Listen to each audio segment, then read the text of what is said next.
And we are live. Hello, everyone. Welcome to the late night live special. You could be watching from anywhere around the country or the world, and I appreciate that. And tonight, we'll be talking about some stuff that I saw today with the trials, and we'll be talking about other various topics and things like that too. And now I will be switching over to the other screen so y'all can see me. All right. Okay. And we have the camera is being a little bit silly right now, so we're going to put it like that. Okay. It was a little bit large for a second, probably because of the other thing I did yesterday. So, all right. Here I am. All right.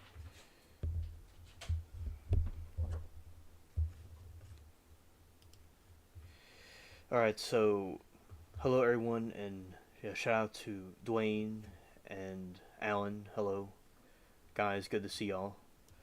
And Dwayne was here before,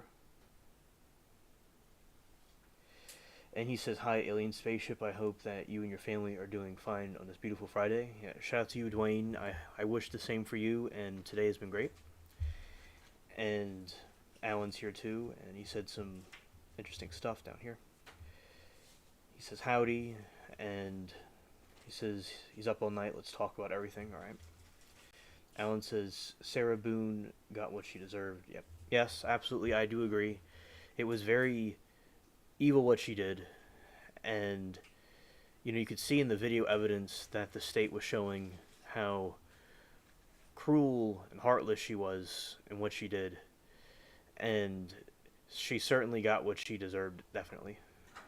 And he said, I felt actual joy when that guilty sentence came down. The jurors got it right. I agree, absolutely.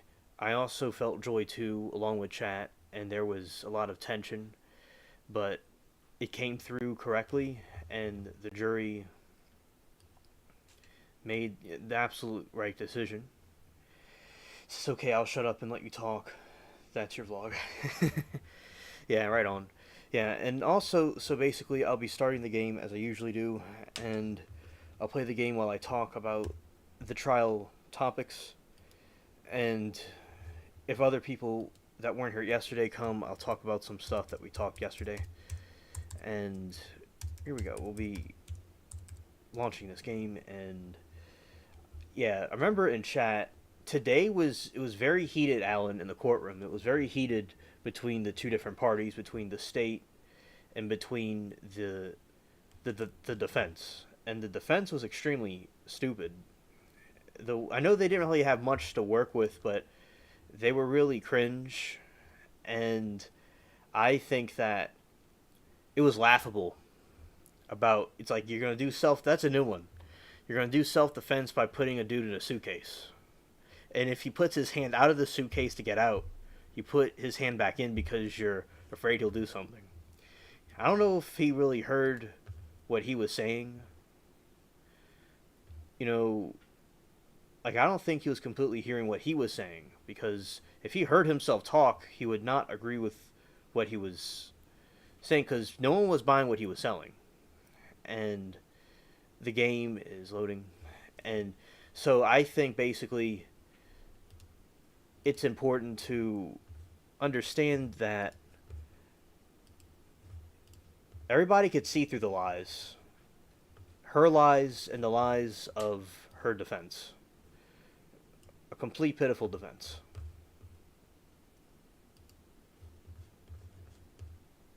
All right, we're gonna put this up here. Okay, and I'm just moving pages around, and I'll continue ranting about the trial. All right, here we go. We're at Cuba. This was Cuba in like the 1700s, back in the around the colonial time period, but this is before America broke away. It would have been before that. Okay, so anyway, basically, so Sarah Boone was found guilty And there was no doubt, men and women, everybody was, except for a few trolls, which they kind of die down. It was clear that she was guilty of sin. So what Sarah Boone did, she locked her boyfriend in a suitcase and acting really sadistic and videotaping it even. It's like you go a step further to incriminate yourself by going and having the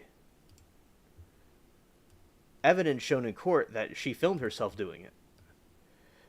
And Kathy Smith and I were talking about it, and we agreed that it was because of her own pleasure. To watch that.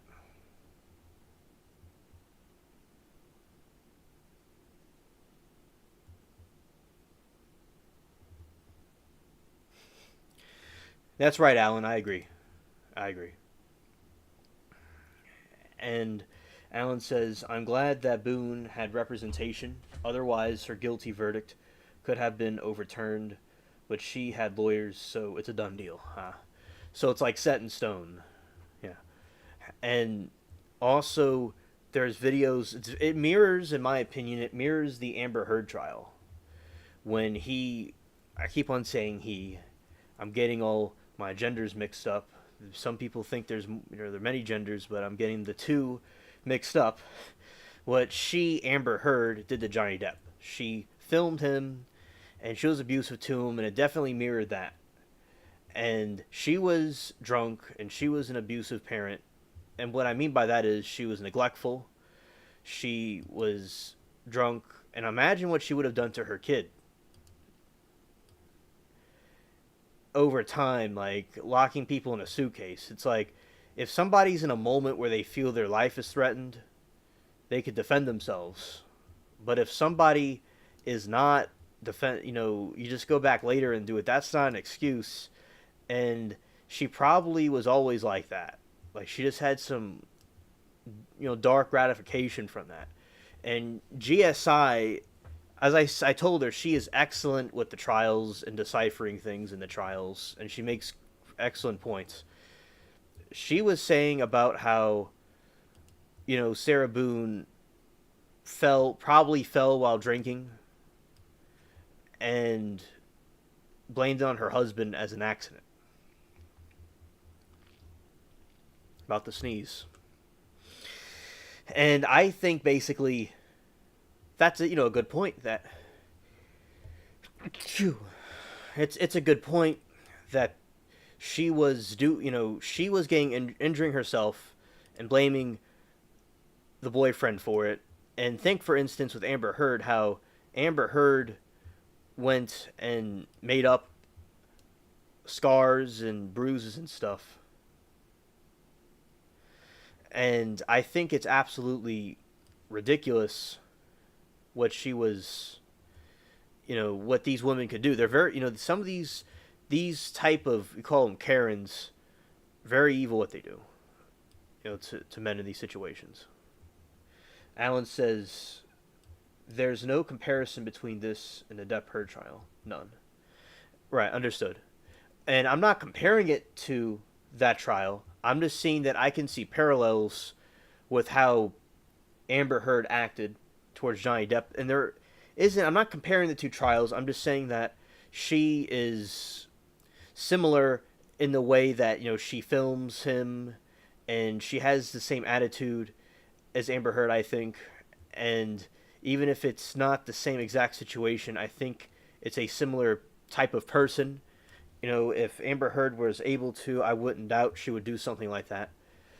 And, under the same umbrella. Just things in that trial reminded me of that, in my opinion, of course. And also, I think people are not going to accept this stuff anymore and believe all these allegations that come out, because all women will not be believed in these situations, because you have these people like Sarah Boone And any other woman that's going to try, or man, that would try to do something like that, they have consequences they have to pay for. You can't be, doing that with people. So hopefully this will be a deterrent from future incidences happening.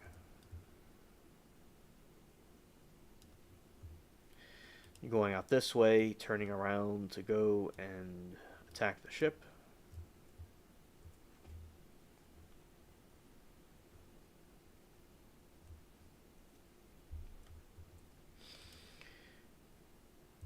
And with chat today, chat did very well and chat was very funny, but tensions and stakes were very high. That's something we could all agree on. And those that were at the trial chat, like Alan, it's a destiny we all shared today was seeing the verdict. And we all agree that she was guilty. And basically, all of us in the chat, thousands of people were there. And it was, as I said, I enjoyed it. It was very fun, but it was one of the most tensional trials I've seen. For some reason, it was just so tense. The state grilled her. And I like how the state wanted to save a rebuttal because they knew that they could bury her even deeper because of what her defense would say. And although it's good that she has representation, she has a defense, I believe that everybody deserves a fair trial. And it's good that she had that because I believe that now maybe not in all situations, there could be times, there could be exceptions, but I believe in this situation, it was clear that the truth did not have to be defended because the truth can defend itself. And that's what happened in this situation, that all the state did was show what happened in one video. Dude begging for his life. Guy was saying how he wanted to be he couldn't breathe and he needed to get out. And she wanted to make sure he was uncomfortable.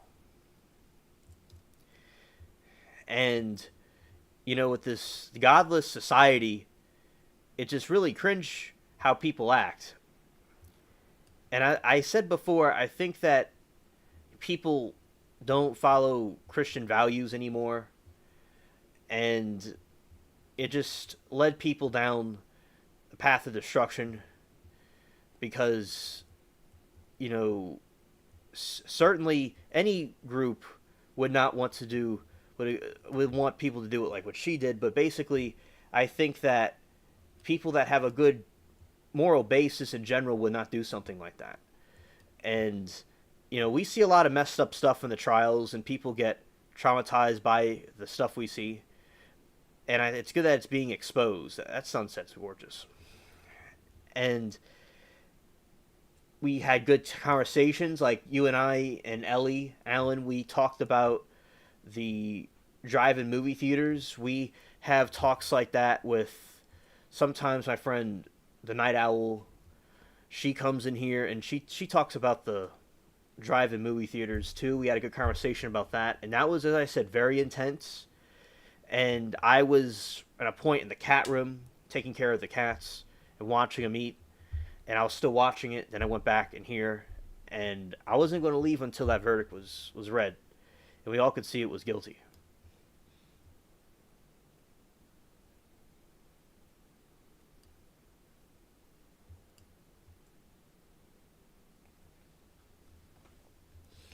Alan says, if Sarah had defended herself, I would have said not guilty simply because she didn't have a chance. She got lawyers, so justice was served, in my opinion. I agree. And that's a good point that you have there, that having an attorney, her having an attorney would simply cause her to get locked up, and there's no doubt about it. I remember with the trial with Darrell Brooks, how at the end, Judge Doro was reading the statements at the end, and she had to read this long statements. And of course, there's a definition to what it is. It's not called statements.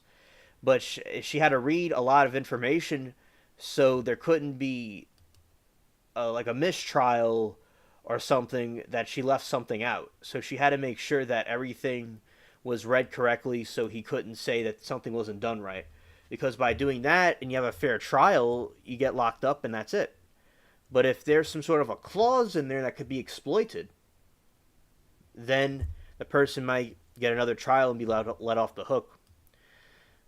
And like there's an incident that happened where some troll came in chat one time with the ballerina trial and said something like to the effect of why they knew somebody in the courtroom and they were getting information from them. You know, that they knew somebody in the courtroom and they were getting information from them. And that caused a situation where her attorney wants to file a mistrial over that. So it probably was just a troll. It probably wasn't anybody like they were saying. But basically what happened was she was clearly guilty. And what my point is that people have to have a fair trial. So when they're found guilty, they're found guilty. Hello, Stranded. Good to see you, my friend.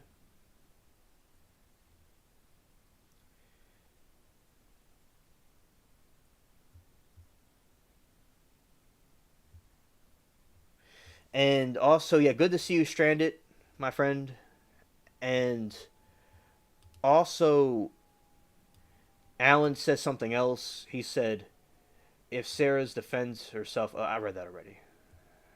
And so, Stranded, today I was watching the Sarah Boone trial, and she locked up her boyfriend in a suitcase to go and smother him and delete him. And there's these videos she took of her torturing him, and it's very clear that she was guilty. And all us in the trial shared the burden of watching it unfold, and the state did an excellent job at grilling her, but at the same time her defense did what they're supposed to do to defend her, and she was found guilty. And it lasted for a very long time, back and forth, but to avail, she was found guilty. And Alan, he's my friend from the Law and Crime chat, and him and I spent the day together with the other friends that we have over there. Some of them are sleeping right now, but some of them might come in, or some of them pop in sometimes, but they're like kind of resting right now. But basically, him and I were watching a trial the whole day, and we had a good time. And also, we all had interesting chats about different things, and it was very long, and the state showed the videos of her laughing at him and mocking him in the suitcase. Yes, it's case closed. Absolutely.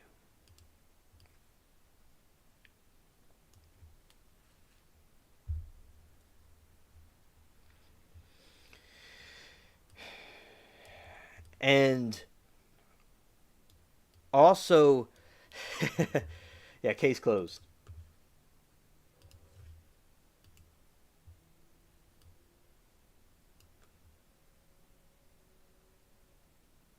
It's all good. We all need a laugh. It's good. Laughter is the best medicine. And I think that it was very witty what you said. And it was important to say that. And it was a very long day. Okay? It was a very long day. And I was also in the other trial. And I saw. So with the toddler trial, when we were at the toddler, so this other trial, this toddler was thrown in a dumpster by his mother and was deleted. And there we were talking about the trial, and she was found guilty today. The mother that threw her child in a dumpster, she was found guilty.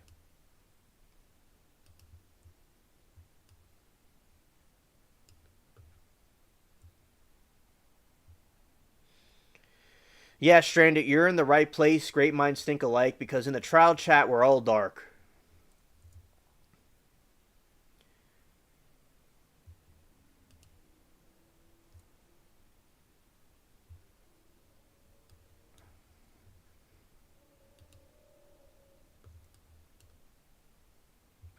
Yeah, and GSI, she was saying earlier that, you know, the kind of logic that Sarah Boone has when she put her boyfriend in the suitcase is that, you know, if her husband forgets to give her flowers, she's going to, when he gets home, she's going to say, "You forgot to buy me flowers last week, so get in that suitcase."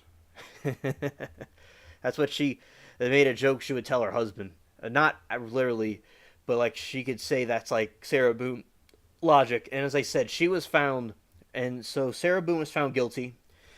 The mother that put her kid in the dumpster was found guilty today, and she was just a disgraceful Karen. She was disgraceful. And I remember I was watching all these different trials, and I feel schizophrenic while I watch it. And then I'll hear her whining voice, and I'm like, I know who this is. I know who this is. And I look, and I'm like, yep.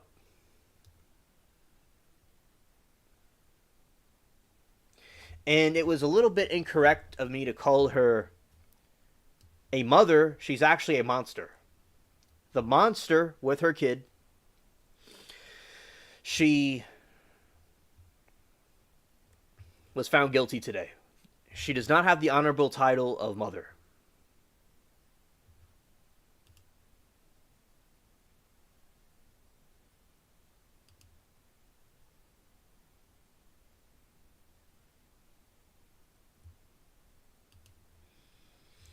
All right, I'm a bandit, outlaw, pirate, and I'm running from these other pirates. Scared.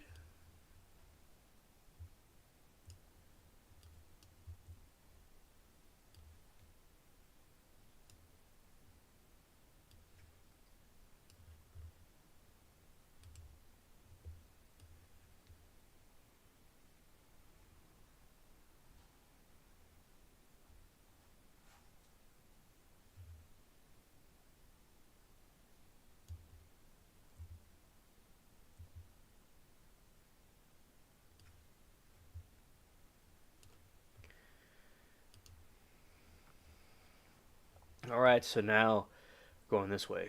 All right.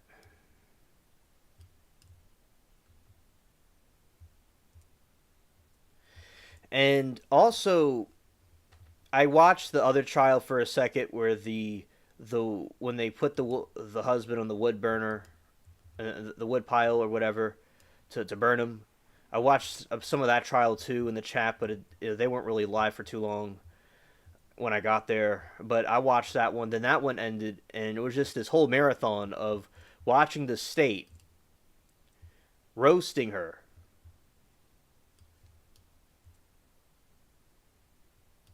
And they were, you know, they showed no mercy.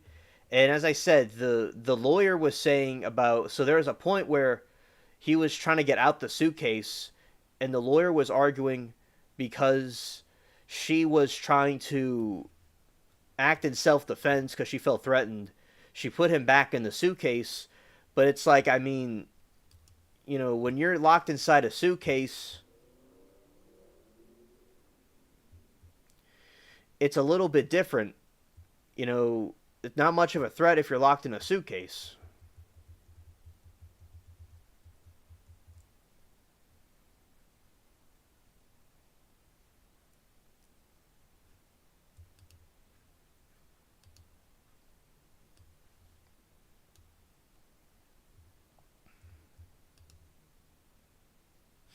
Right, about to get the ship.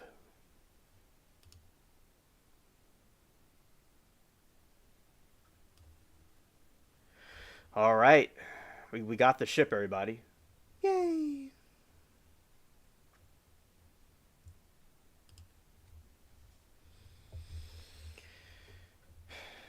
Yeah, and yeah, Ellie, and so Stranded today. Ellen, so not Ellen. That was probably a combination of Alan and Ellie's name by mistake, but Alan and Ellie. Ellie's this other one that I talked to. She's out west. We were talking about movies in the chat while we were waiting, while we were watching the verdict go on.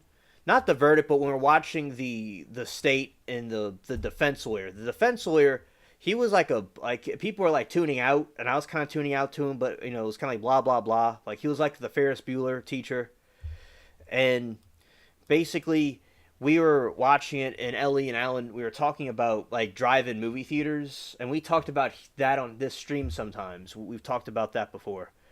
The drive-in theaters, like the ones outside, and I've not been to one yet.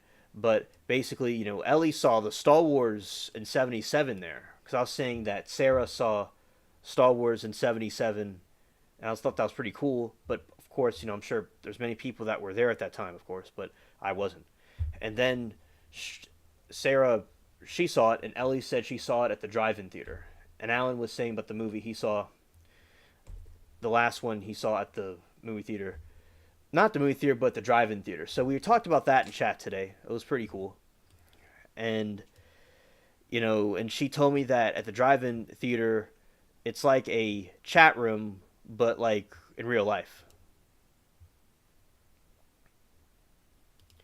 So I thought that you know it was a good conversation about the different topics.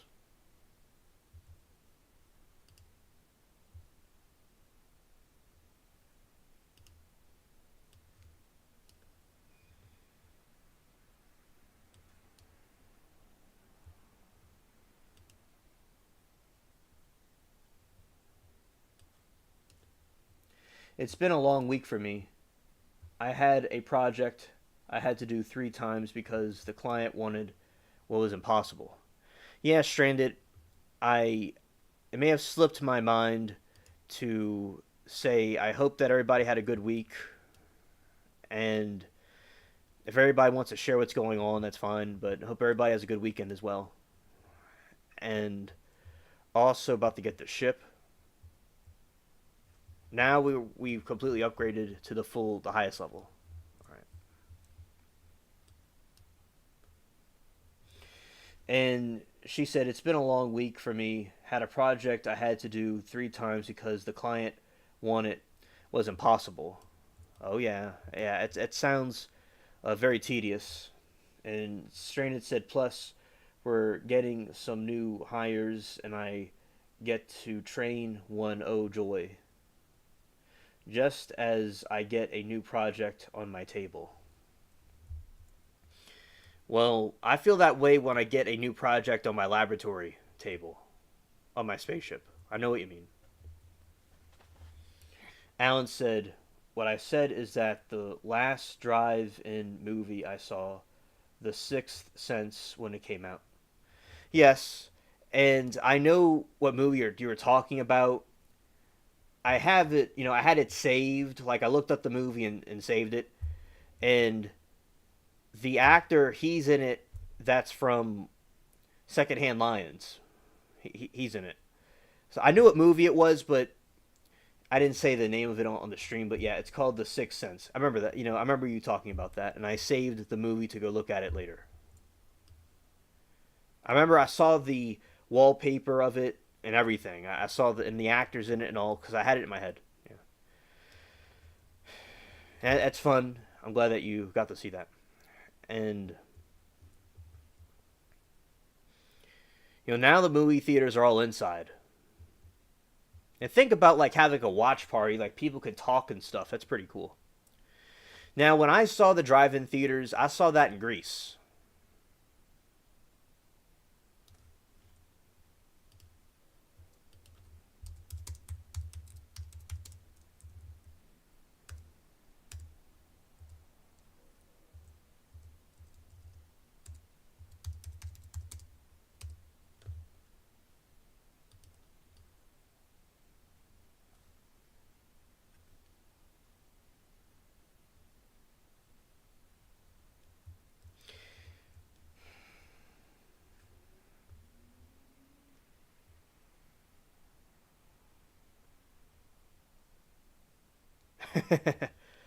Yeah, Alan, right on. Thank you. Thank you. I'll certainly go look at it.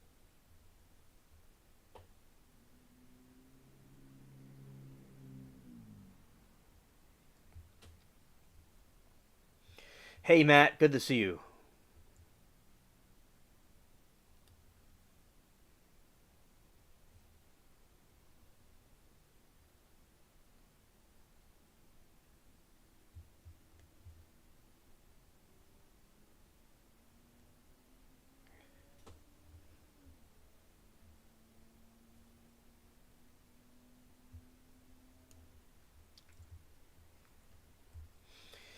Yeah, and Bruce Willis deleted the dead the whole time.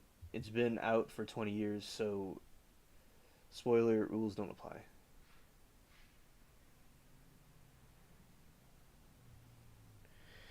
And also, glad they're able to come here.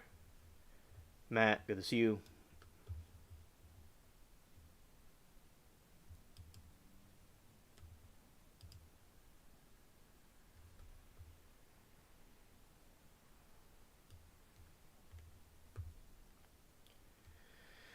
All right, so yeah, we're at a good advantage. Okay, let's see. How do I want to do this?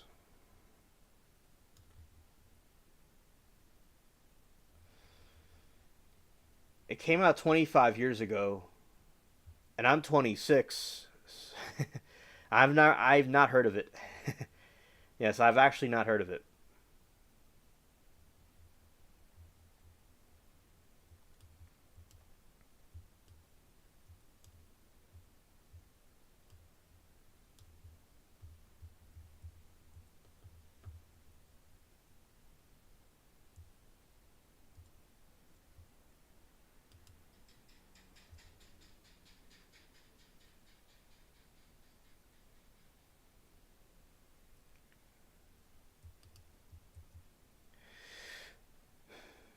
Yeah, actually, Matt, I saw Star Wars when I was a kid and back in like 2000, and I saw it in 2005.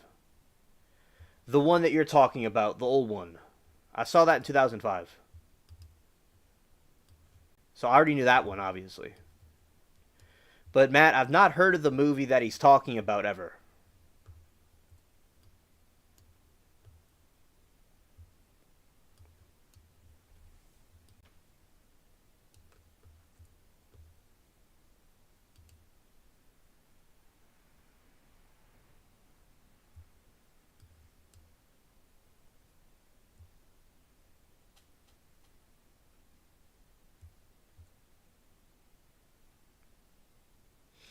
Hola Latina, good to see you.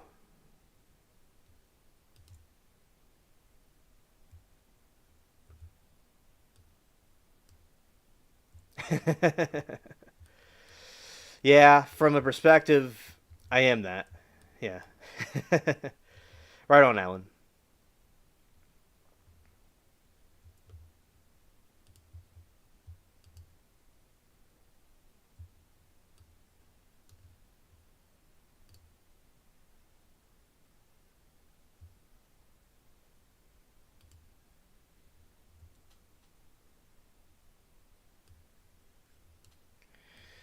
We're gonna have to go out a little bit into the sea because we have a conflict going on.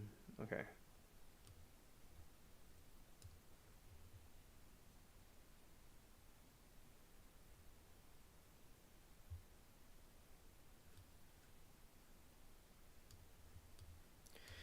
All right. So going that way.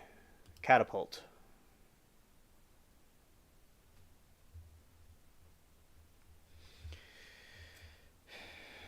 And I'll be talking about some spooky stuff later also as well. Yeah, Latina. Today, Sarah Boone was found guilty of the suitcase crime.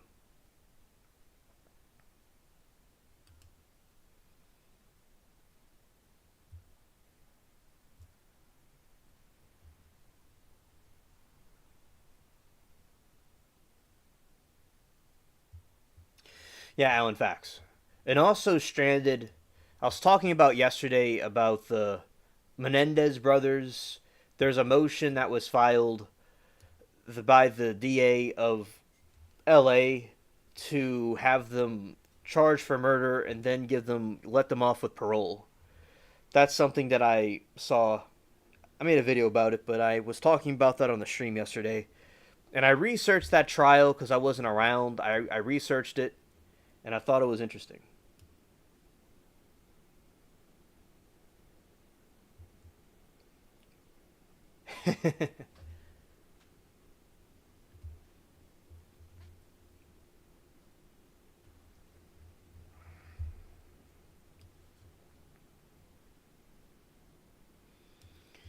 Yeah, a Boone suitcase. Yeah, and also, so that was something we are talking about yesterday, and regarding about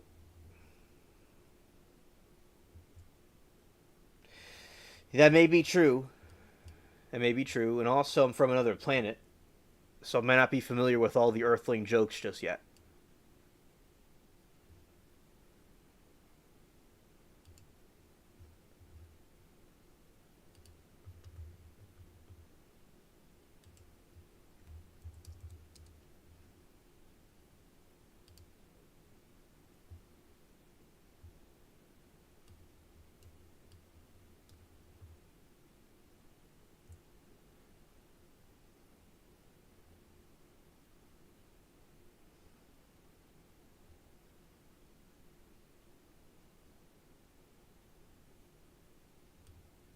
Yeah, and also Stranded, in my opinion about them, I believe that there was abuse, and that's why they did it, in my opinion.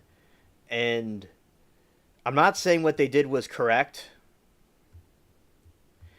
I think that you know there's better ways to express. People should do things differently. Now in that time period, I I think that abuse, especially towards men and boys, was not talked about back then, and they may not have felt there was people they would get. Which I said, it's not right what they did. They may not get justice for what happened. They may feel that they may not have been developed correctly from the abuse also. And yeah, so my take on it is that this time period, I think abuse and stuff is taken more seriously now than it was back in those days. And oh, not too good this time. I have to go back out to see.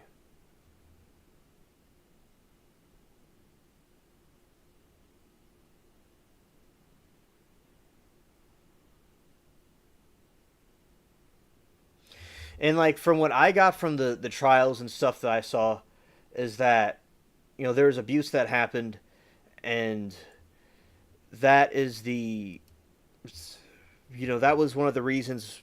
I'd say the main reason why they did that.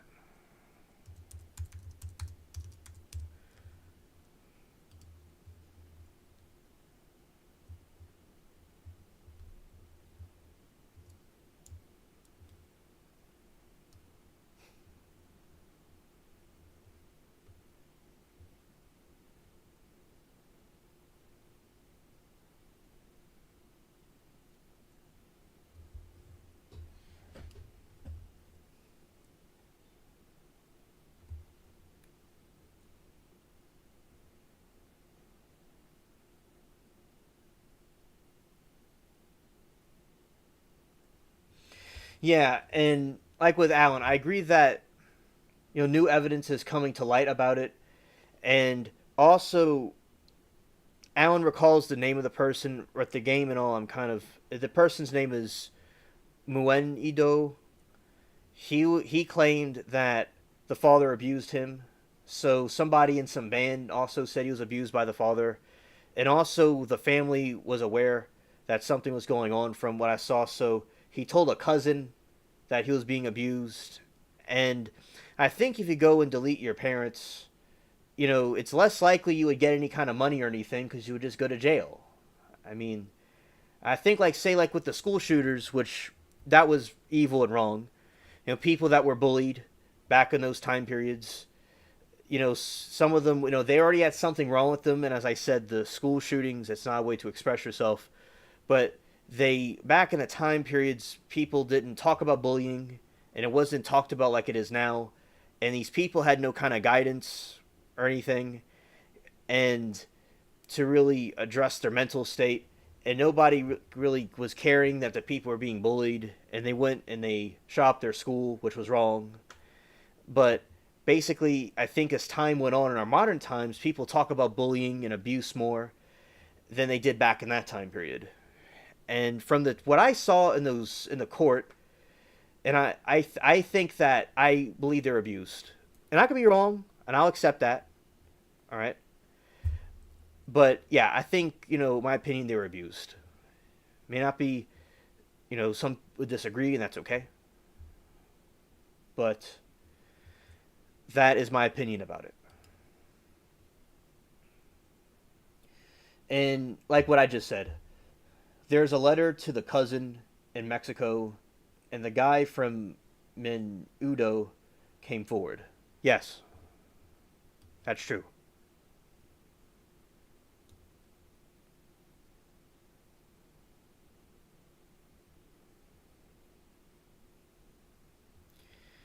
And also, Alan said that he was a teen. He got roped and fondled by older men and never said anything about it.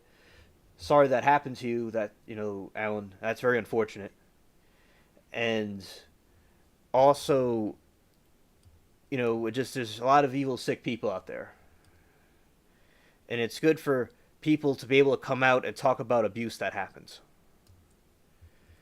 And Matt says the brothers were both legal adults at the time they killed their parents. Just because abuse as a child does not mean you can delete abuser once you are an adult. And Matt, I agree with you. I feel the same way. And also, now I've not been in that situation. I don't know what it's like to be in that person's shoes. Maybe you do, but in I don't know what it's like.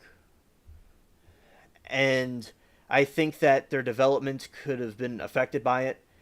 And I think that people may not always have a healthy way of expressing themselves, their anger. Maybe they felt they're trying to get some sort of a justice for what happened, and, and at that time period, no one would believe them that they were abused, and there was no way out. Like some people kill themselves when they're depressed, and we both agree that's not the way to deal with things if somebody's depressed. But people do that because they feel there's no way out. But I do agree, but I just don't know, for certain about the state they're in and about what kind of help or assistance they would have gotten, because that time period was different. But I do agree, and I don't recommend anybody doing that. And everybody's different. Like some people may not be affected that way, some people might be affected differently, and it all really depends. But and as I said, and I could be wrong, and I accept that. But I believe that they should be let go, and they serve their time. And I don't think that they're gonna go do anything else again, in my opinion. And as I said, hopefully other people that have faced abuse and stuff can be able to get help and all that stuff like that, and choose other avenues rather than that one. And Alan said like what happened to him didn't affect him in any way, and that's understood. All right, as I said, everybody's different. You know, as I said, doesn't make it right though, and perhaps there could have been other motives like the other opinions say. Right, and those are my thoughts about that.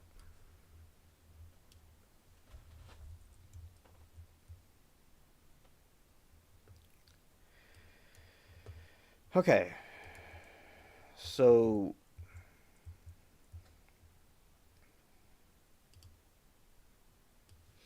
we're about to take this ship out.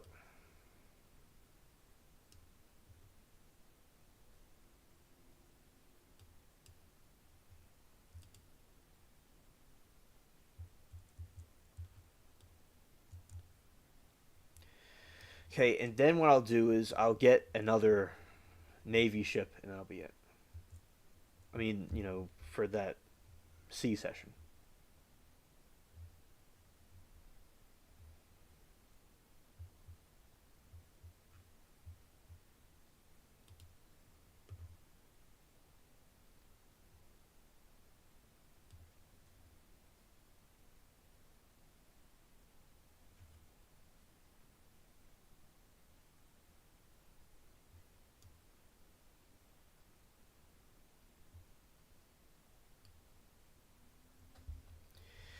Yeah, and also it'll be interesting to see how all that plays out with the Menendez brothers. And there are some other cases that being exhumed that will be also looked over as well. Okay, and some other ships coming in. Okay, I understand that, Matt. But if you go and delete your parents, there's a less likely chance they would get any money. They would just go to jail. If they stayed with their parents, they would go and they would get money better that way. Another thing, since the parents had money, it would be less likely that people would believe them, and they could pay people to be quiet, and they would be very powerful. So if they abused their kids, they would get away with it easier because they had money.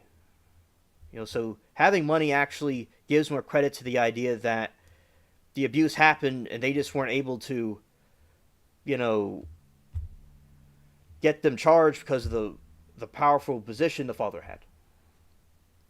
Straight said, I'm not actually saying they weren't, it's just that they lied so much, it's hard to say what's truth or not with them, in your opinion. Straight said, plus the fact they went on a wild spending spree right after seems more like they're about money. And as I said, if you delete your parents, you go to jail and you go to prison. You don't have money anymore. So that doesn't make any sense, especially in that time period. People didn't really take abuse that seriously, in my opinion, so the people wouldn't buy their story. I think the latter is more likely. Because that's what the state did back then. They were saying that they wanted to get their money and they want their parents' money, but that to me is complete bogus, in my opinion. I could be wrong, but that just doesn't make any sense.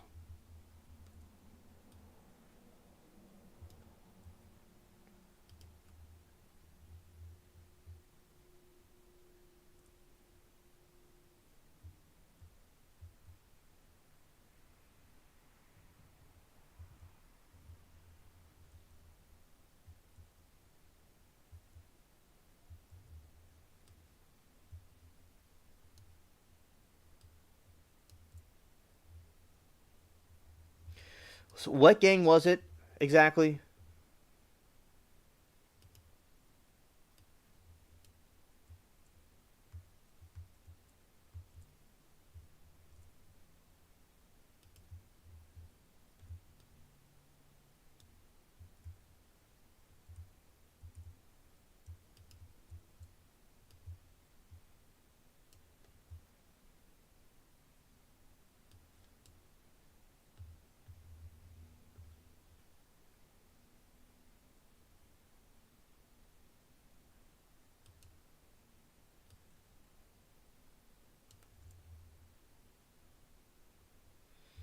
All right, thanks.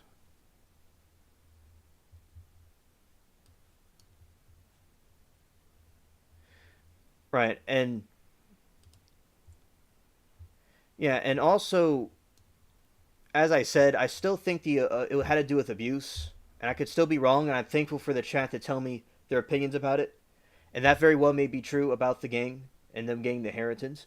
But as I said, I still think it had to do with abuse instead. But as I said, I could be wrong.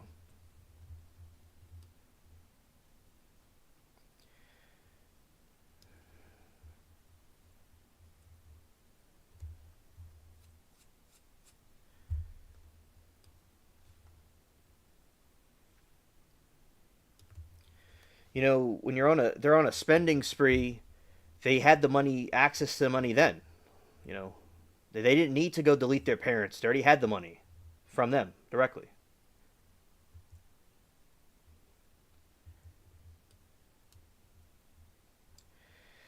And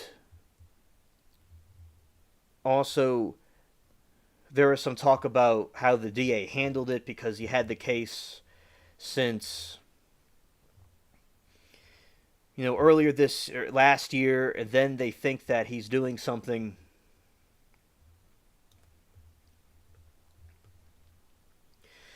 They think that it had to do with election stuff. That's why he chose this time to do it. The DA.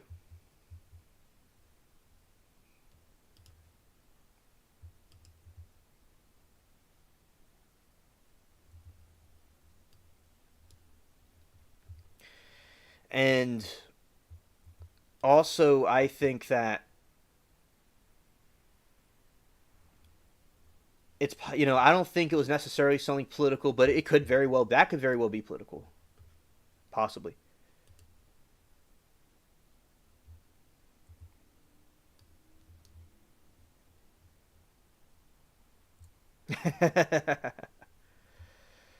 It's all good. You get your sleep.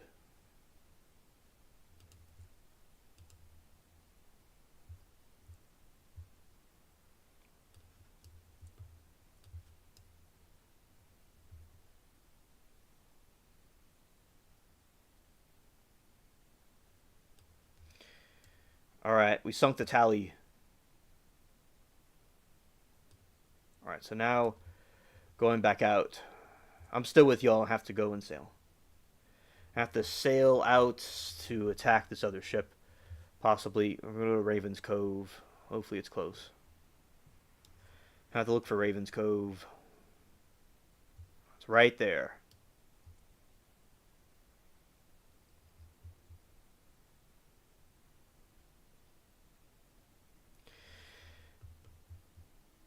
But when did they? Okay, I understand, but I don't know why they would change it and say they were abused. But as I said, there's not clever criminals out there. Scared.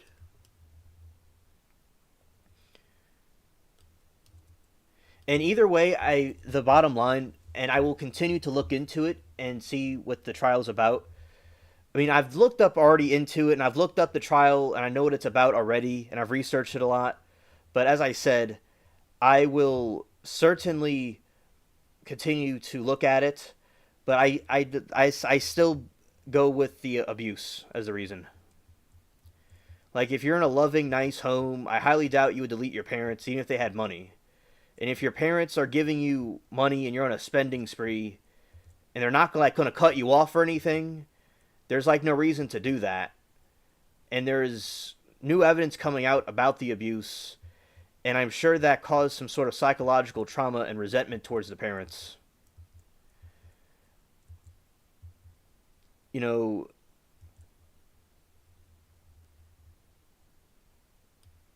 right. And as I said, it's possible that with the what you're saying, they may have wanted all the money to themselves. That's possible.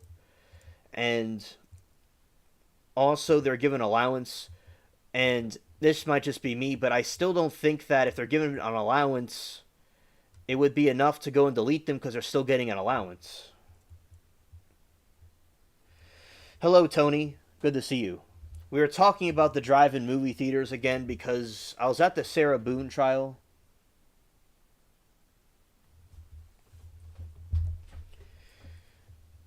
We were at the Sarah Boone trial, and it was guilty, because she put her husband in a suitcase.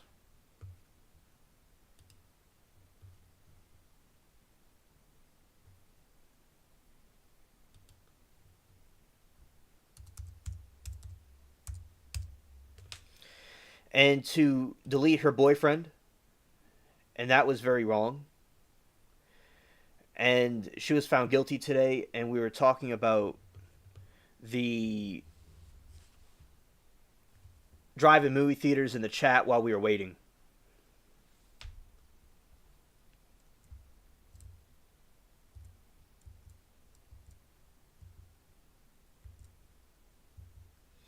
Yeah, woman is nuts, absolutely.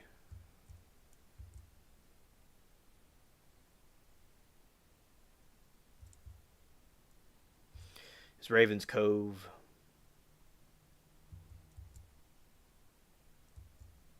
And I thank you all for the information about the Menendez brothers. I appreciate it very much. For y'all's perspective about it and everything. Yeah. And also the woman that threw her child in the dumpster was found guilty too. The monster. And Tony, it was a very stretched out state. What the state did was very winded. And they showed all the different evidence and proof about what she did, because there's videos of her doing that to her boyfriend, and the guy said he couldn't breathe and to let him out, and she didn't. I'll go to Port Royal and do this. Yeah, sure, why not?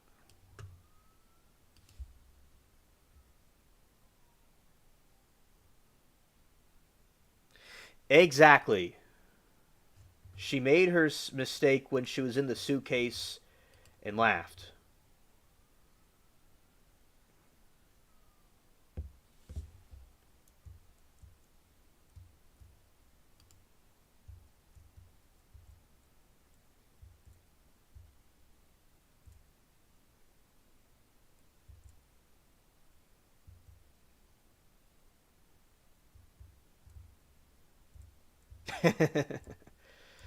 Matt says most women have baggage. It makes sense.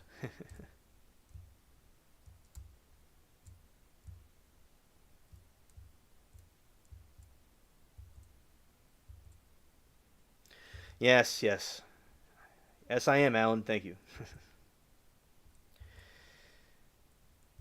And also, Alan, you're very cool to chat with. I like chatting with you in the trial chats and stuff.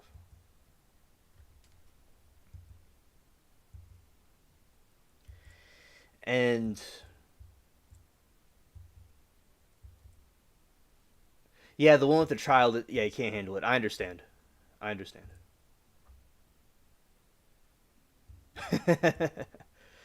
Yeah, and she says she don't put the BF in one. Right, right. Yeah, most women don't do that. Yeah, most of them don't.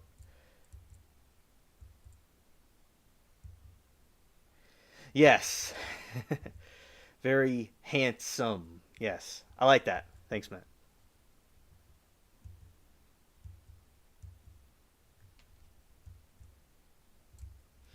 I'm going to this area where they have this Halloween part.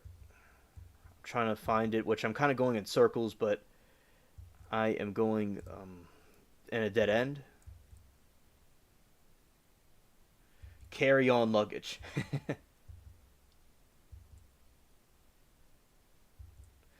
Yes, Alan. Yes. It's great to see our justice system in action, and I like that they praise the jury.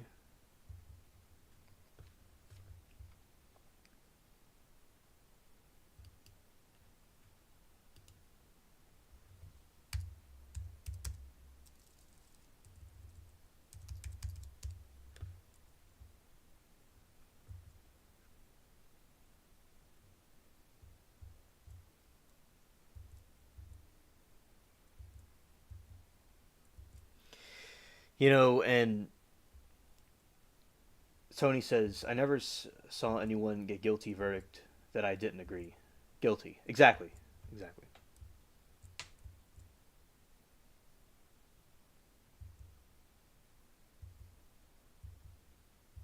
Yeah, with the justice system, it's good to see that they get praise, the jury, for what they do, because the wheels of justice would stop if it wasn't for them. Yeah, I don't think the Menendez brothers would be a threat to anybody either. Yeah, that's my position. I think they should be let go. I think they served their time for what they did. And in my opinion, I believe there is abuse. May not be a popular opinion, but it's opinion I have. But of course, it could be other reasons, like what the chat's saying as well. Also, I could be wrong. Right, they served 3 decades. Right, and I don't think that the abuse and stuff would have been talked about like it is now.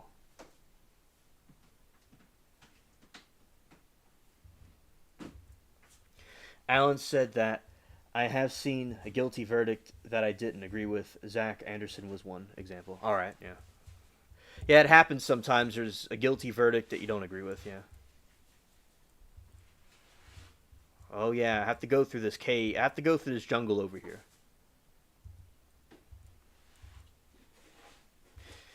Yeah, Alan, give a brief explanation about that trial.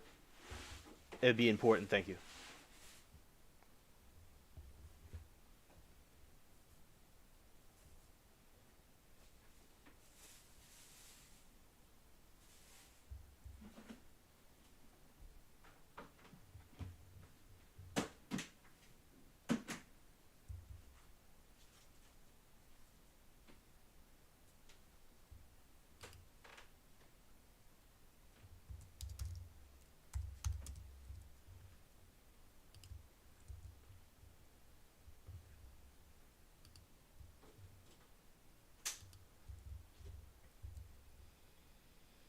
All right, we're getting to the Halloween area.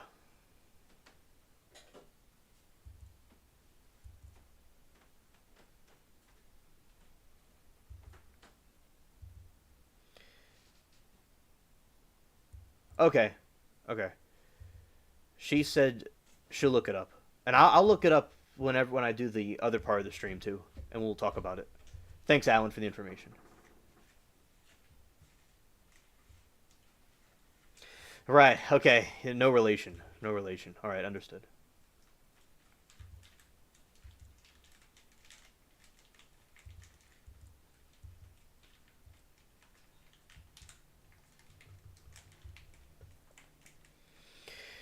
The character says, "Thank you for coming to these dissenting times in the Hollow Woods.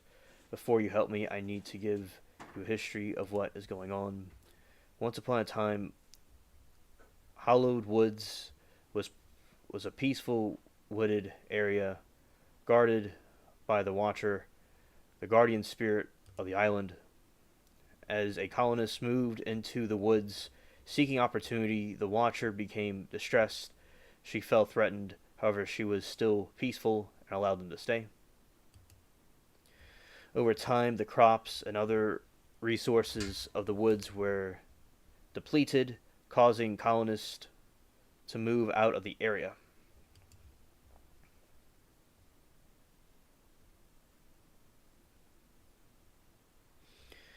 The Watchers sensed this an opportunity to reassert herself and ride the woods of the leftover buildings. The remaining colonists that were not welcome in the main town of Port Royal stayed right here despite the Watcher destroying their homes. With the mines depleted and all their crops dead, they began to die off. Then Captain Zephyr, Wind Shadow, he heard the Watcher and their abilities and their powers for them and himself. With Voodoo, he managed to get into the Hollow Woods and make camp here. In a Jumbie crew, he recruits reclusive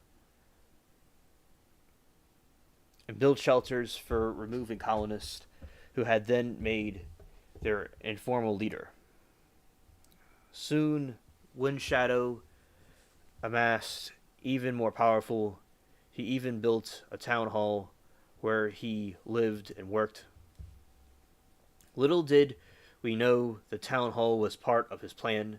You see, the Watcher shrine was buried into the rock behind it. Windows sensed the power and dug a hole enshrined from inside the town hall. Now, with the Watcher in his sights, he attempted to destroy the shrine and obtain her power. He didn't have strength to completely absorb her energy, but got close, claiming the majority into the single sphere. And Stranded said, getting my tea. I'm back now. My baggage comes with the handles. I love handles. And then Tony says, so he supposedly killed his girlfriend. Matt says, if his name was Sam, aka Sam Sonnet, it might make sense. And it's a joke before my time, so I don't get it. And Stranded thinks it's funny. Alright.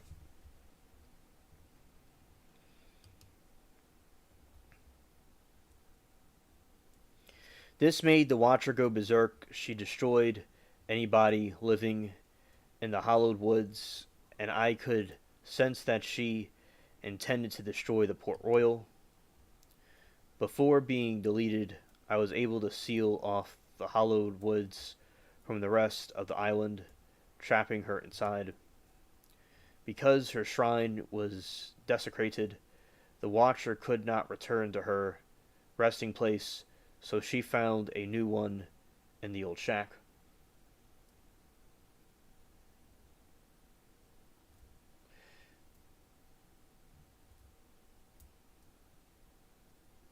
Sam Sonite is a brand of luggage. Okay, I get it now, Matt. Thanks. Tony says we've heard of bodies being taken out of in suit bodies out in suitcases. Oh, I've seen many cases that have happened. You know, I've read online and seen videos about cases that were done all over the world about the suitcases all the time. Oh yeah, I agree.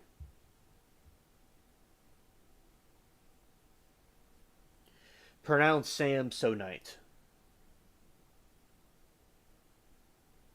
Yeah, it just the letters are small, so I may not always get to see the letters correctly. Thanks.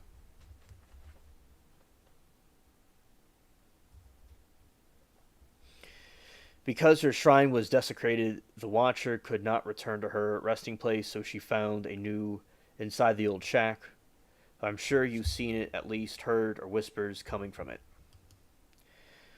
Captain Windshadow was killed in the battle alongside his Jambi crew. However, I put a curse on the town hall, sealing his spirit beside just in case. And I'm glad I did after this catastrophe. Jolly Roger sensed the Watcher's power, forcing himself into the hollowed woods by all the time corpses found here. When Shadow was no exception, he was resurrected as Jumby alongside his crew, only now he serves Rogers' interest instead of his own. I've been able to hold his reanimated from inside the town hall thus far, but I can feel my grasp. Wind Shadow is of the. This is the longest I've read from this game of a quest.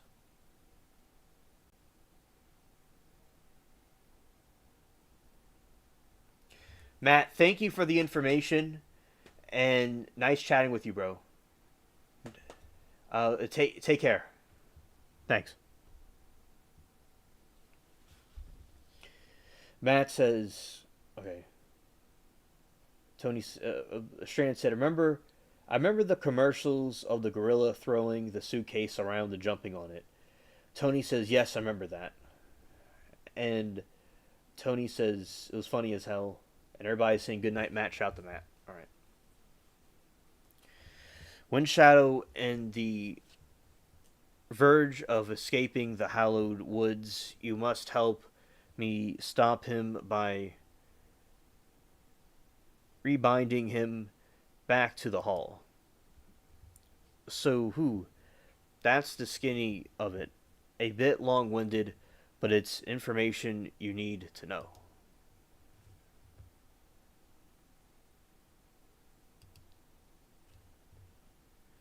Wind Shadow fellow seems like trouble. What's our first move? To reinforce the spell, we need to obtain essence from various sources within the Hollowed Woods. To begin, visit the few remaining ghosts around here.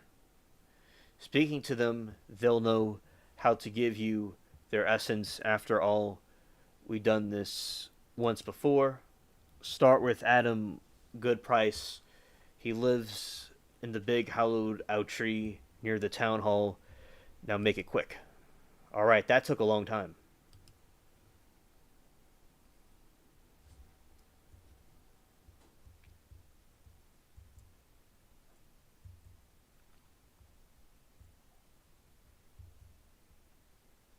About to go and look that up about some of these things. Alright, so this is a pumpkin right there.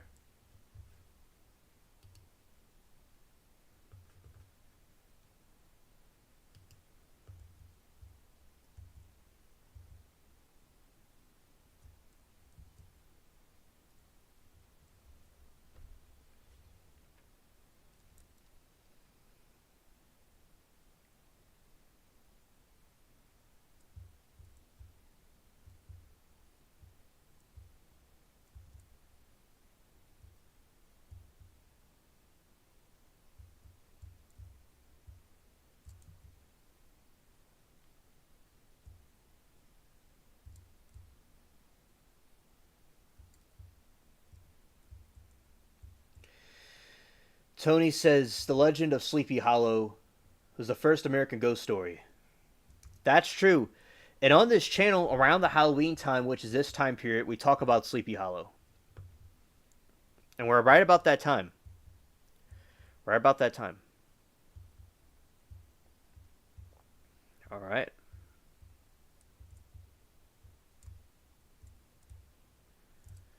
Probably in this one. No, not that one.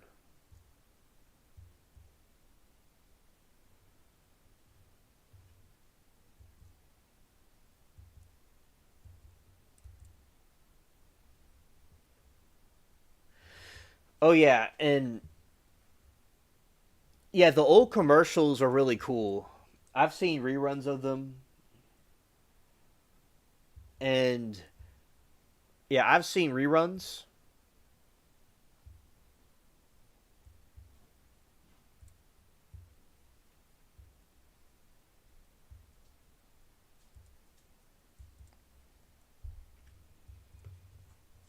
And I think that they're much better than the old ones. Even in the 2000s, they had good commercials.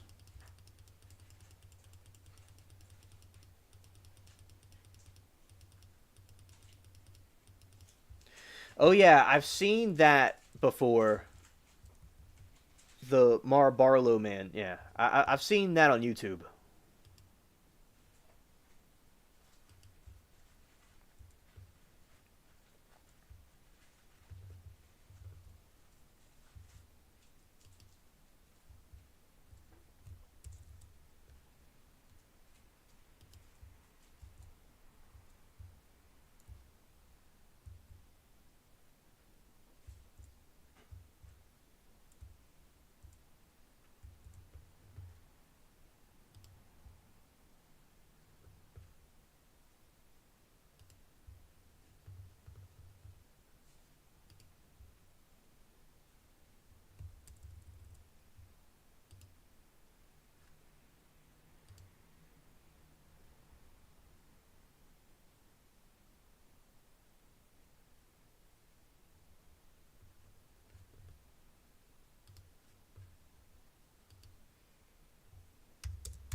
My friends in the game were talking to me, but in the game I was reading all that very long thing from that quest.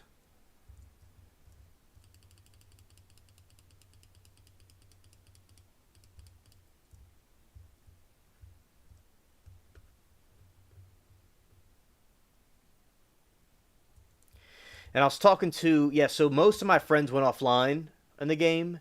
One of them I was trying to talk to, they just, right when I typed in something, they already were logging off. So yeah, shout out to them. I'm just going over their messages. He said, "Say Ed," which is me in the game. "How are you getting the staff?" And Flint says, "You hash your bedtime, Sam." And how do you happen to know that? Everybody knows. Creepy to say the least. Oh yeah, I just because it's so small because of the letters are so small because I don't have it full screen. That's why I wasn't able to see their chats. I see their chats, but not the tiny little print. Okay, but I was also streaming, so that's why. No comment, Flint. Spooky old Flint right there. And y'all scallywags take care. That's what Silver says. And don't be dreaming about rum. Flint's funny. Starshine, thank you, good night. Silver's been dreaming about shooting Flint. My friend Sam said he'll be dreaming about shooting Flint. All right. And all these people already logged offline.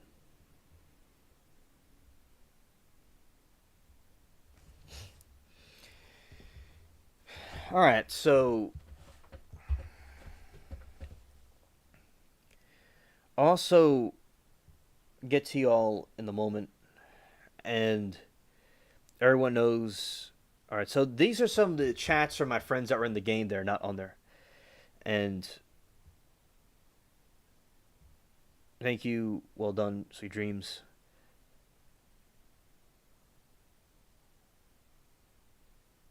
And I said, "They're sweet dreams. Well done. It's a bit tough for sure." And Ed says, "I was on a quest. That's why I haven't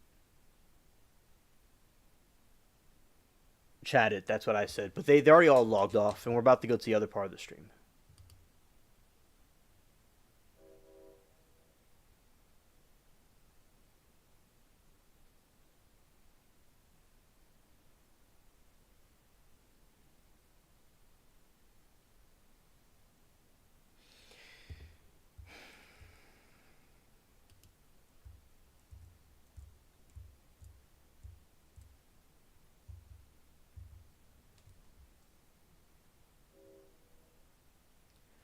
All right, and Tony says, "Whatever floats your boat." Love the car commercials. Tony says. Alan said he doesn't understand the games. Tony says, "The trucks using Bob Seger song like a rock." Tony says, "I don't understand anything about gaming." And Tony's old, yeah, okay, understood. And Tony says, Stranded says, Tony, yes, now that song is in my head. Stranded, well, at least it's a great song. Stranded said, takes a licking to keep on ticking. Tony says, Timex.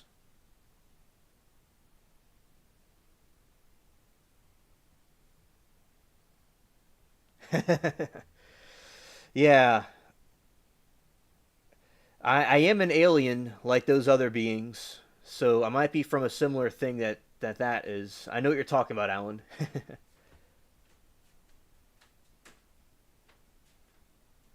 All right. So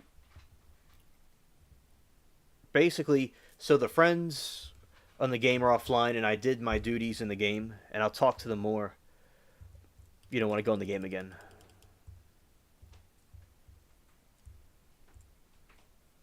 All right. So I'm about to go off the game. And we're about to read some stuff.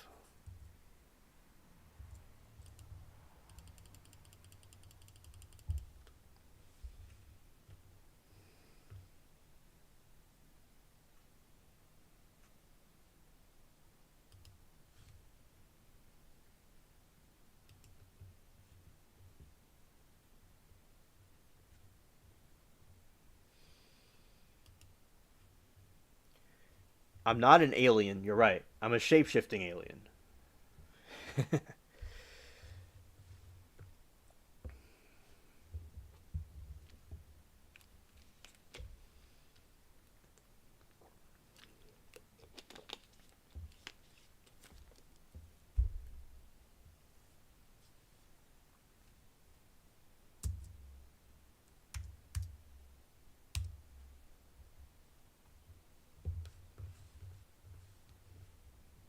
All right.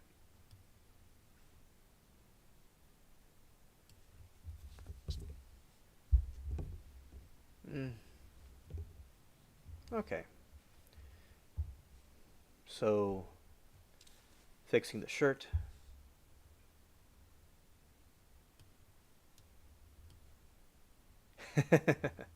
Yeah, right on. Right on. All right.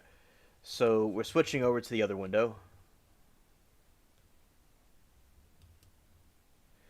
And again, it has me a little bit bigger than I'm supposed to be. Put myself right here.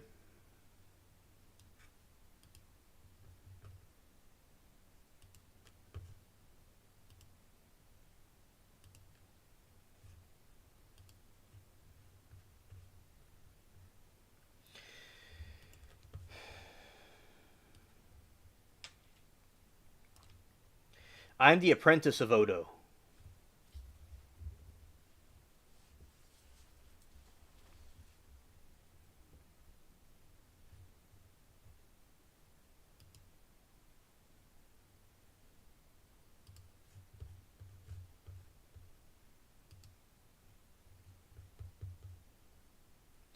Yeah, right on. Right on. All right, shout out to the spaceship cats. And also,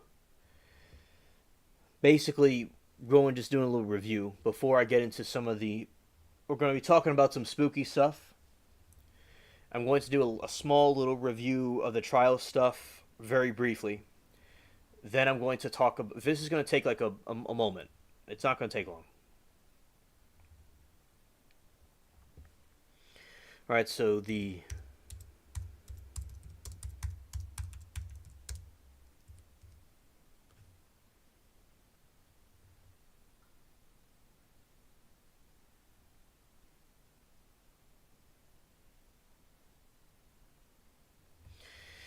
I see something that says Menendez brothers trial juror wants them to leave now. Now let's see how this works with with the stuff on the website if it drags it down or anything. But I'm gonna briefly read this for a second, see what the perspective of this. Yeah, and just a little review for a second, and then we'll.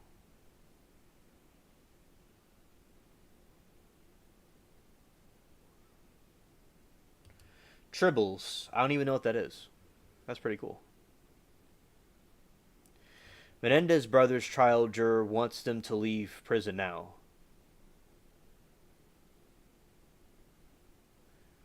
Lyle and Menendez serving life without parole. They have been admitted to murdering their parents in 1989. New evidence led to calls for them to be resentenced.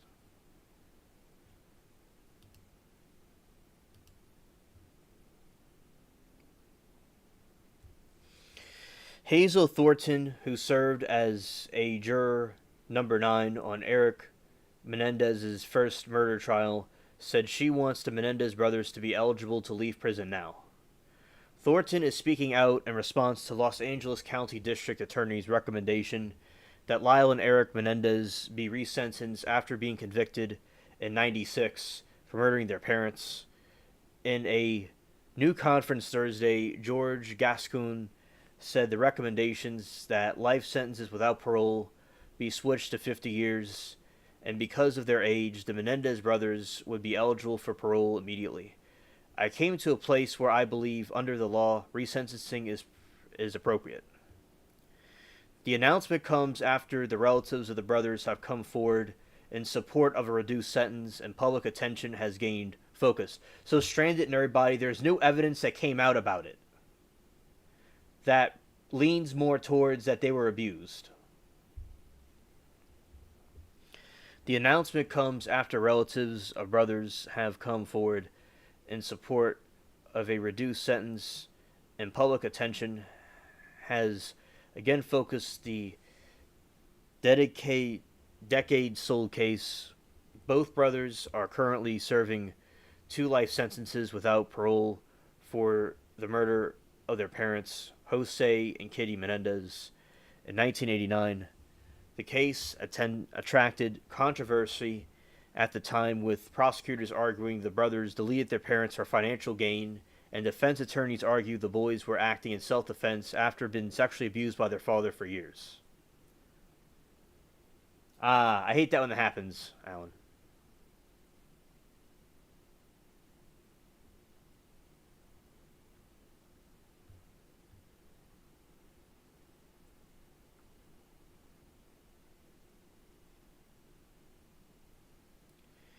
Right, Alan, it's all good. Tony says, was their parents' money who paid for their legal fees? I'll look.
I don't see any information.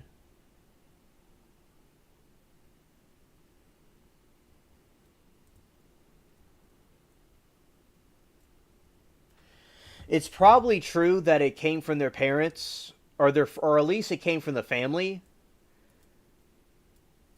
But I have no idea, to tell you the truth. But it may have been the family. It may have been the parents, but I don't know.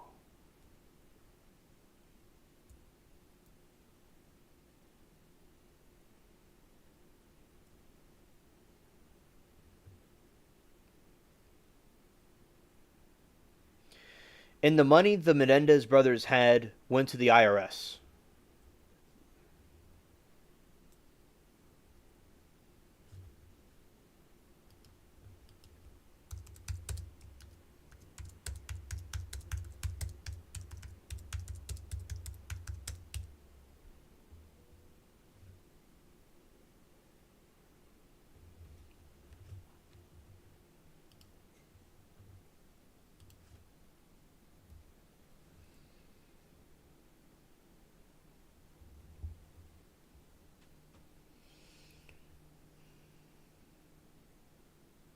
Thank you, Alan. Thank you. And all right, so Tony understands. Latina says, I was busy checking on my chickens. There were 5 raccoons in my front yard one night, and they killed chickens for fun. Yeah, raccoons sometimes. My family doesn't like the raccoons eating the cat food sometimes.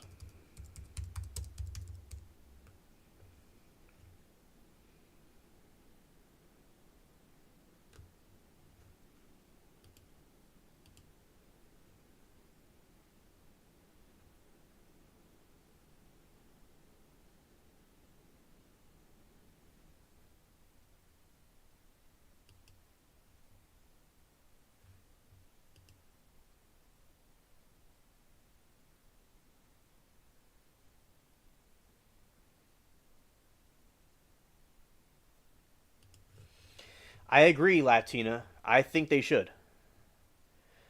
I don't know who paid for their legal fees.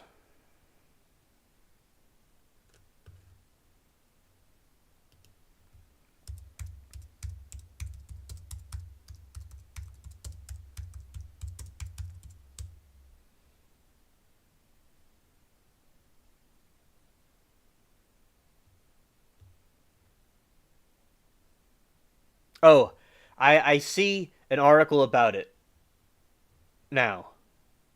Well, let's look at it.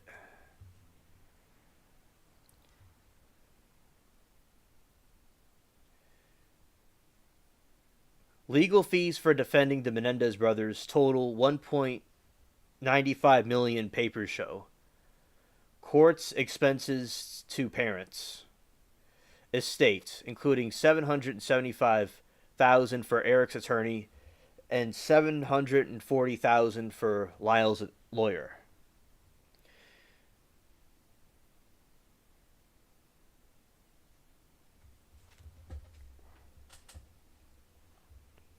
I almost let two raccoons in my back door, thinking it was the cats. Now I turn the light on first. Oh no.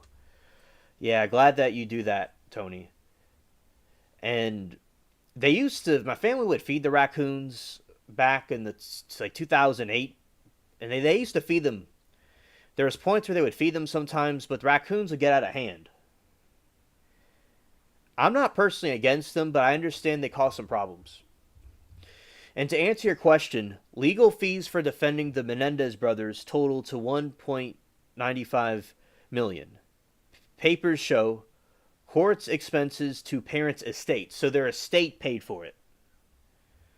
775,000 for Eric's attorney. 740,000 for Lyle's lawyer. Legal fees for the defense of accused murderers Lyle and Eric Menendez are 1.95 million, according to court probate documents unsealed Friday. An accounting of their parents' estate as of April 30, 1993 show 755,000 was paid for Eric's defense.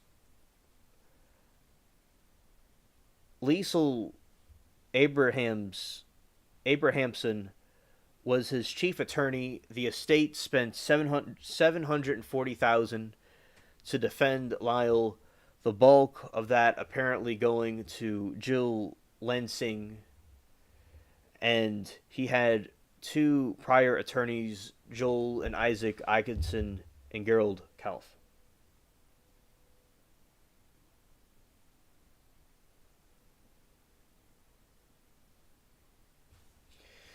And as I said, I wonder that too. The IRS, they were able to, they took all the money.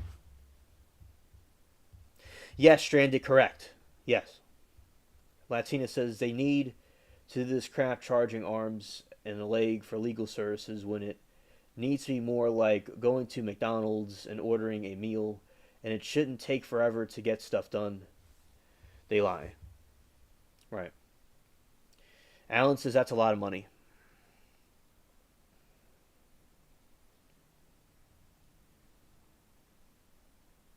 All they do is try to figure out ways to charge us more money. Oh, I agree, Latina. I totally agree with you. It's just it's like a cash cow. You know, it's like a piggy bank. They're just sucking up all the money.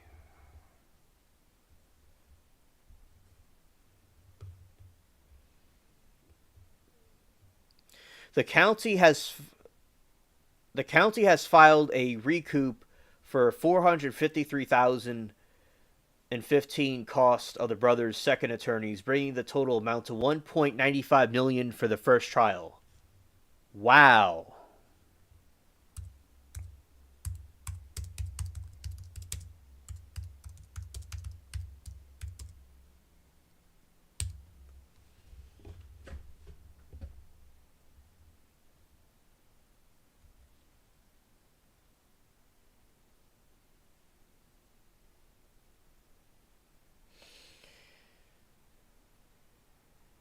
Okay, Tony, thank you.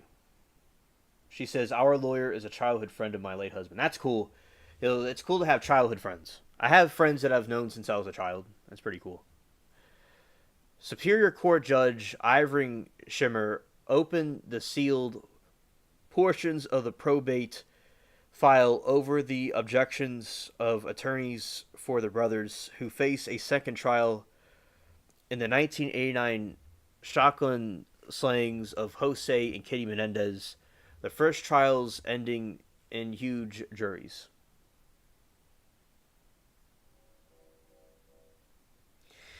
Hey, that's right, Alan. Judas paid 30 pieces of silver to give up Christ to the Romans. Oops, did I just say that? Yeah, it's facts. It's true.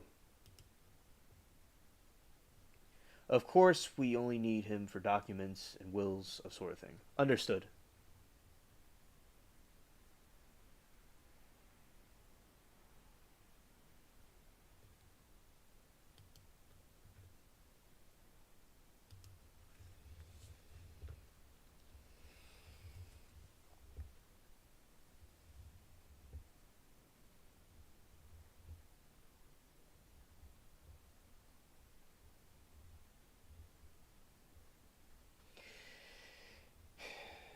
Alien spaceship. The Constitution was written in layman's terms. Why are we needing lawyers at all? And they put stuff in Latin.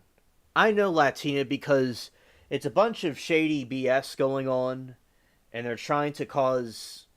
They want to twist things and find clauses and stuff to go and cause, you know, their own agendas. They have their own political agendas and what they want for the country, and that's why they do that. Yeah, exactly. You're at the wrong rally. Yep, exactly.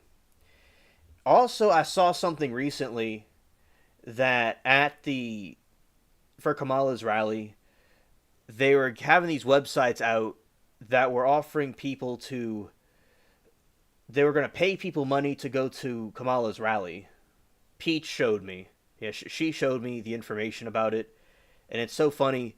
These people they're trying to pay people to go to the rally and stuff, and it's like I don't know why I have to pay people to do that if it's such a great thing, a great service to a great rally to go to.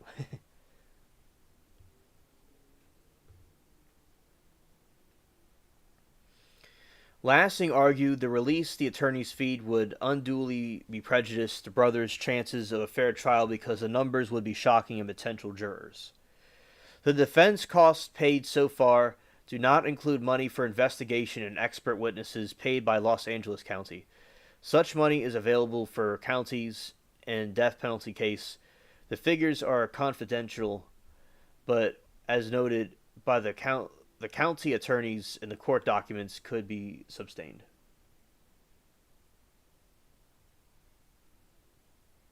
Yeah, Stranded, I agree. All right, that's the information about the Mendez brothers. I, I stay up every night pretty much until 5 in the morning. I stay up pretty much until 5 in the morning every night doing stuff. I'm crazy.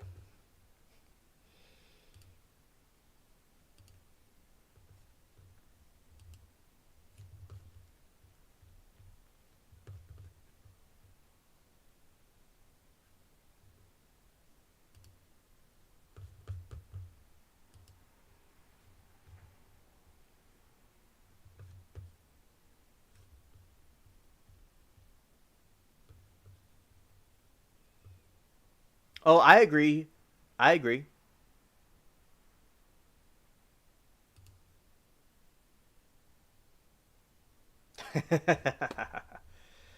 Great minds think alike, Tony.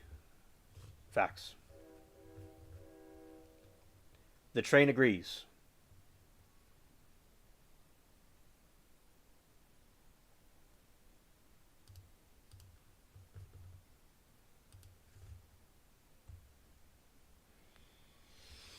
This is something that Latina and I were talking about last night, and I wanted to save this for y'all to be here to see what I have to say, to see the story about. I'm talking about some spooky stories, and I'm talking specifically about these urban legends.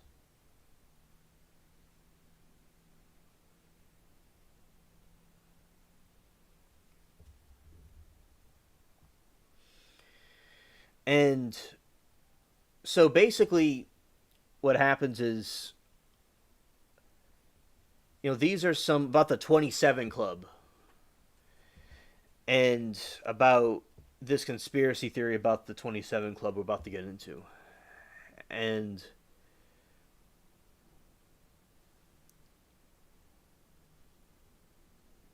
all right, here we go.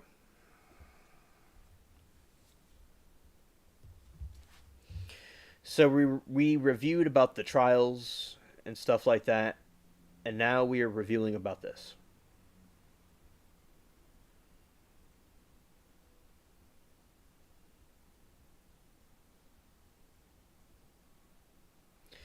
Yeah, shout out to Alan. Thanks.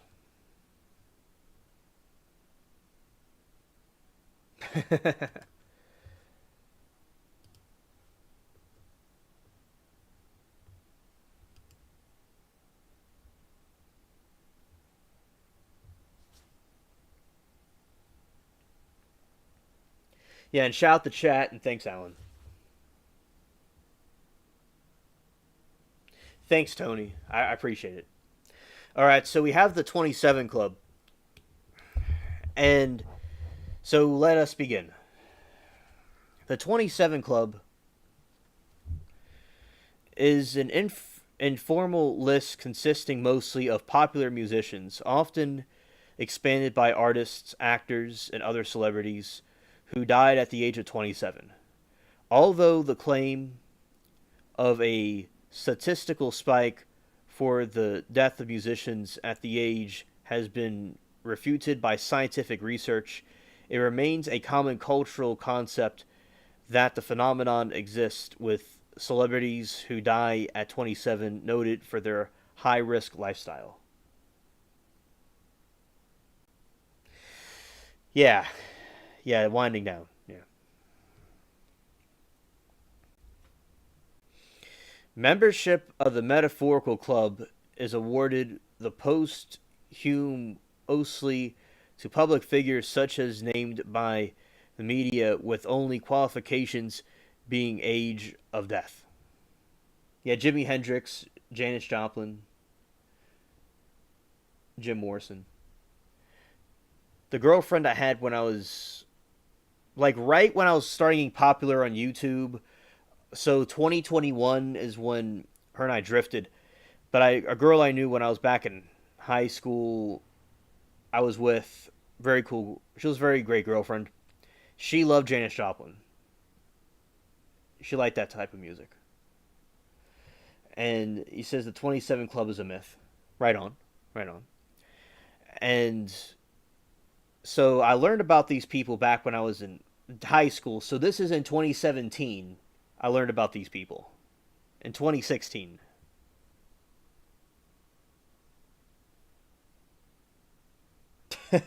There's a 33-year-old club. I didn't know that. Thanks. All right. Cultural per cultural perception.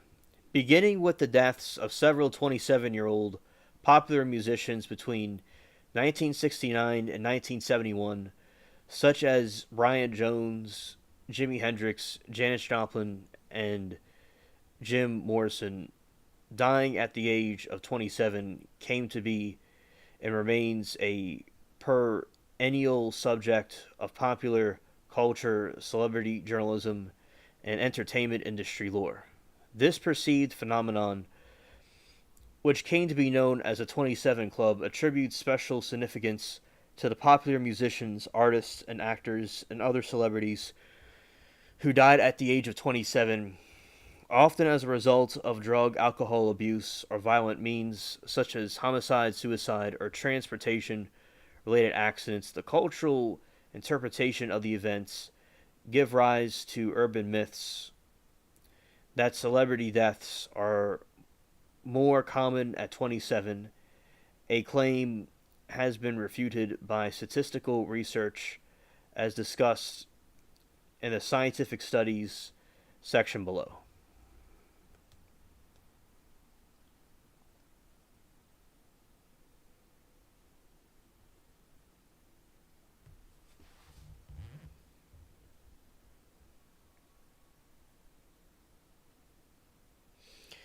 Brian Jones, Jimi Hendrix, Janis Joplin, and Jim Morrison all died at the age of 27 between 1969 and 1971.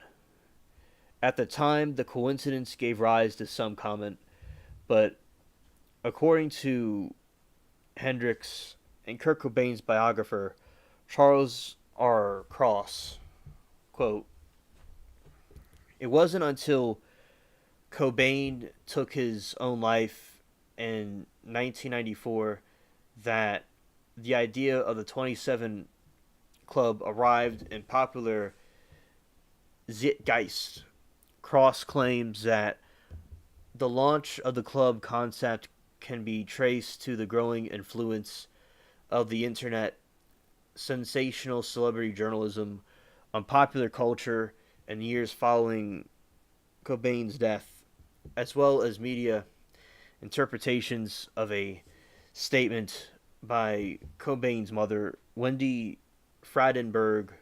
Cobain O'Connor quoted in the local Aberdeen, Washington newspaper, The Daily World, the subsequently carried worldwide by the Associated Press, quote, "Now he's gone and joined that stupid club. I told him not to join that stupid club."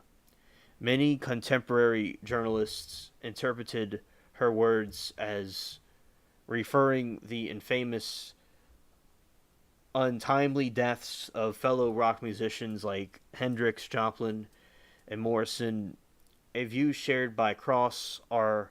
Gary Patterson, Kron Isler of Rock Myths Urban Band. Tony says John Belushi Ishel, Chris Farley and Sam Cooke, Eva Braun, David Koresh. Thank you. Jim Morris, lead singer of the rock band The Doors, among the first people associated with the club. Oops.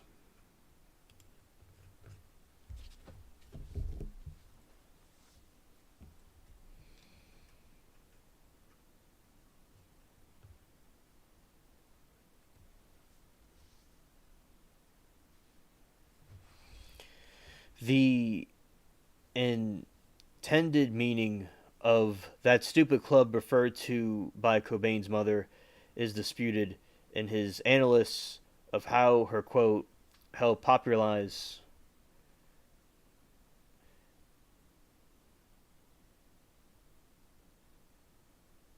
for most it was drugs. That's true. Stranded said Balushi. Thanks. I couldn't see, the letters are small, so it was kind of hard to see. I could try to do something here. Make it bigger. Okay. I fixed it. I fixed it, everybody. I could see chat bigger now. Okay? I could see it better now. I made it bigger. Okay, Belushi. I couldn't see it before. Alright. The intended meaning of that stupid club referred to by Cobain's mother is a disputed. In his analysis, her quote helped popularize the 27 Club. Eric Segalstad, author of the 27's Greatest Myth of Rock and Roll, asserted that she was actually referring to the tragic family matter of Cobain's two uncles and his great uncle, all of whom have committed suicide. Other contemporary journalists linked her quote on the then recent heroin related deaths of the fellow young Seattle rock musicians Stefani Sergent of the 7-Year Bitch. Hello, Miso. Oh, yeah, the story of Bill. Yeah, so Latina, she made up this story, about Soy Bill, and it was a parody to mock the Holly Weirdos, and basically in the bill he likes kids because he's a Holly weirdo, and it was hilarious. Latina said the story, and I read it. Yeah, that was really funny. Rock and Roll asserted that she was actually referring to the tragic family matter of Cobain's two uncles and his great uncle, all of whom had committed suicide. So basically, the club that the mother was referring to is a suicide club that Cobain's two uncles, his uncles, and his great uncles.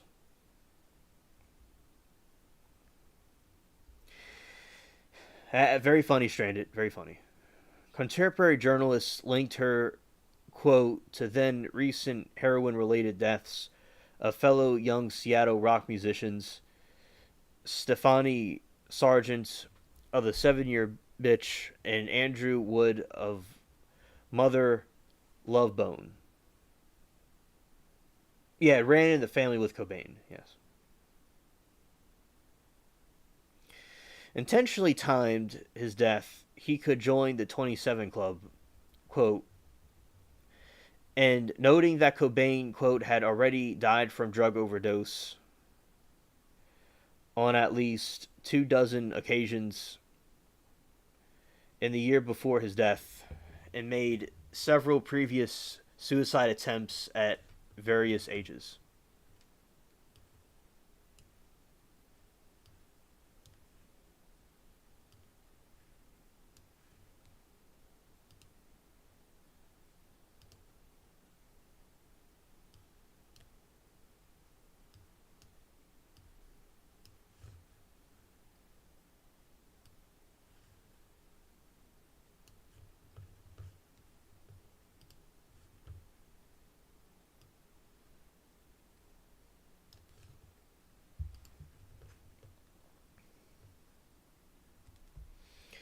In 2011, 17 years after Cobain's death, Amy Winehouse died at the age of 27, promoting a renewed swell of media attention devoted to the 27 Club. 3 years earlier, Winehouse's personal assistant, Alex Haynes, told British press that Winehouse, then 25, feared she would join Jim Morrison, Brian Jones, and Kurt Cobain, dying at 27. She reckoned she would join the club of rock stars who died at that age. She told me, I have a feeling I'm going to die young, she said.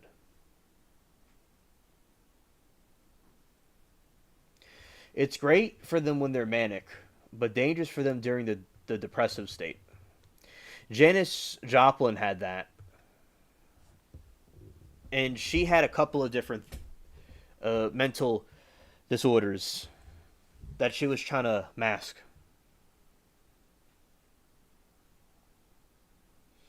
Strand said that Cobain had a lot of demons. It's sad that none of his circle encouraged him to seek help. Tony says when they're manic, they can be very creative. Exactly, absolutely. Scientific studies, despite the cultural significance given to musician and celebrity deaths at the age of 27, the common claim that they are statistically more common at the age of is an urban myth, refuted by scientific research. A study by the University of Academics published in the British Medical Journal in December 2011 concluded that there was no increase in the risk of death for musicians at the age of 27, saying that there were eventually University of British Medical Journal December 2011 concluded that there is no increase in the risk of death for musicians at the age of 27, stating that they were equally small increase at the age of 25 and 32. The study notes that the young adult musicians have a higher death rate than the general young adult population, summarizing that the conclusion that they could be drawn as such a fame may increase the risk of death among musicians, but this risk is not limited to age 27.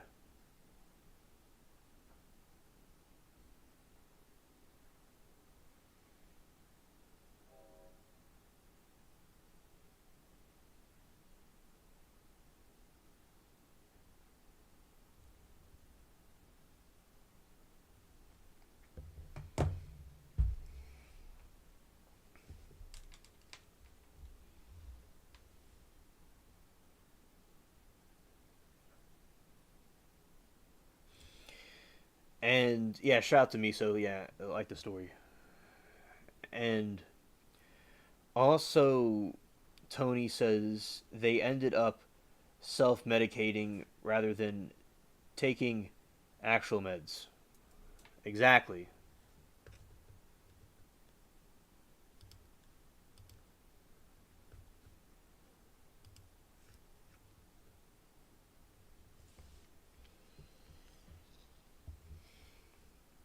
Yeah, it's best for them to have proper medication. Right.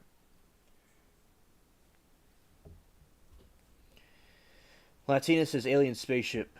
Maybe Winehouse, because she was a woman, probably had some self centered, narcissistic type destructive tendencies and dreamed about dying young to make herself more grander to be. In some category of Kurt, and the others. I agree with you, Latina. She definitely has the grandeur of self and the narcissisticness. I do agree with you, Latina. Yes. With Joplin, it was heroin. Morrison drank himself to death. Yeah. These people were very talented, but it's also very sad how they ended.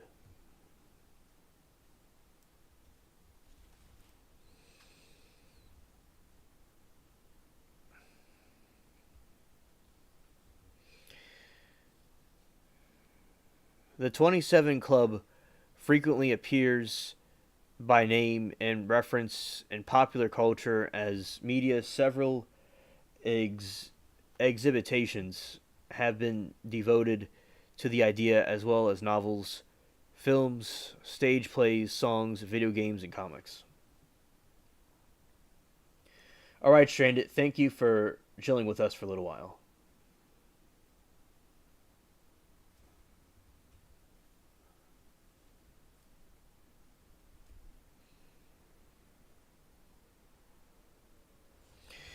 Oh, Alan, the I have it zoomed in, so I might not. I have to go back and look. I'll go back and look.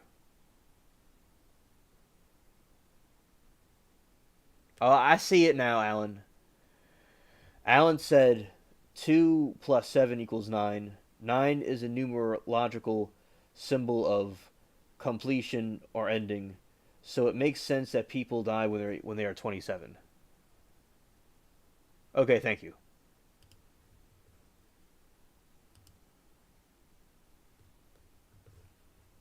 All right.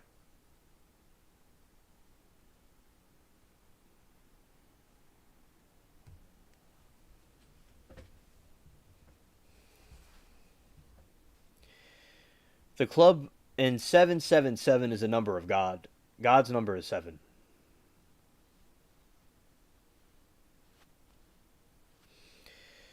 The 27 Club frequently appears by name in reference in popular culture and mass media. Several exhibitations have been devoted to the idea, as well as novels, films, stage plays, songs, video games, and comics.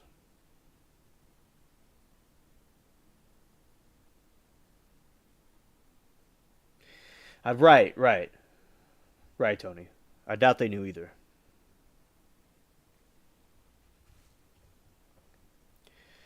The title of the song 27 by Fall Out Boy from their 2008 Folai Ado, Ado is a reference to the club lyrics explore the hedonistic lifestyle common in rock and roll. Petey Wentz, primary lyricist of the Fall Out Boy, wrote the song because he felt he was living similarly dangerous lifestyle.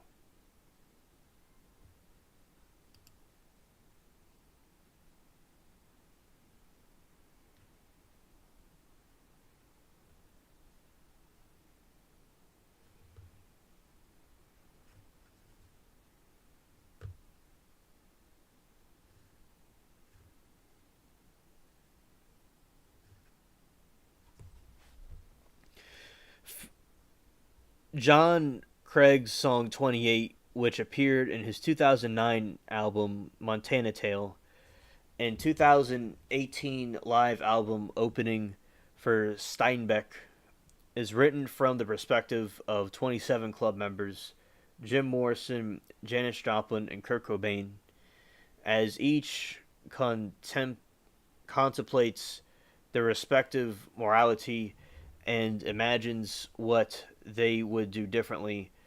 If I could only make it to 28. Craig wrote the song when he himself was age 27.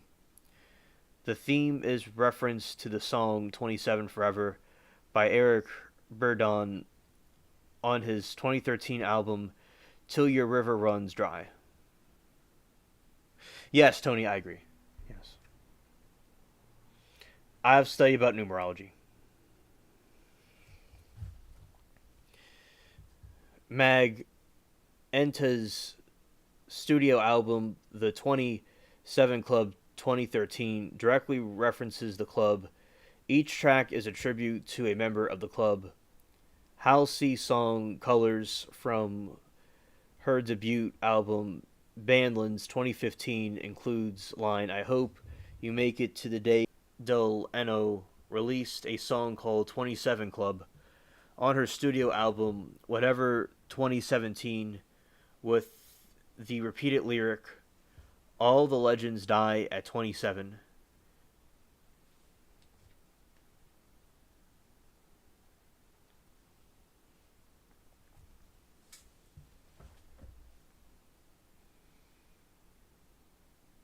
All right. All right. So it was buffering for a second, but it looks like it's back on now. All right. Thanks, chat, for telling me. But yeah, I've looked into numerology also. All right.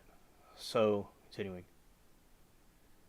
JPEG Mafia's album, The Black Ben Carson 2016, included a song titled The 27 Club, which song refers to the club. He references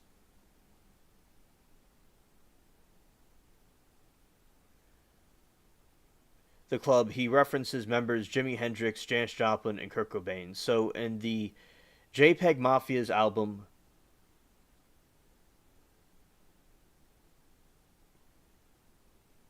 Black Ben Carson includes a title 27 Club, which the song refers to the club. He references members of Jimi Hendrix, Janis Joplin, and Kurt Cobain.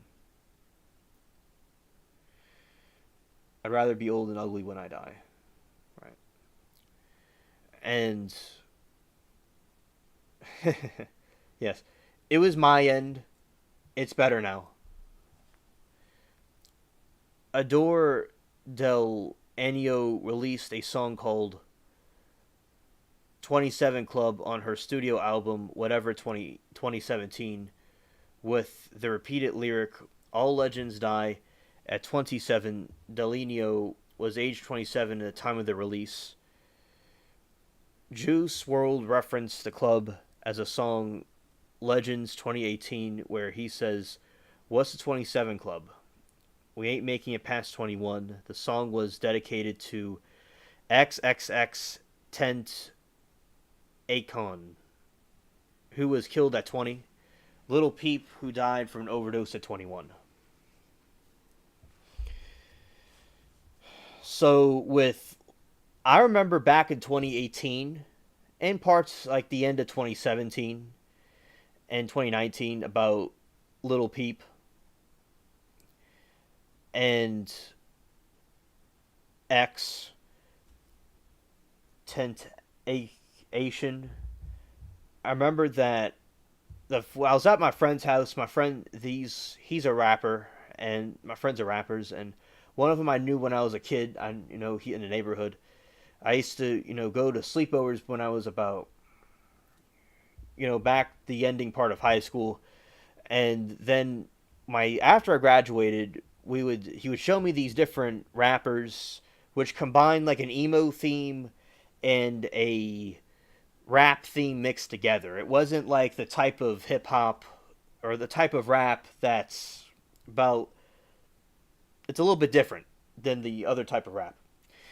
And I was reacting to the videos with him about, this time to like 2, 3 in the morning. And it was not YouTube. It's not on YouTube. I had my YouTube channel back then, but I was not posting much on it. I just posted some sound effects and stuff back then. And basically, we were talking about the movie, I mean, the different pictures. We talked about the different music videos. And I enjoyed doing that with him. Oh, okay, Tony. Understood. And so, okay, usually the rap has to do with like the hooded stuff, and this other rap had to do with stuff that, and Little Peep was white, but if that doesn't really matter because you have Eminem, who's a good rapper. He talks about the hood and stuff, and the hood raps, all right. They have wisdom in those. There's actually a lot of wisdom in those raps, contrary to what you would think. Because at first I was like, I didn't know about rap. Like about rap, I was kind of like, I wasn't too sure about it. But when I start listening to it, there's a lot of wisdom in there. Like they'll talk about wise quotes and stuff in there. Not all of them, but some of them do that. So these rappers are a little bit different, where they don't talk about that. They talk more about relationships and stuff, and it's a little bit different. It's kind of like emo rock and rap mixed together.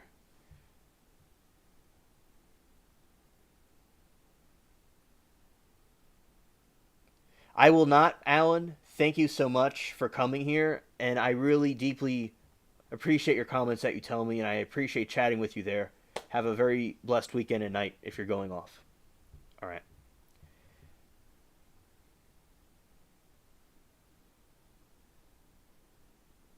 A rough estimate is fine.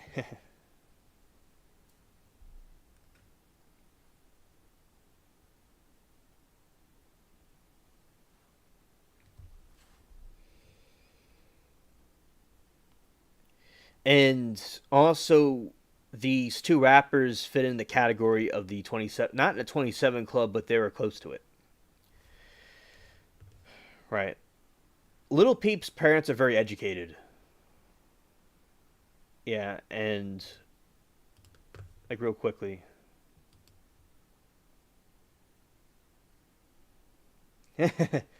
Right, children in their 40s. That's Little Peep right there. Can they see that? I don't know.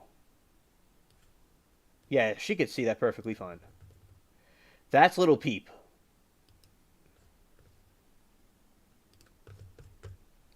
He was a good musician. He was a good artist. I liked his content. It was just a very short time though because he passed away. Okay, he died in November 15th of 2017.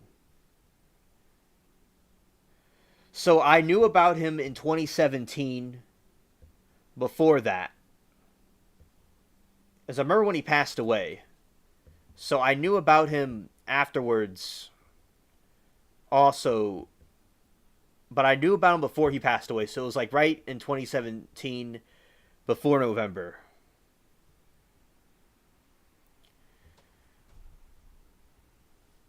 Yeah, and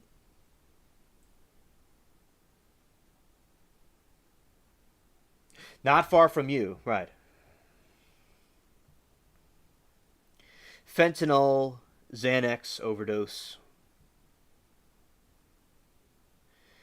And yeah, his parents, I recall correctly, were Harvard educated, if I'm recalling that correctly, something like that. Was it? I have to look this up right now. It was one of those colleges.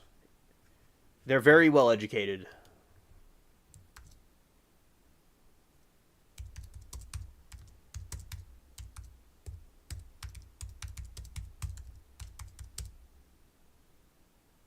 Yes, he sure is tattooed up. I was right. I was right. Little Peep Gustav, this is his real name, in Pennsylvania, grew up in Long Island, New York. His parents, who split when he was 18, are both Harvard graduates that pursue teaching. Yeah, so they're Harvard graduates. And yes, he is mighty tattooed up, I agree. Oh, he had more tattoos than that in one of his videos. His whole face was all tattooed. See if I can find a picture of him.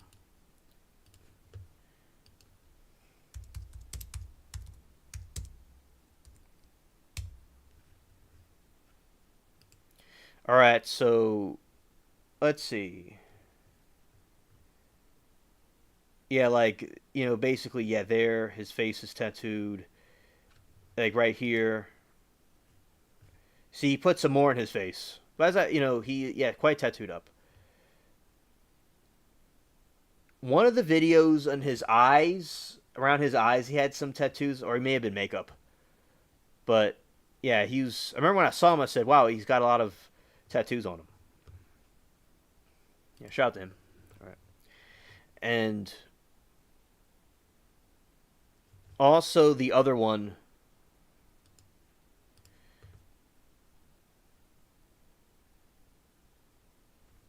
Then again, a lot of people do, but they don't get caught up in drugs. And Tony says he came from a broken home, right? Then again, a lot of people that, but they don't get caught up on drugs. Oh yeah, absolutely. And I didn't come from a broken home, but my parents were not together. And but I think that people that come from a broken home or abusive home, I think could be more predisposed to something. Right. I do agree, but not all of them are like that. Right.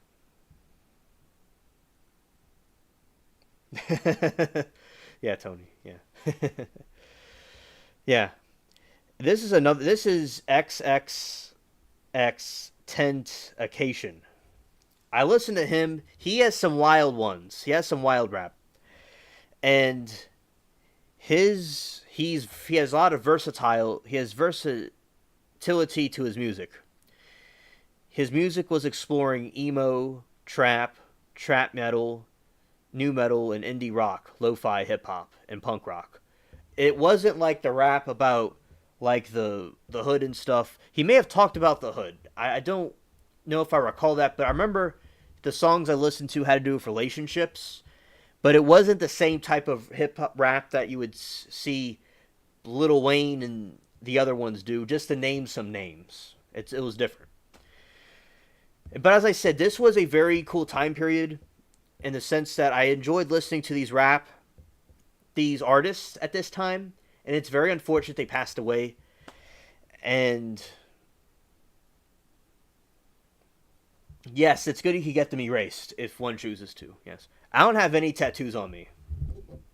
I'm all just I'm just a blank sheet of paper. My skin color is like paper.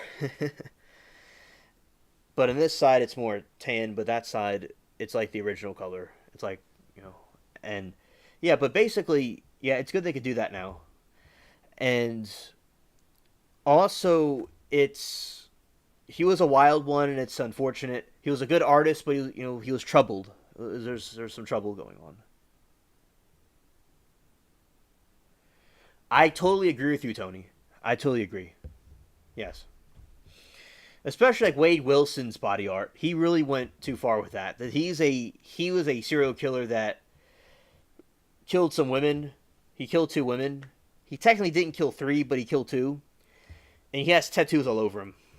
But yeah. So, but as I said, this time period, I was hanging out with my rapper friends. And I remember I remember the winter.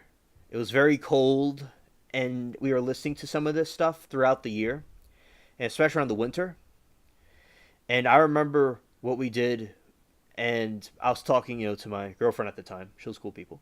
So yeah, this was a very, cool time period for me. It was right before I was uploading some videos, but it was right before my YouTube channel took off when I was on all these other streams all over YouTube. It was right before that happened because it was 2020 when I saw, Smoke and Scan and ABL and them.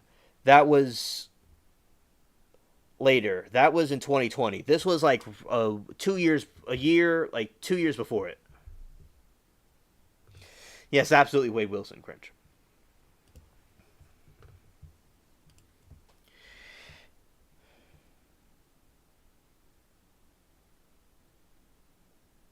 Yes, yes, absolutely.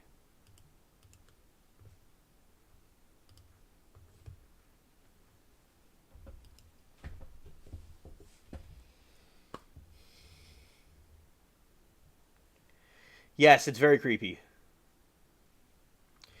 And it's also like the Joker smile.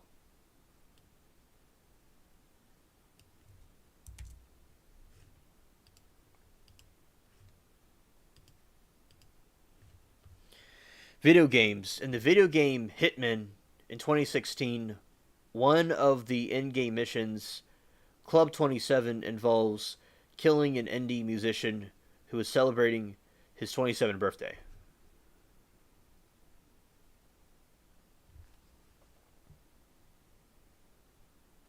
He will not see the light of day. He's going to be locked up in the dungeon.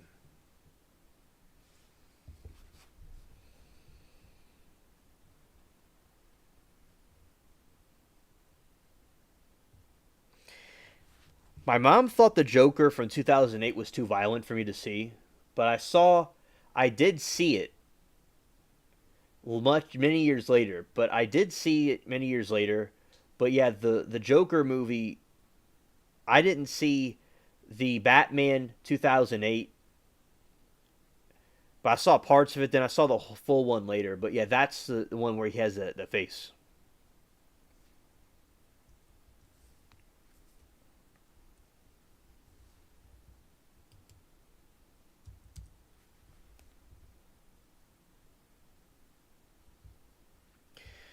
Because the 27 Club is entirely notional and has no official membership, the table below lists individuals explicitly described as members of the 27 Club by journalists and writers in various books and publications. Some deaths linked to the 27 Club predate the emergency as a cultural phenomenon. Blues musician Robert Johnson, who died in 1938, is one of the earliest popular musicians, included by various sources, despite the club's original association with the deaths of popular musicians. Later sources begin to link actors, artists, athletes, and other celebrities to the 27 Club. Rolling Stone included television actor Jonathan Brandis, who died by suicide in 2003. In a list of 27 Club members, Anton Yelchin, who had played in a punk rock band but was primarily known as a film actor, was also described as a member of the club upon his death in 2016. Likewise, Jean Michael Basquiat has been linked to the club despite being known primarily as the painter, with his music career being relatively brief and obscure.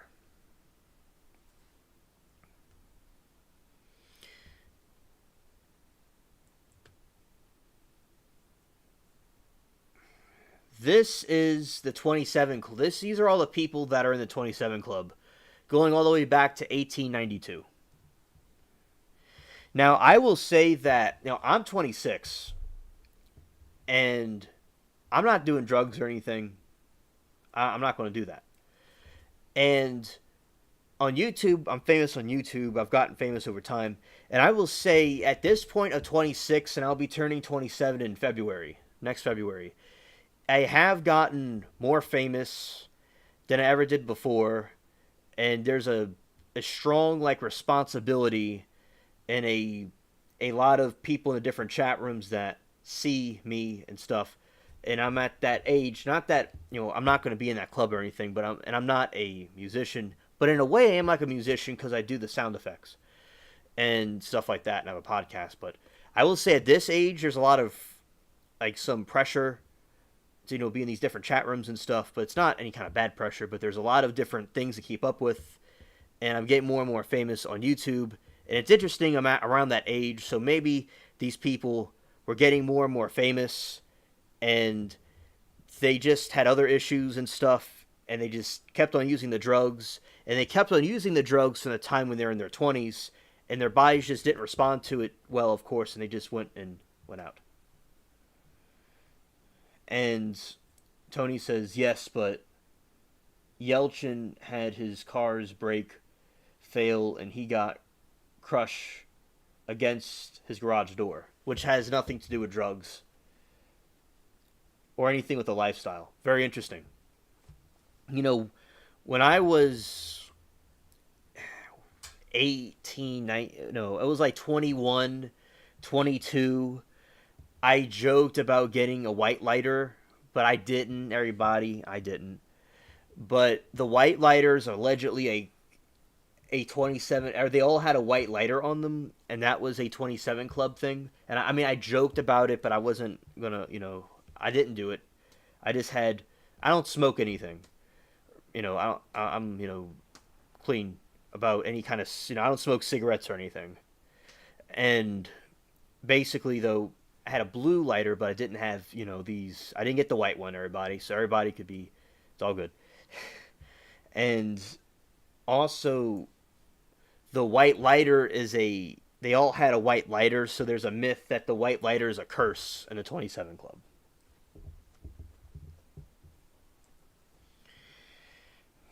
Tony says his parents sued the car company and won. Well, that's great. They won. That's awesome. All right.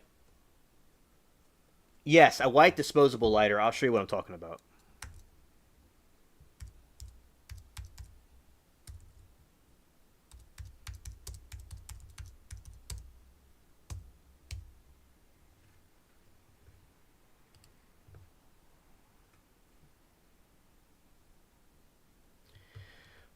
Well, I'll give you this as a side. You never had a white lighter. Okay. The only ones that I got were blue. That was the color for me. And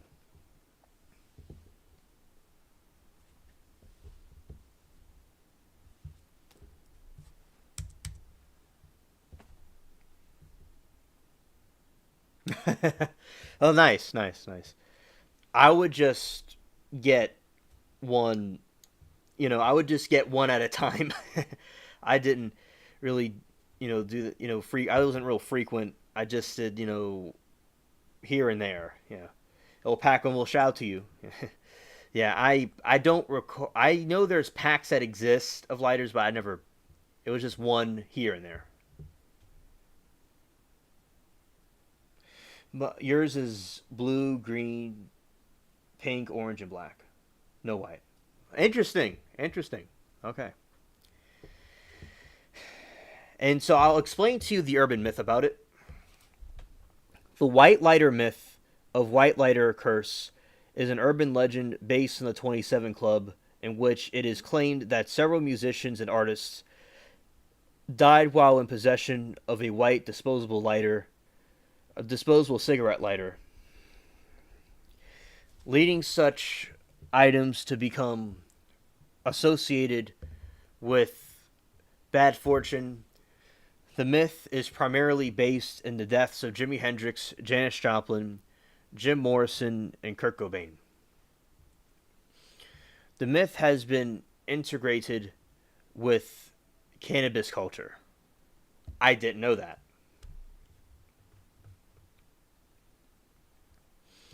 In 2017, Snoops published an article discrediting the theory, noting that Bic did not begin producing white disposable lighters until 1973, several years after the deaths of the members of the 27 Club.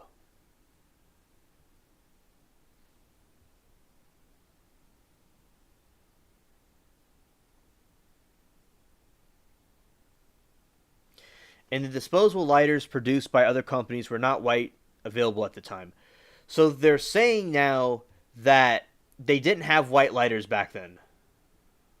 They say.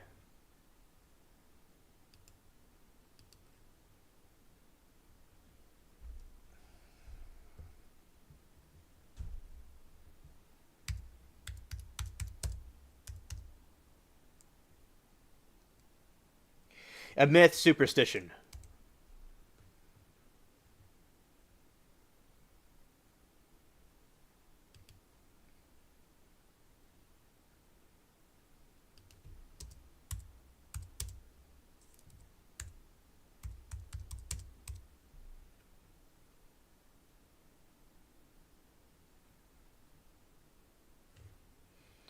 some artistic interpretations with the white lighter, they put their names on it. But they're saying that they didn't have white lighters back then. Yes, a superstition, a myth. Yes.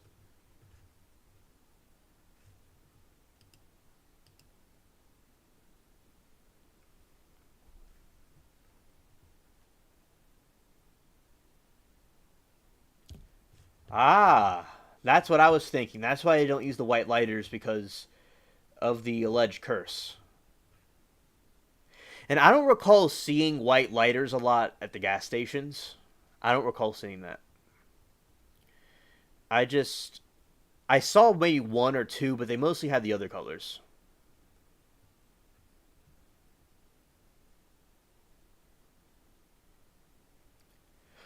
Okay, thank you, Tony. I'll be interested to know.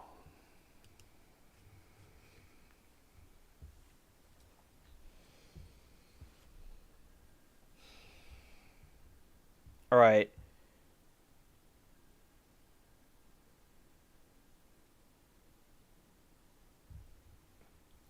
Mick Lee says Bic lighters with the design plastic wrap are white underneath. Ah, okay. Thank you, Mick Lee. Thanks. Okay, so that may be where the myth comes from, and we'll continue to look into it. And yeah, okay, Tony can confirm it as well. Okay. Yes, that's true. That's true. I remember now. Y'all are correct. It's been a little while since I had one of those. Yes, that's true. Yeah. I remember the blue and the underneath was white. Yeah. Thanks for refreshing my memory. All right. So she said she's not superstitious, and basically, and hello, Mickley, welcome to chat. I, shout out to you. All right. So basically, this is just a giant list of the people in the 27 Club, and it has. Right, he's saying you could peel off the colored covering and you would see white. Okay. So they're all white, basically. And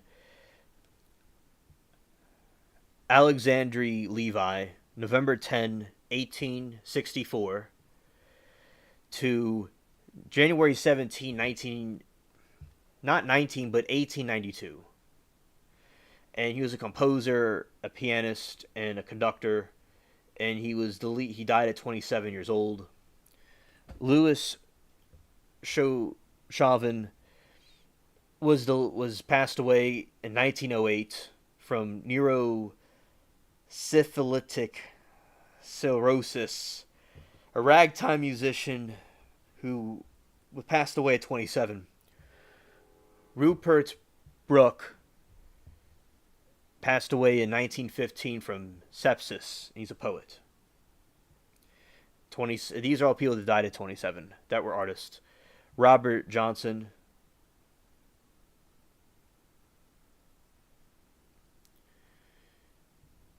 1938, blues musician. Ghazi of Iraq. 1939, traffic accident, probable murder, king of Iraq. Interesting. And Tony says, then I have a lighter you can fill with butane.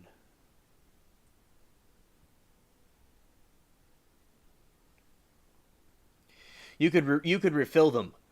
Yeah, that is a good thing that you could refill them, because they run out at sometimes they run out. So yeah, it's good that you could do that. You could just go and refill it. Those lighters are, I would say, are quite handy. And Nat Jaffe, August 1945, complications from high blood pressure, swing jazz pianist at 27. Camilio Cienfuegos, unknown alleged plane crash, Cuban revolutionary. These are people from all kinds of walks of life. And Jesse Belvin, 1960, R&B singer, pianist, and songwriter. Rudy Lewis, 1964 drug overdose. Vocalist of the Drifters. Yes, blood.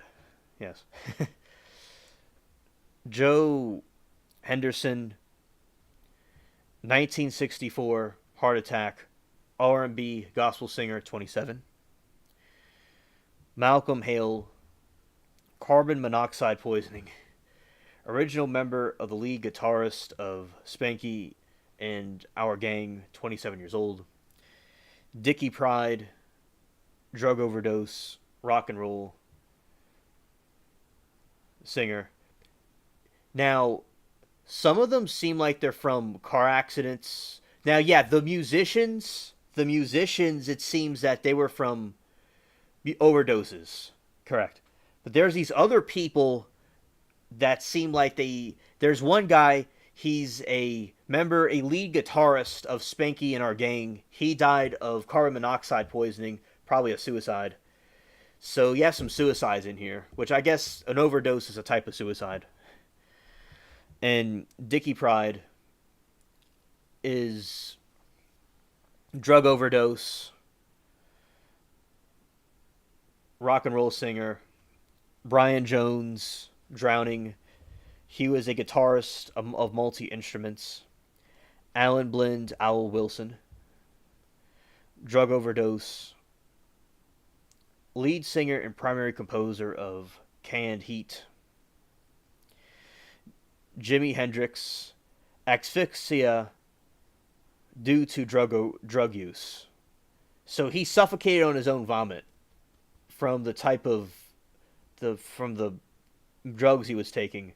And most of them are overdoses from these musicians. Tony says there were no disposable lighters when I was in my early 20s. We used matches. Ah, yeah. My great grandmother smoked, and she used the matches, yeah. And we have some vintage matches that are, they're in like a little package and you open it up. Yeah, I know about the matches, yeah. That's how you knew if someone smoked weed, a pile of matches in an ashtray. Ah, okay. Okay. I didn't know that. Thanks for the info. Janis Joplin, 1943 to 1970. Drug overdose. Lead vocalist and songwriter of Big Brother and the holding company of Cosmic Blues band Full Tilt Boogie Band, 27. Alistair died Christian, 1971. He was murdered. Frontman, vocalist of Dyke and the Blazers. And Tony says, I still keep a box of wooden matches in the house. Oh, nice. That's awesome. And a nice wooden box.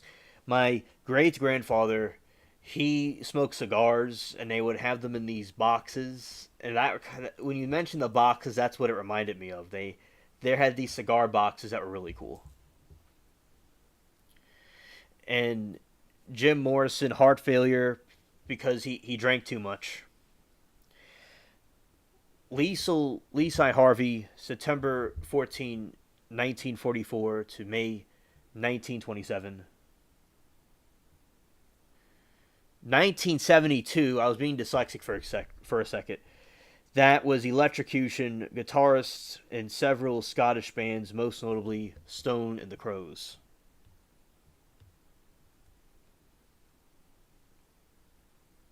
Ah, 72.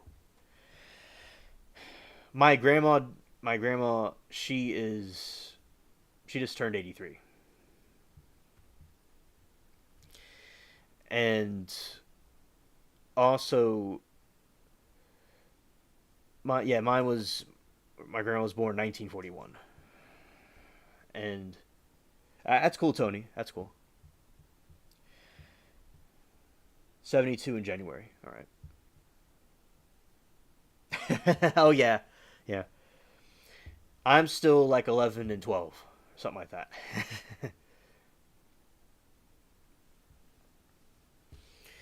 Ron Pigpen McKernan, September 1945 to 1973, gastrointestinal hemorrhage. Founding member, keyboardist, and singer of the Grateful Dead. Roger Lee Durham, 1973, horse riding accident. Singer, percussionist of Bloodstone.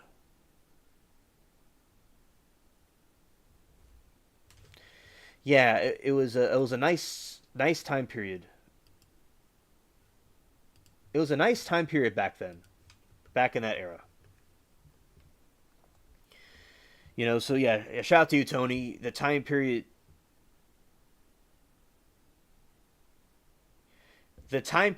he came up in was one of the greatest times of American history. It really was. This stuff is different. Ron Pigpen McKernan, 1973. I read that. Okay. Roger Lee Durham, 1973, horse riding accident, singer and percussionist of Bloodstone. Pamela Corson, 1974, drug overdose. Long term companion of Jim Morrison and heir to his estate.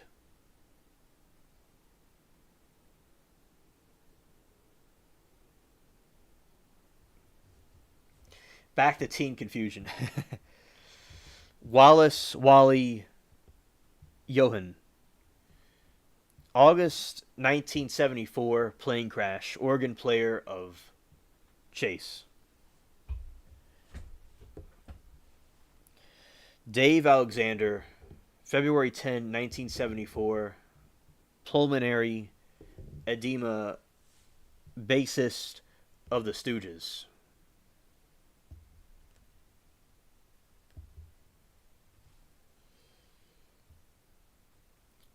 Pete Ham, suicide, songwriter, keyboardist, and guitarist, leader of the Badfinger.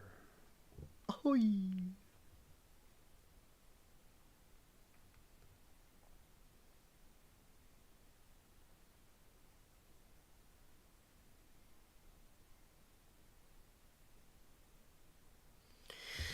Oh yeah, no one locked their doors. No one had cameras.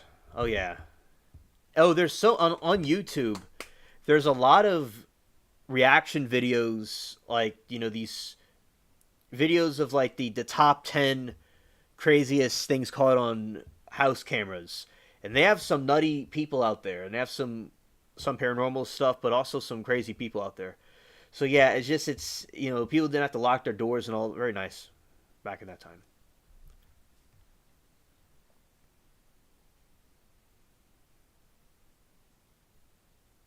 And you did a lot of walking in the morning hours. I'm like that too. I like doing that also. And by yourself, yeah.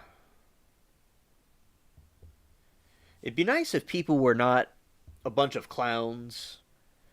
And I was saying in another stream that the internet trolls are the modern day clowns and jesters. By the way, I did research on it on the stream. And you have Celilia, 1976 car accident. Helmut Kohlin, 1977 carbon monoxide poisoning. Bass hits of the 1970s prog rock band Termuvarat. Andre Piament, 1978 suicide. Playwright and of musician member of the progressive rock band Keno.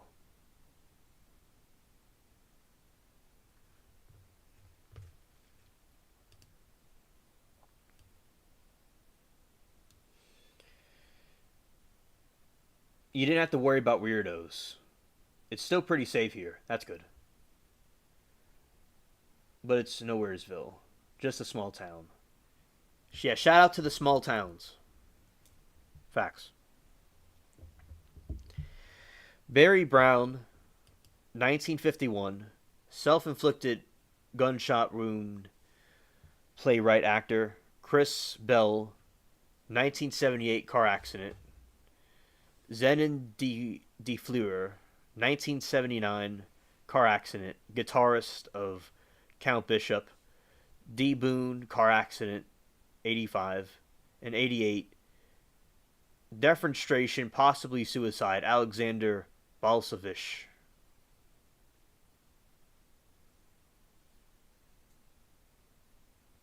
He threw himself out of a window.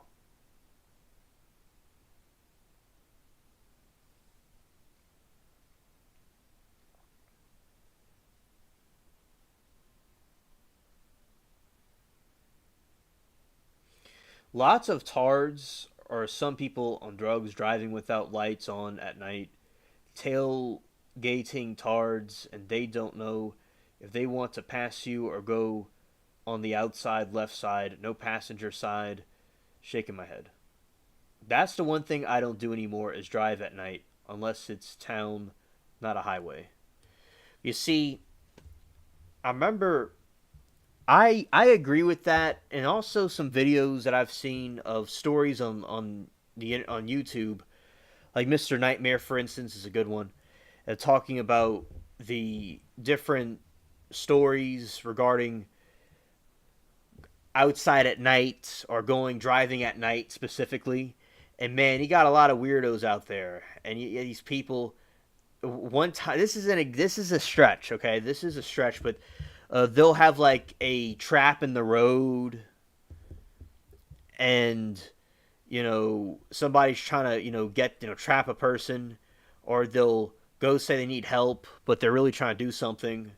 Or this one story, all these people this came out the car with a bunch of masks, and you just but real more like realistic stuff. You have these situations where you have all these people who'll just do weird stuff at night and try to do stalkings or robberies or creepy things like that. So yeah, just anywhere at night, just take it with a grain of salt. Yeah, just take it with a grain of salt. I remember there is this story where the dude was saying, and these accounts of people in the road, you say there's a bunch of kids' clothing, and there's like in the woods, you hear a kid screaming, but it's actually a box with a recording thing. It's just a recording, and there's a bunch of weirdos trying to kidnap a person, stuff like that. And so be aware of tricks. There's a lot of tricky clowns out there that could be. Those are very far-fetched scenarios, okay? But there are people trying to tailgate you, for instance. There could be pirates. So people trying to get you to crash your car or get to your car to go and rob you or something. Or carjacking. Stuff like that. There's a bunch of weirdos out there. Also, there's people like Ted Bundy. There's people like that from a long time ago that wasn't too nice. So yeah, and also as time has gone on, there's a lot of things that have increased in different violence and stuff like that. So just at night, be careful. In the daytime, be careful also. Just from my observation of things. Okay. I'm about to read the chat. Nowhereville sounds like a good place to be, but no town should have to suffer with crime and lefty tard crap just because there's a hospital or a police station, but it seems like it's part of the package. Agreed. I live 2 blocks from the police station. That's good. Tony, I am talking about driving in town. Dums have passed me up twice at night and had some side passenger side where the curb is when I'm getting ready to turn in the driveway. That's annoying. And a mile from the hospital. That's good. That's good. And, gotcha. That usually only happens on a Friday or Saturday night when people are out partying. Okay, thank you for your information. Amar Chamikela, 1988. 1988 was 10 years before I was born. He was murdered. Singwriter, musician, and composer.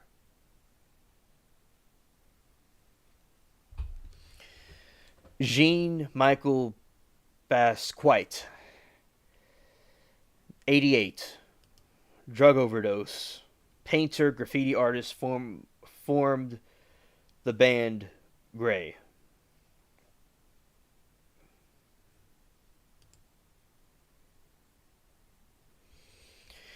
P.T. de Freitas, motorcycle accident. Drummer of Echo and the Bunnymen. 1961.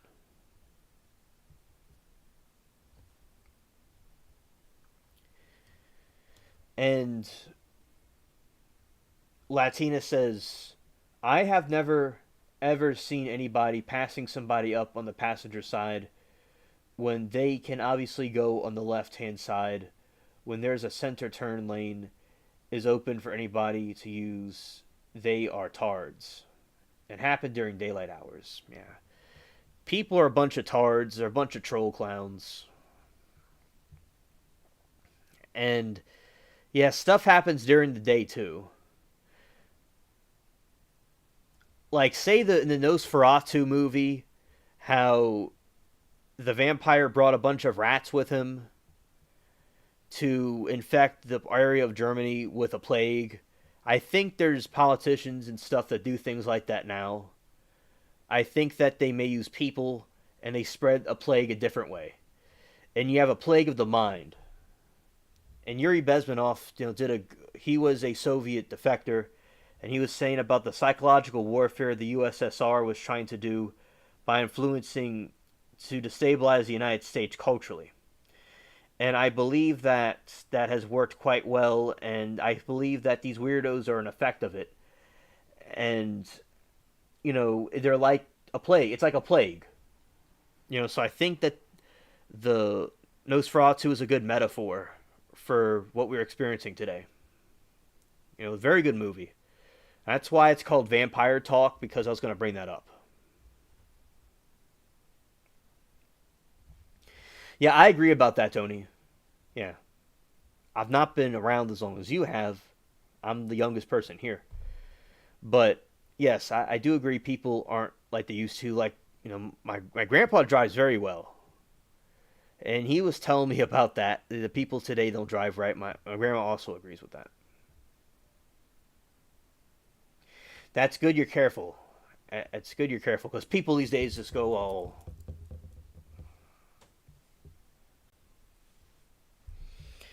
June 18, 1989, drowning. Singer of Five go down to the sea.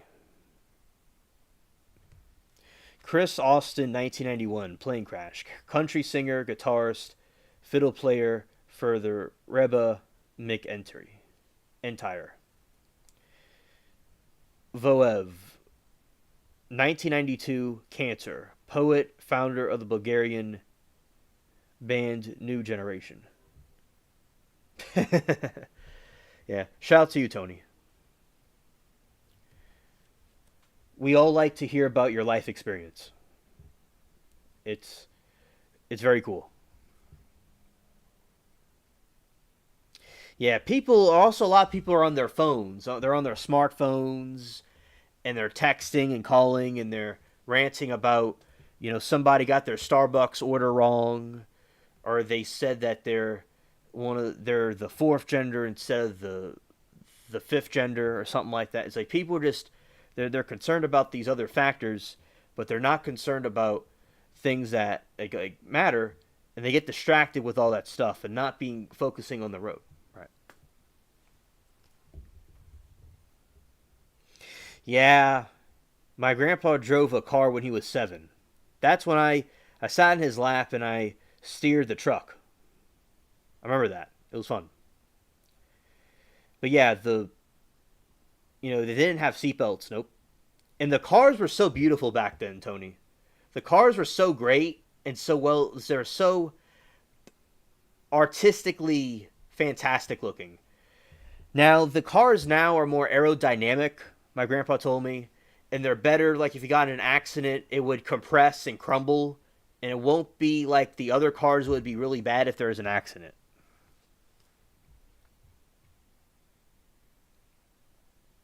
It wasn't a law until the late 70s. I didn't know that. That's very interesting.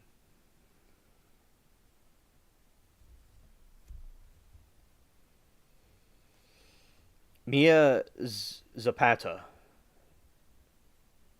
93, murder. Lead singer of the Gits. Kurt Cobain, 1994. Founding member, lead singer, and guitarist and songwriter of Nirvana, 27.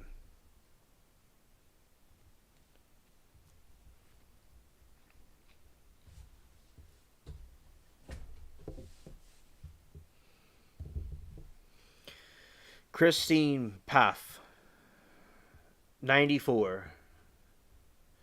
Drug overdose. Bass guitarist of Hole and Janitor Joe.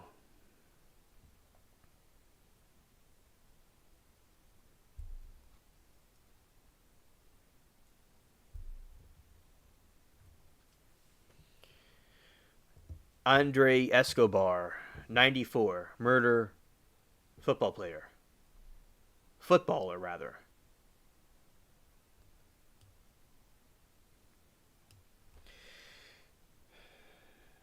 They were like tanks. My grandpa told me they were like tanks. That's exactly what he said. Latina says, to make matters worse, there are a lot of people that are not born, raised American in this country, and they make up rules in their head, and they feel entitled to come and shit in our country. Tony says, the most you got was detained a dented fender. Ah, okay. And my great great grandfather was a mechanic, and he worked on cars, and he helped soldiers learn how to repair cars after they got back home from World War II. Yeah, my great great grandfather. Yeah, shout out to him. He loved my great great grandfather. Had all kinds of old cars, all kinds of antique cars. That guy had a bunch of them, and he won trophies for in the car shows. Yeah, he was very very into that. He had Model Ts and stuff like that too. Latina says, I was watching videos of scam artists from other countries in the USA. They think just because your video recording them public that they have the right to hit you without consequences. Latina, I've heard about that. I've seen that before on YouTube. I saw those videos also.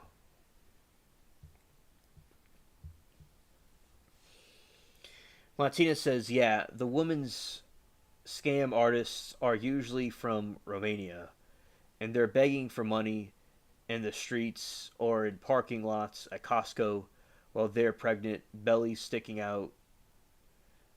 They're having babies.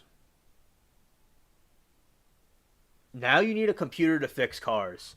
Yeah, that's kind of hard for me to understand, but I know that it's a thing. But I know about that, and I've seen that before.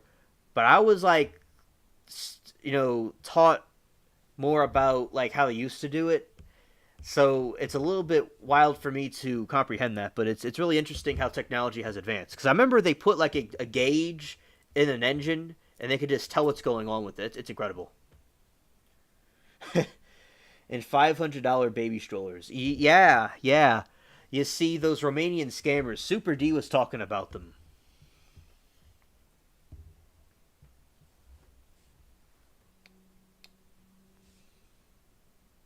And how they steal from stores and then give cops a hard time when caught. Oh, yeah. Absolutely, Tony. Absolutely.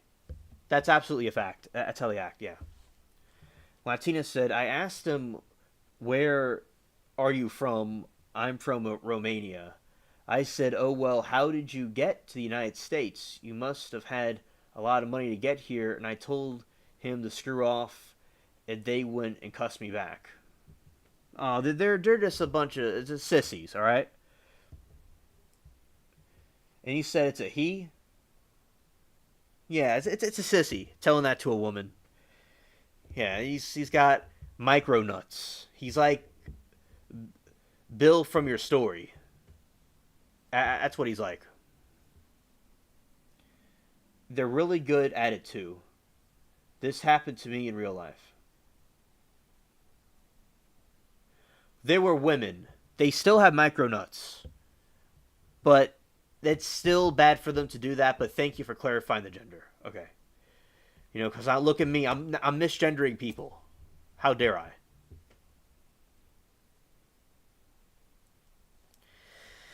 And also, yeah, because I think that it's just really sick for them to do that. There was a dude that was from one of those countries in the parking lot at Walmart, and he had this really creepy look in his eyes. Okay, really creepy. He had nice eyes, like how my eyes look in the certain lightings. They're kind of like greenish looking. They're like a green hazel looking, and the dude had a really creepy look to him. And he asked for he would ask for like $5 or something, but I was like, I don't have any. And he had an accent to him, like from Romania or somewhere. But yeah, his eyes were like, whoa. But he never did anything to anybody. He was always just cool, but you could see something in his eyes. I learned about those, and they'll go and jip you for they'll go and trick you, and they'll jip you out. Yes, that's how they are. One time, my grandpa was dealing with some people like that when he was younger, much younger, and he was like doing business. He had to do business with some like roofing thing, and he did this trick on them where he said, you know what, whatever is mine is yours, and they said, oh, we don't steal from friends. Because if you say you don't really, he said that they didn't really care about losing his stuff. They didn't really want to steal it. But if you want to hide your stuff and where they don't want you to have your stuff taken away from you, they want to steal it even more. So go ahead and take it. They're like, they don't really care. They'll like, okay, you could have it. Don't steal my stuff. They want to steal your stuff more. So that was an interesting psychological trick.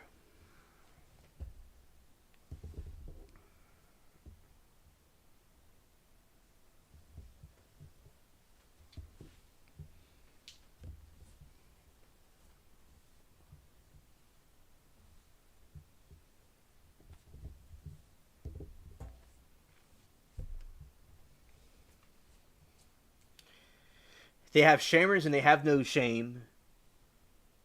I drop these bars, put them into a ball of flames. They better watch out because they realize that I just came. I'm hard to tame.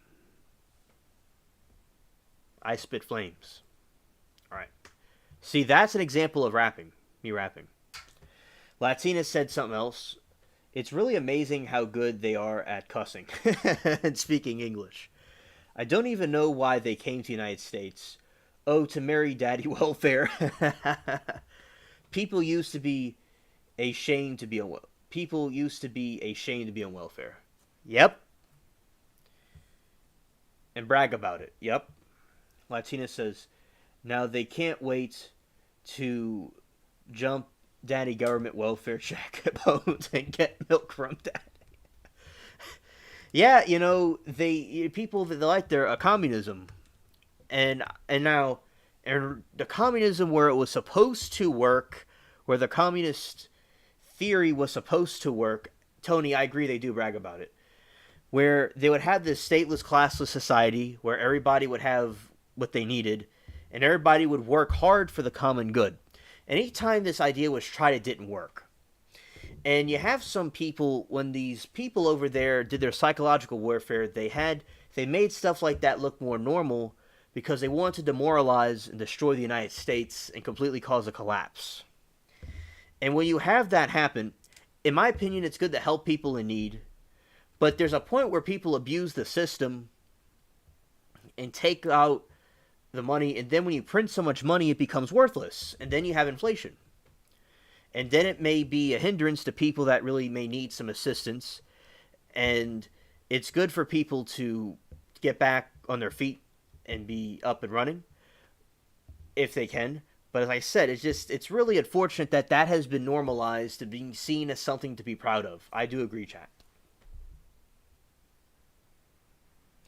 We worked all of our lives. Yes. You know, and you know, that is true, Tony. We all do that. And also, my grandparents worked very hard. My grandparents' generation, also you too, Tony, a very good work ethic in that time period. People were very hardworking, and they persevered, and they did what they had to do. And my grandpa at 80 still does stuff around the area, and with assistance from me, of course. And also, the work ethic thing is not emphasized in this modern time. And it's a shame that they take advantage of the system and American taxpayer money. It's really unfortunate they do that. And to what we have a sense of accomplishment. Exactly. That you worked for it, you earned it. I know how that feels.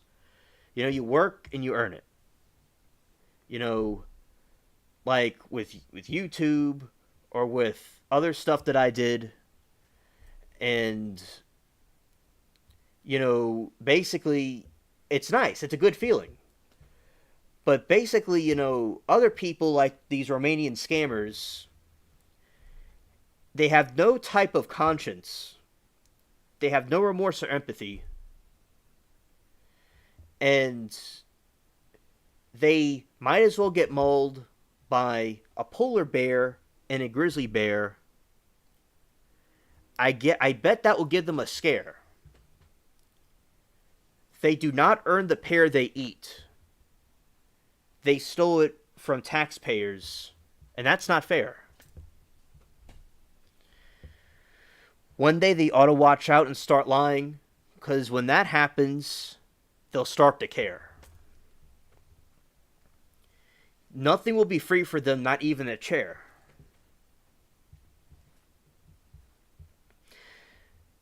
Not rapping the rhymes like a saxophone. Now that's talent. I offend anyone, I don't care.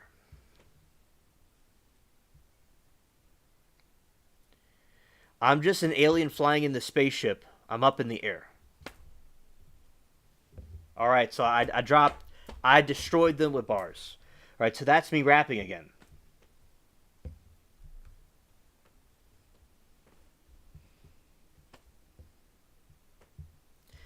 Yeah, facts. Thanks, Latina.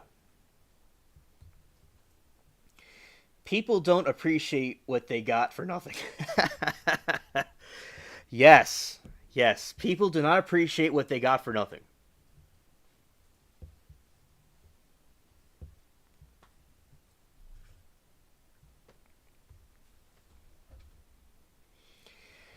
Tony says, then they feel entitled.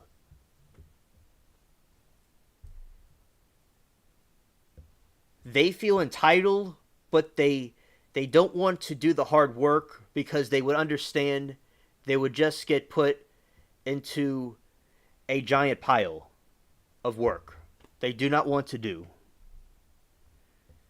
All they do is try to roast Latina, but all I hear is achoo.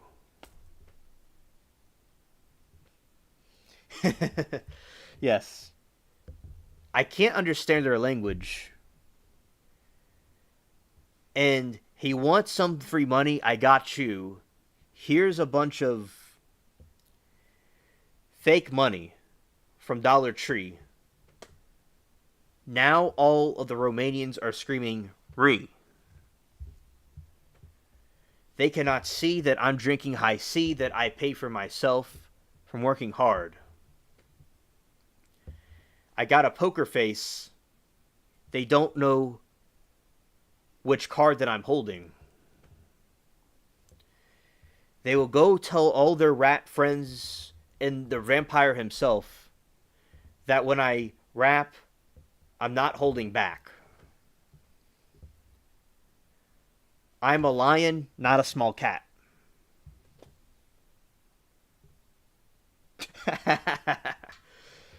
Latina says they work so hard to become mattress backs or tables on all fours.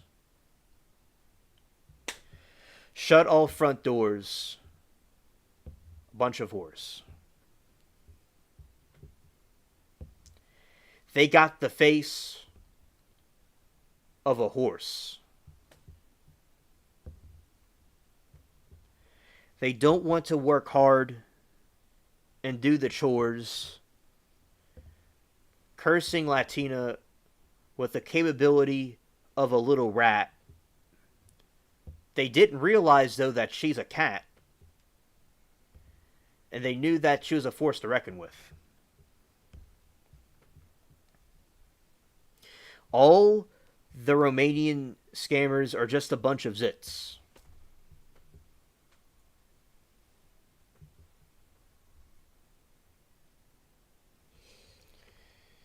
Tony says, then you have people who come here for a better life and appreciate the opportunity to do so.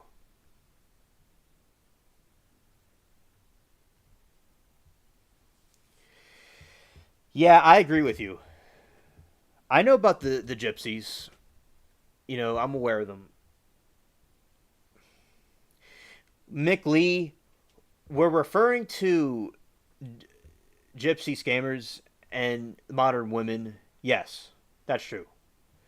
So McLee, what she's referring to is like a specific incident with some scammers from Romania that she was dealing with, and also, but yes, modern women. You know how like the radical feminist movements and stuff. There was feminist movements that were good for women, but the radical feminist movements, I believe, are linked to that as well.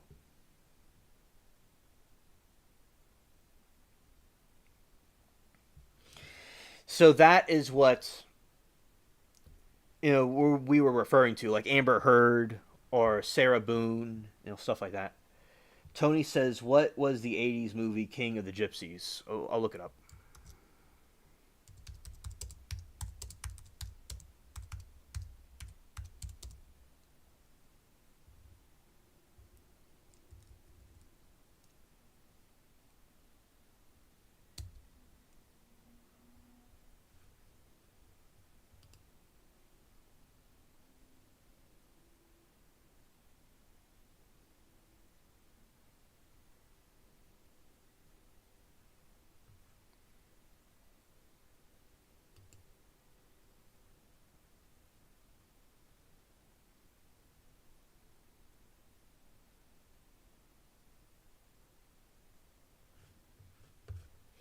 Latina clarified what she was talking about, and I went into a little rant about that for a second. But yeah, she was talking about the street dogs that are begging for money out in Costco. All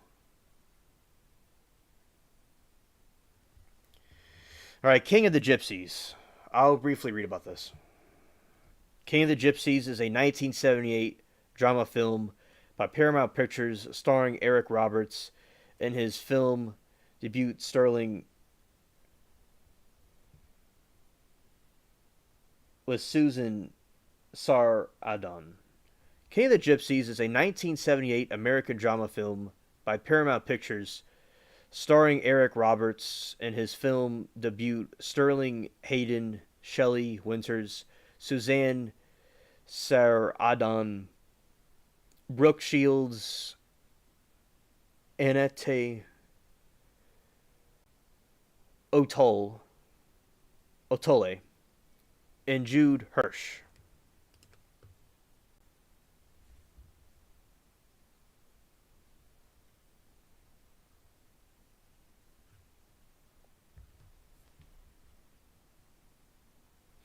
Young Eric Roberts. Originally planned to be directed by Peter Bogdanovich, the film finally directed by Frank Pearson from a screenplay which he adapted from the 1975 book King of the Gypsies by Peter Maas. The book tells a story of Steve Tenay and his gypsy family.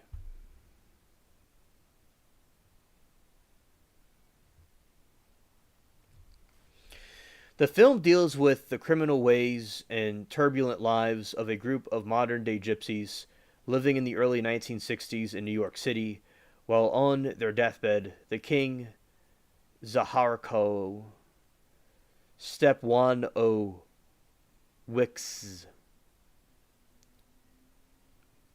passes his position of leadership on to his unwilling grandson Dave. In spite of Dave's reluctance to become a gypsy's new leader, Dave's father Grofo, resentful over not having been appointed leader, attempts to have Dave killed. Grofo is scheming and temperamental and uses voices and threats to get a clan to do his bidding. Eventually, this leads to a major confrontation with his son, and the film ends with the suggestion that Dave has finally accepted his legacy, with his voiceover considering the possibility of bringing the rest of the traditional bond of gypsies into the world of the 20th century customs and lifestyles.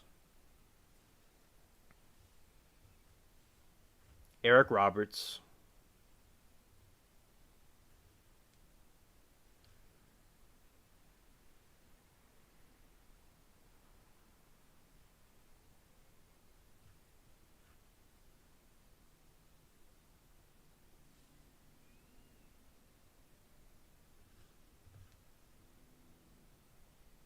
All right, that's it. So that's the movie.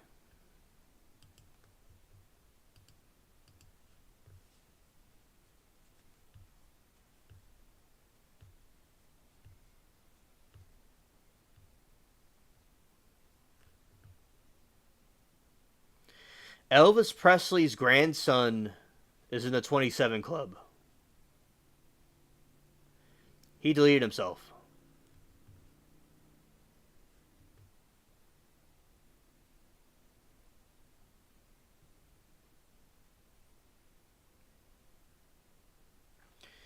Also, love the Pope of Greenwich Village with Eric Roberts and Mickey Rourke. Okay.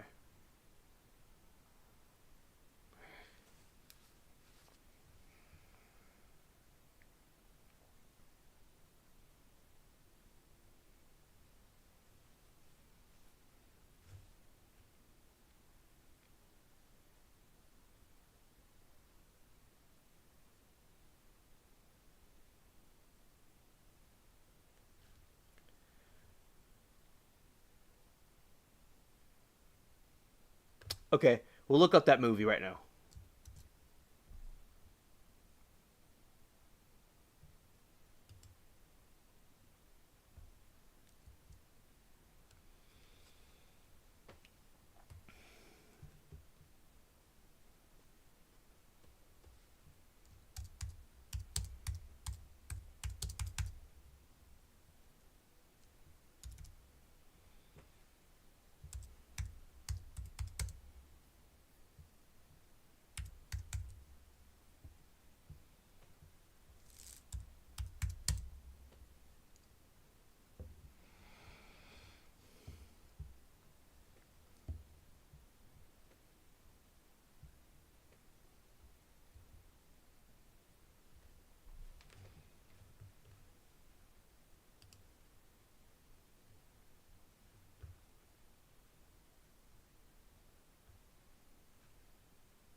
It was a shame for Lisa Presley's son.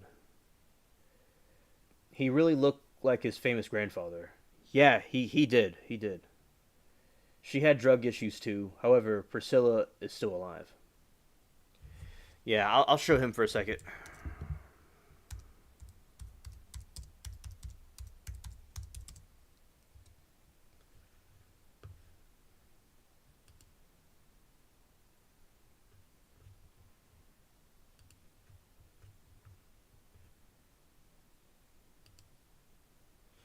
Yeah, he looks just like him.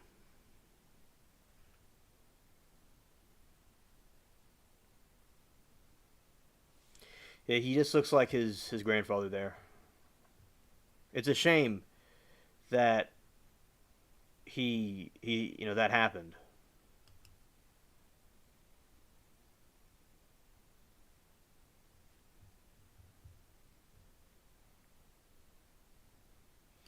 Yeah, that's them. That's him with. Yeah, he looks just like Elvis.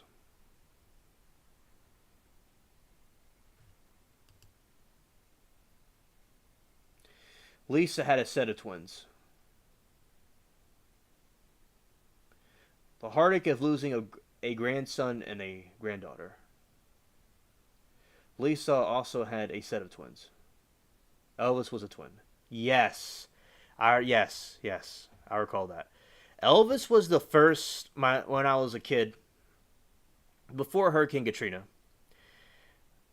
My mom would show me. We would have CDs. There wasn't like digital like it is now, and we had these CDs of Elvis, and she used to play that in the car for me. And so he was one of the first. He was like the first rock and roll stuff I listened to.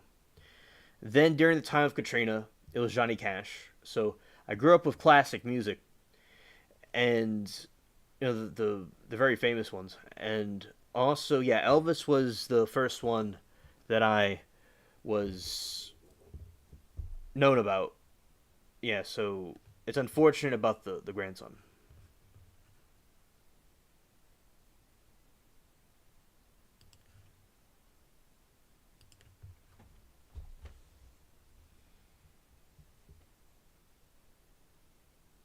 Yes, I'll look it up. His twin was stillborn.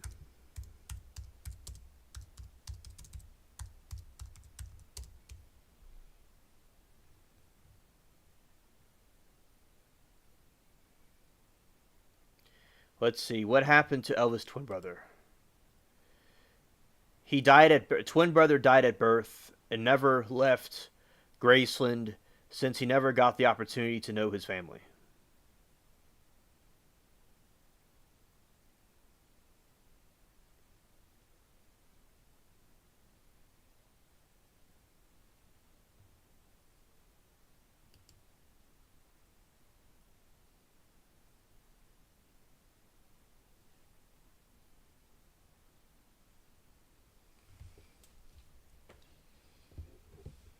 Aaron Presley, his twin was stillborn. Yes, you're correct.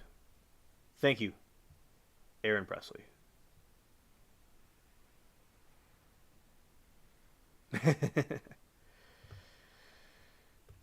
Yeah, Latina. They seem like they they don't make they. I like their music and their content and stuff, but yeah, like with the 27 Club and some of these people, and some other ways, they they may lack some wisdom in some other ways with some of the artists. Yeah,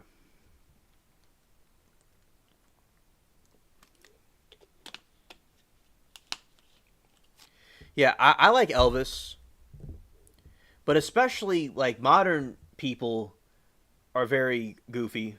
I think a lot of people nowadays are really cringe, but I like Elvis. I like him, and I like Michael Jackson. Oh yeah, I liked him too.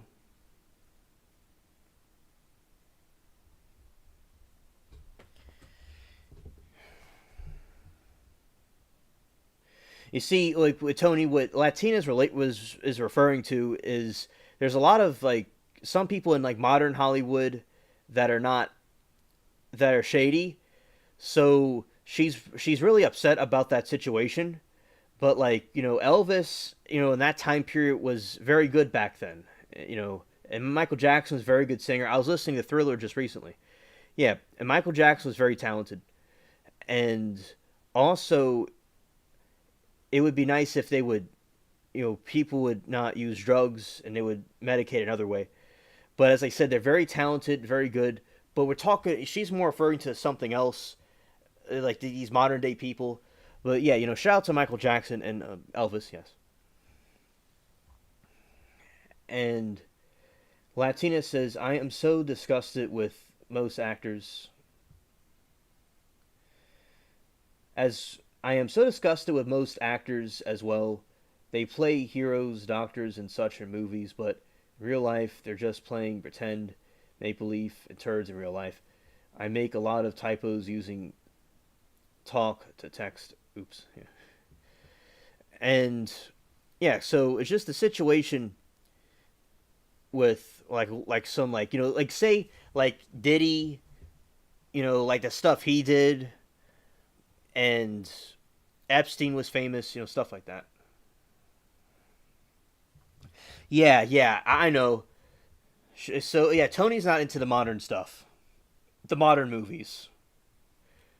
Actually, I remember like we were talking one time, and yeah, Tony was not interested in the modern movies at all, and it's the old movies. Yeah, we're not talking about the older ones, the new people. Yes, I like the classics of yesteryears.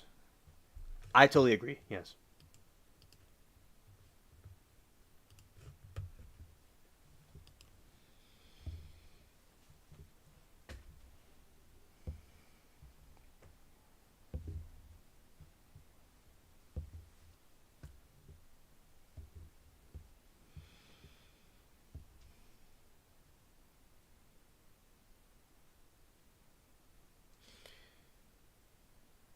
Yep, everything is woke.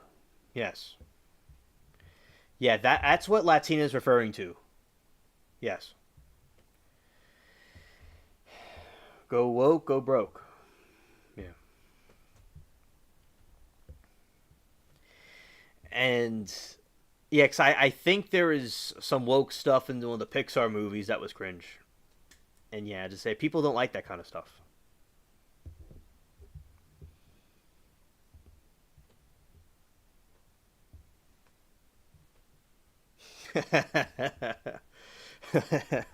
Yeah, yeah. Latina says people like Eminem is a turd. All the gangster rap and cat ladies like Taylor Swift. And sorry, Kitty, no offense, but that's why you stay outside of my house. Yeah, I think some of these. I think the artists nowadays are misinformed. And, I think that they're misinformed because it's like I don't have to drop scorched earth on them because they're perched up like perching woodpecker in a tree, pecking all day long at a piece of wood. I think political realities are misunderstood. I think it's important to realize policies just make life worse for people in the hood. Supporting political parties that were for slavery is something that I think they is very misunderstood. There's many Romanian type scammers all over the place. I want to remind you of that just in case. All right, drop some more bars.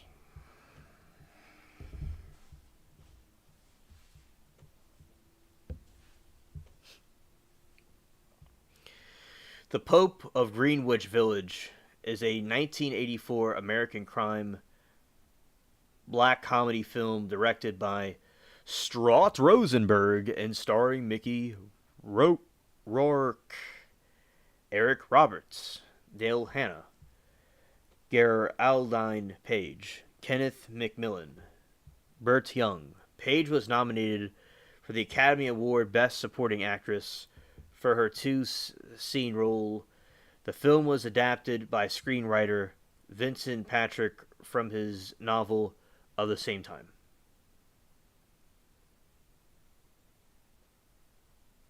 Tony, I agree with you. I agree with you. That's true. It makes sense. You know, I think you have a biological that was something naturally that was biological male competing against a biological woman is not is not right. I agree. Now in their mind, they see themselves as something else. Okay, than the gender they were born with, but just don't do it against biological women because the body is still the same, even if their mind is different and they're put in the wrong body. Still, the body's still the same.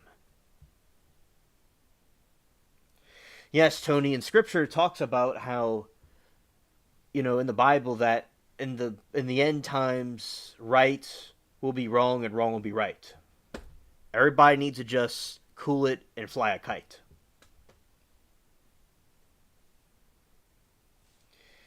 And Latina says, "Alien, I disagree. I think people like Taylor Swift really want to be worshipped like they are a goddess, and they know what they are talking about politically. They want evil, think it's good." And yeah, like I don't know what Taylor Swift thinks.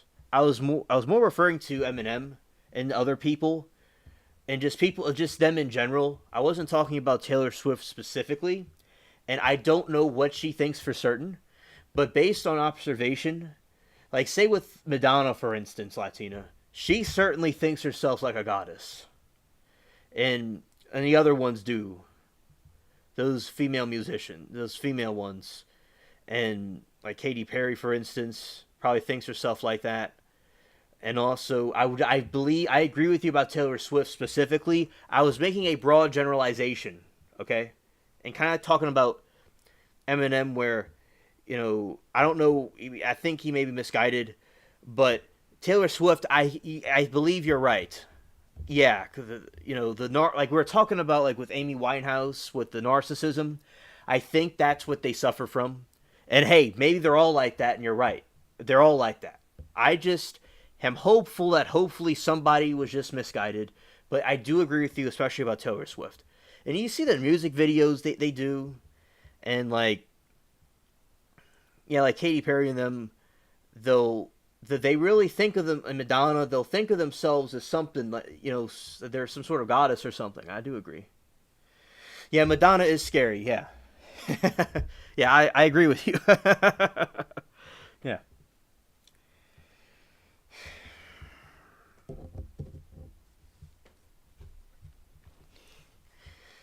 Tony says, yeah, I said that before. Yeah, Tony says men are always going to have more upper body strength. Right, that's true. And it also Tony the Night Owl I was never a Madonna fan. She rubbed me the wrong way. Oh well. And Latina says Katy Perry is scary, but I do like some of her songs. Right. And I just don't care for her. Madonna liked to pretend she a virgin touched from the very first time.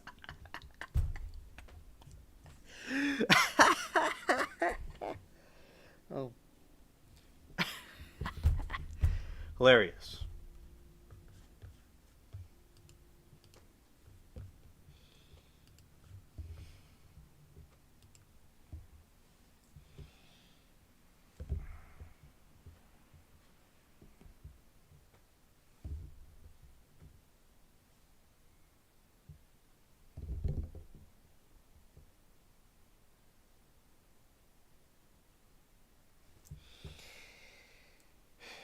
Tony says she went a bit too far with the plastic surgery, like most of them do. Yeah, I agree. Hey, we're gonna have some cringe right now.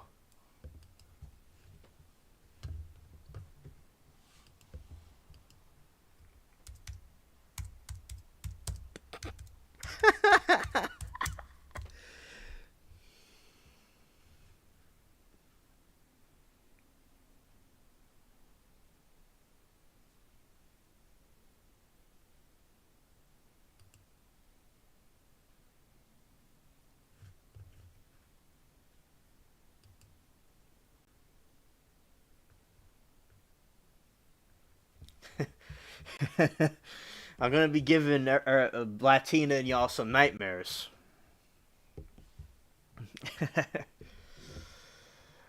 And yeah, so that's Madonna now, and that was her like back in the day, and that's her now. Good God. Oh God, gee whiz.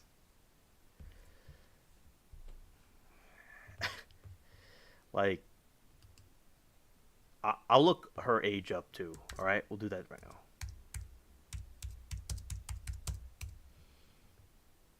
She's 66 years old.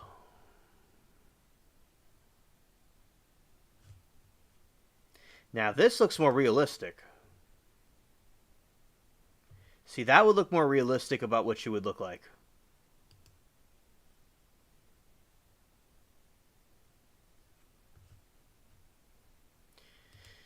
She thinks of herself like Cleopatra. Well, Cleopatra was all right. She was a very smart woman. I doubt Cleopatra would. She would be disgusted with these modern women. And she was very smart. But they think of themselves as like a Cleopatra type person.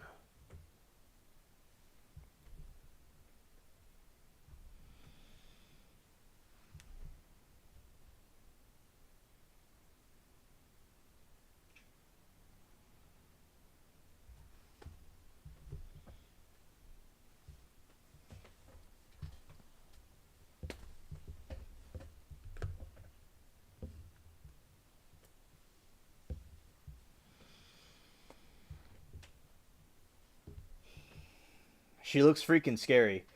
Latina says lots of artists died young. Richie Valens is only 17. And Tony says it's like they all go to the same bad plastic surgeon.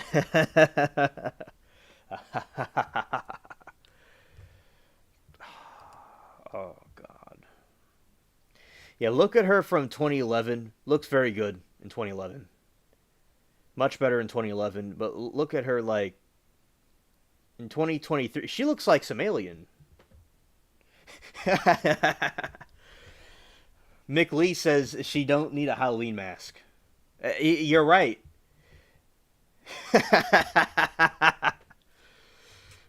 Absolutely true.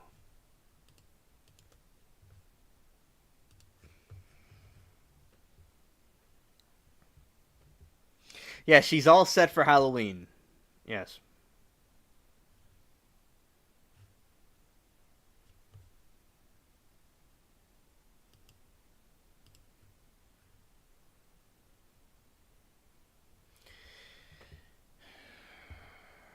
2001 and 2023.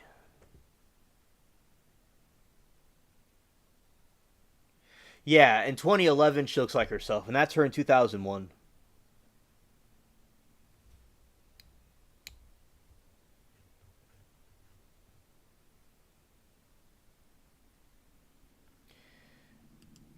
Yeah, 2011 she looks like herself, but not in 2023. She looks like she's an alien.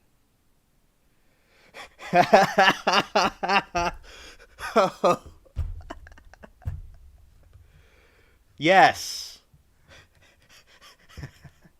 that was that was great. She would make a great Bobby Hill. Yes, yes, she would make a great Bobby Hill. That I needed that. After this crazy day of the trial, I needed that laugh. Yeah, shout out to you, McLee. Yeah, and also, yeah, yeah. I remember watching King of the Hill when I was coming up. When I was what's it called? When I was a kid and a teenager. I was like a teenager and a kid. Yeah, like 2008, 9, 10, around 11. Yeah, I watched King of the Hill. It's a good show, but it definitely, definitely. Yeah, she looks like herself in 2011.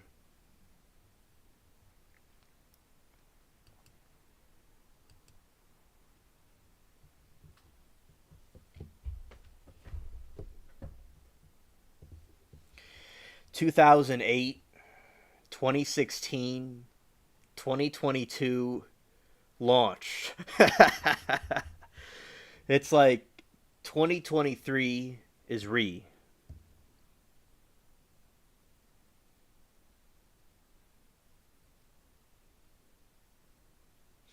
Tony, it's been an amazing time chatting with you tonight.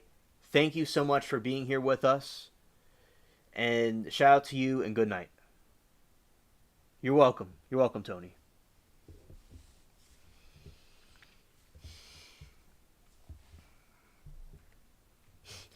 Yeah. So and also yeah, she just gradually got worse and worse looking. She's Bobby Hill.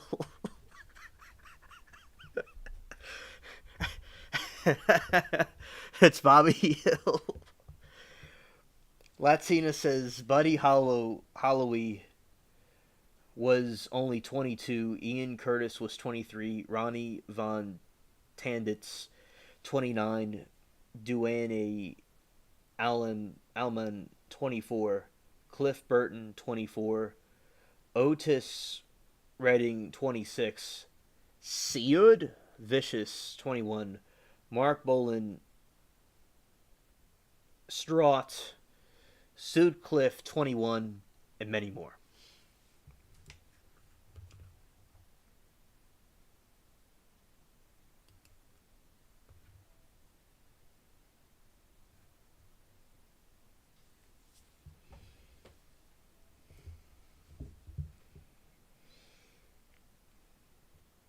Good lord.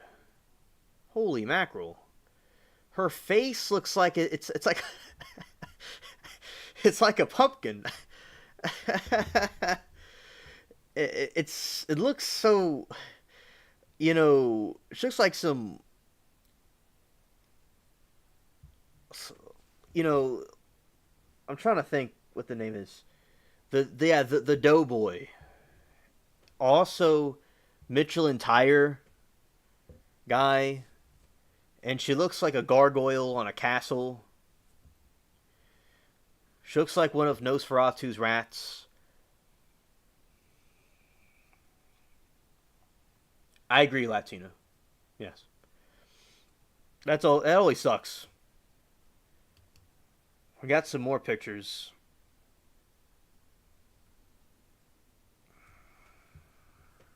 Yeah, you see, the plastic surgery was kind of wearing off for a second.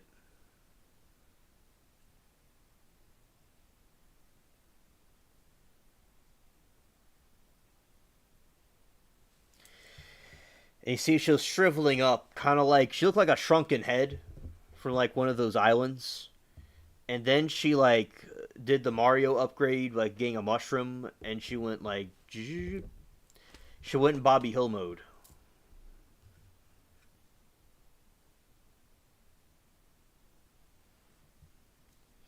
Shout out to Kristen. Shout out to Christian music, by the way. Christian music artist Toby Mac's son died at 20.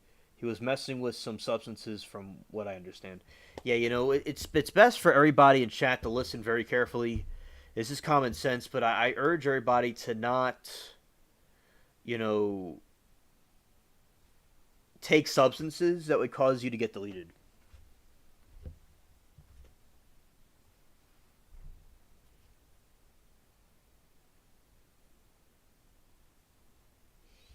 Yeah, plastic surgery, 1998, 2008. Oh yeah, yeah. They went to the same plastic surgeon. I know to take that one off the list.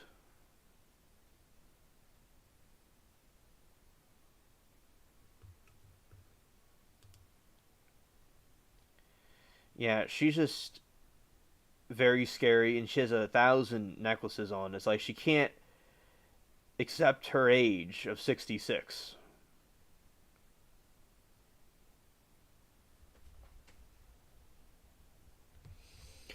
Latina says, that is friggin' sad. I don't know how in the world she thinks she looks good or why she would keep chopping her face up. It's like, how much can you chop up your face, Madonna? Yes. That's what her reply would be.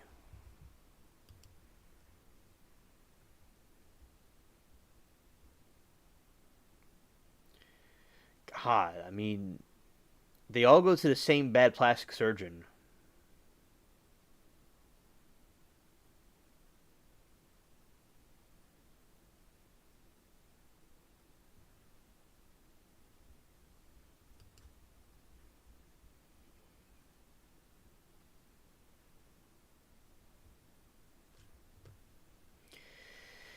Ah,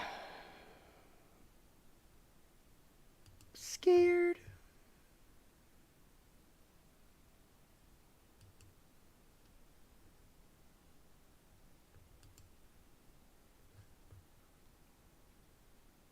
Oh, good lord, that looks really. She looks like a Frankenstein thing in that one.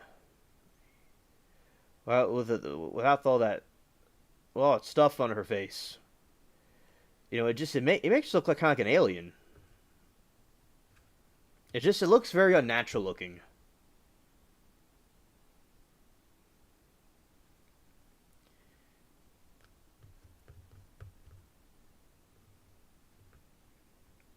Yeah. So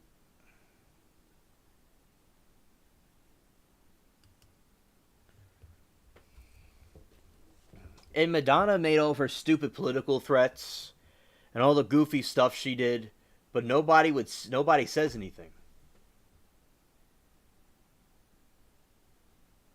Mick Lee, I thought that too. I guess we were wrong. It's it seems like it just makes them look even worse. I want to be technical here. Let's see. Come on, Paige. All right, being technical.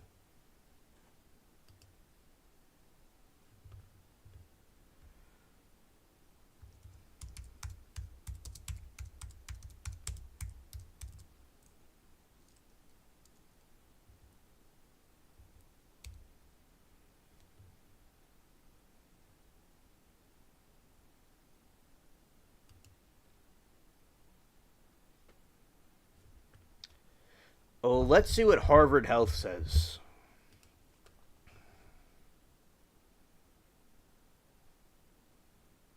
You're welcome, Latina.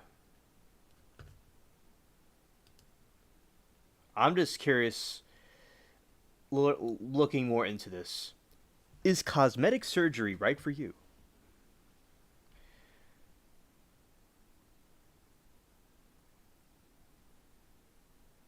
Plastic surgery looks a lot better in person than in photos. Ah, okay. Thanks. I don't recall knowing someone in person with plastic surgery, but thank you, Mickley.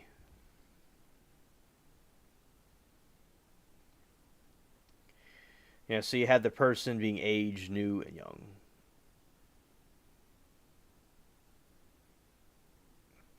The desire to become fitter, more attractive, younger versions of yourselves has fueled multi-billion-dollar a year cosmetic surgery industry, but whether cosmetic surgery is right for you depends on what you hope to gain from procedure. Having procedures, while cosmetic surgery can do a lot for you, it can't solve everything. She's on she's on Obama eggplant. All right. Thanks, Latina. Mick Lee says my uncle got a facelift. You couldn't tell in person, but photos you could. Oh, okay. Thank you, thank you, Mick Lee, for telling us that. Chrissy Teigen sucking on Obama's socks. Okay. They into some interesting stuff, some weird stuff. Yeah. Right, but whether cosmetic surgery is right for you depends on what you hope to gain from having a procedure. While cosmetic surgery can do a lot for you, it cannot solve everything.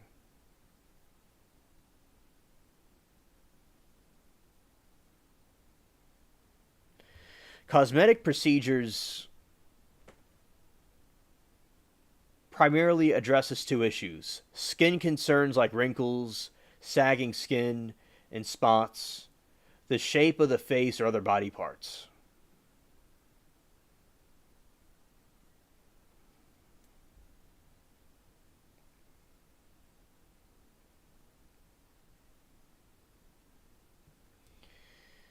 Latina says they use computers to trick people that they're going to look like with a picture and the computer looks like. Ah, okay.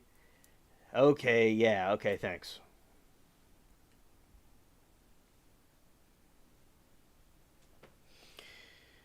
Cosmetic procedures amid at providing skin quality can change skin tone, texture, pigmentation, firmness, or a combination of these things.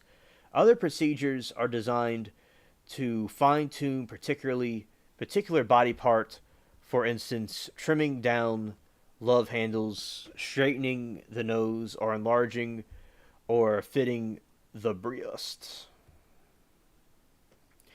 Set realistic goals. Whatever your goals, it's important to go to a cosmetic surgery with realistic expectations. One of the most common reasons people are dissatisfied with the results of a procedure is that they expect too much from it. It isn't reasonable to expect that a procedure will provide perfect symmetry, make you look like your favorite celebrity, or restore your face or body to that of a 20-year-old. Although it can improve your appearance, it can create perfection. It can't create perfection.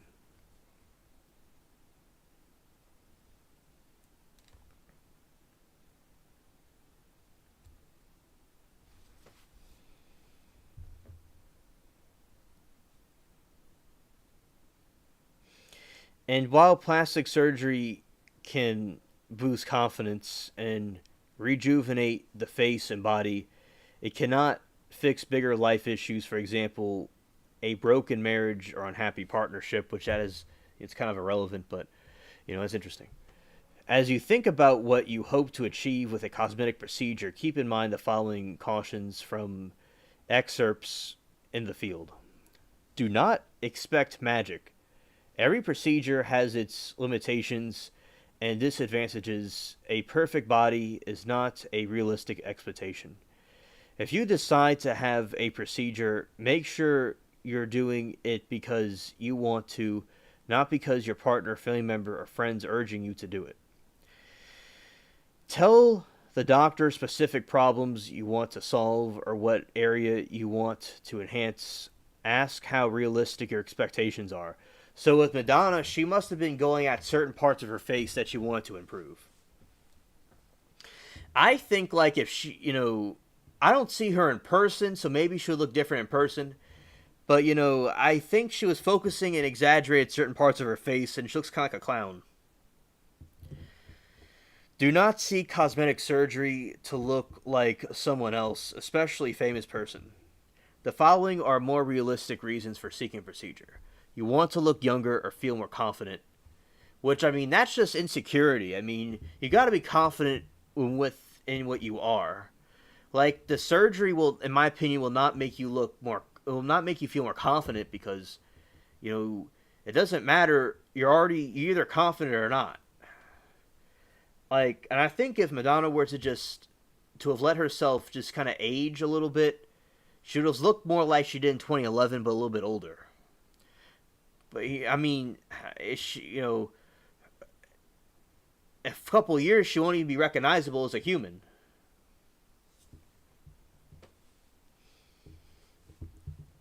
You are so uncomfortable with a feature that you avoid doing things you would like to do. This feature makes you feel uncomfortable or leads to teasing or cruel remarks that affect your emotional well being. You have tried lifestyle changes like diet and exercise, and they have not worked. And let's see anything else. Yeah, so that is a crash course from Harvard about this. All right.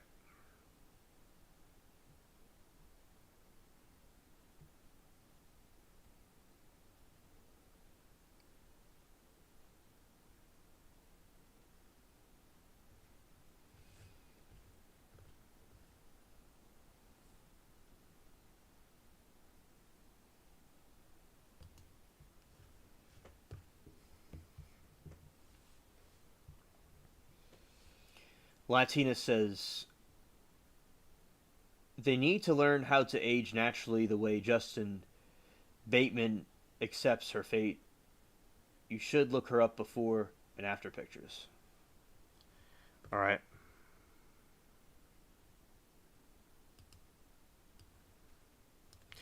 Yeah, and also there's a lot of people that will get like lip injections and stuff like that, and they just kind of look exaggerate looking. Like my lips were just naturally like this, but you'll have people that they'll pump their lips up and to the point that you know that something they did something with them.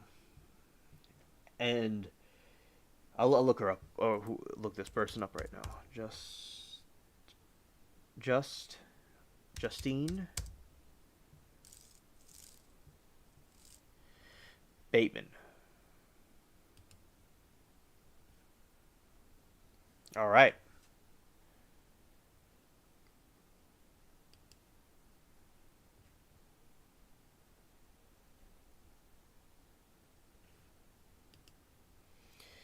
Yes, I see.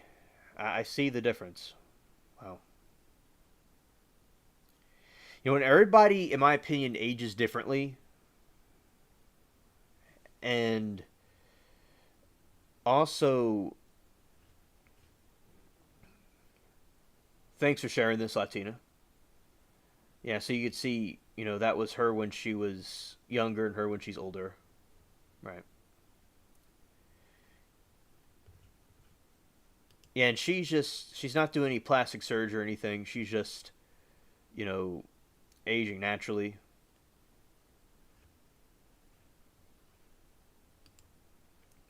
That's her there. Yeah, she's just very confident in herself,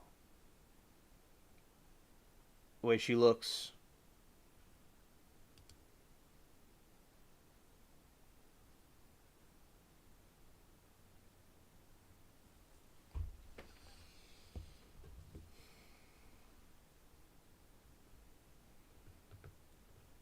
Yeah, so yeah, that's information on that.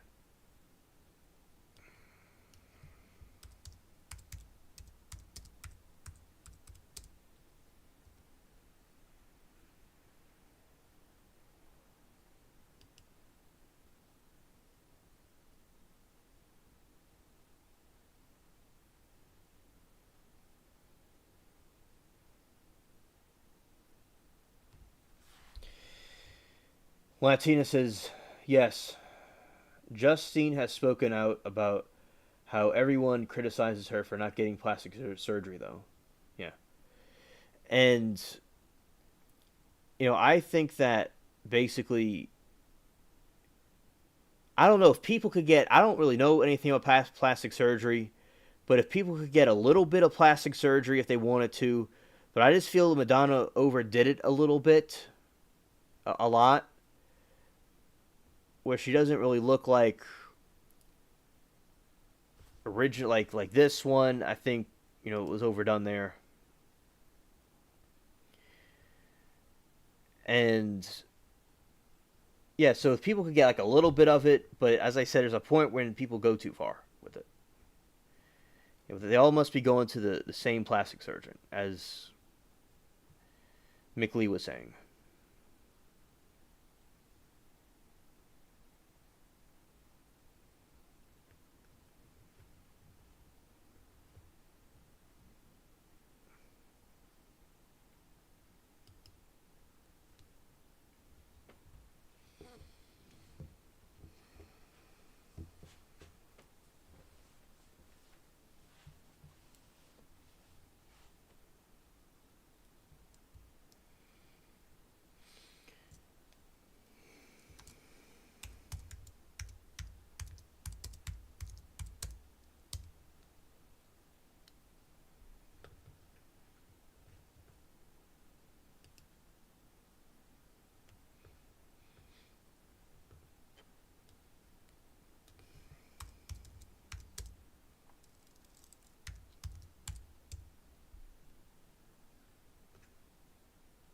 All right.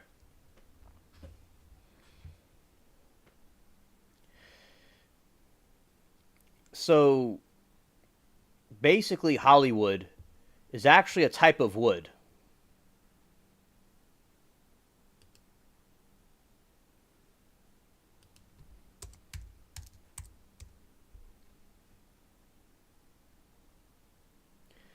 That comes from the holly tree.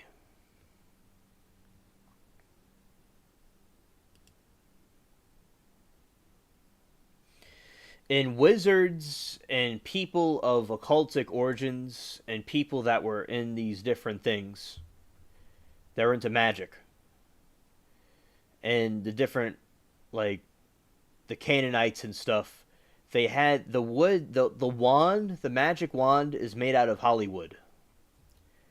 In Hollywood, this Hollywood is a lot like that, and there's certain connections with these occultic practices allegedly, like Madonna's video. Let's see, her a picture of Madonna.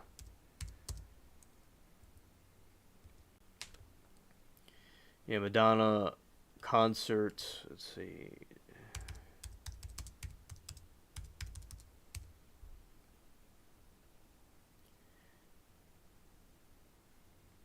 Yeah, so Madonna, she has, see, look at this. It's kind of occultic imagery right here. Thinking herself as a type of goddess.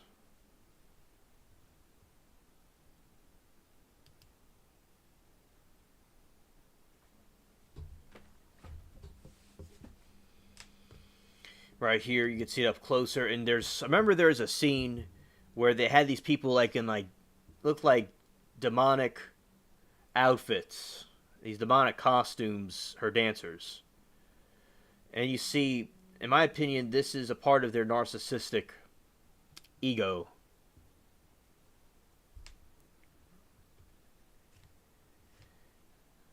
Let's see.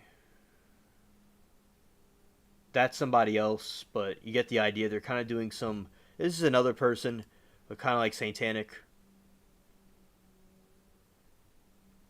imagery here. Mocks Christianity. Yeah. Yeah, very, very full of themselves. And also these ritualistic things. It's that this is why Latina and I were aggravated about this stuff. It's not really, it's not good.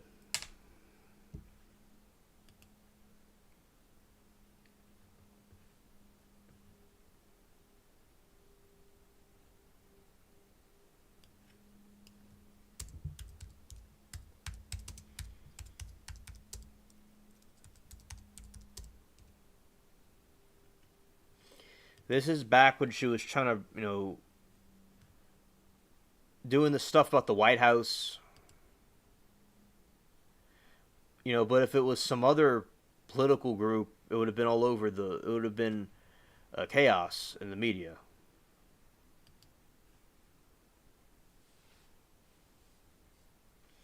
Yeah, January 23, 2017. I remember when that happened.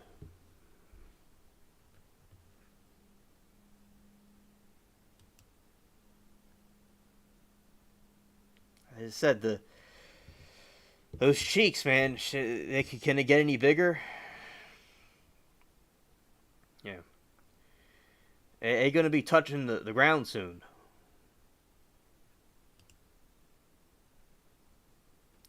And Madonna defended her blowing up the White House remark.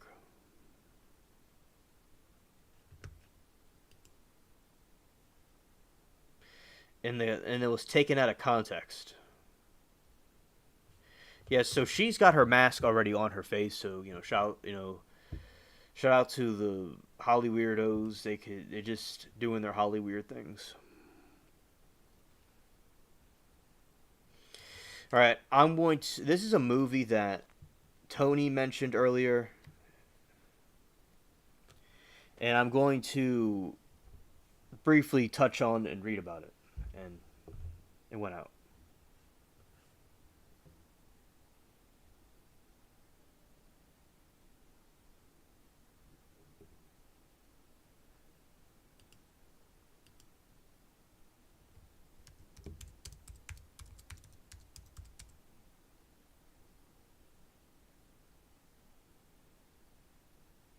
All right, we're back. We're back. For a second, it went out for a second, but I'm back, everybody. All right. So the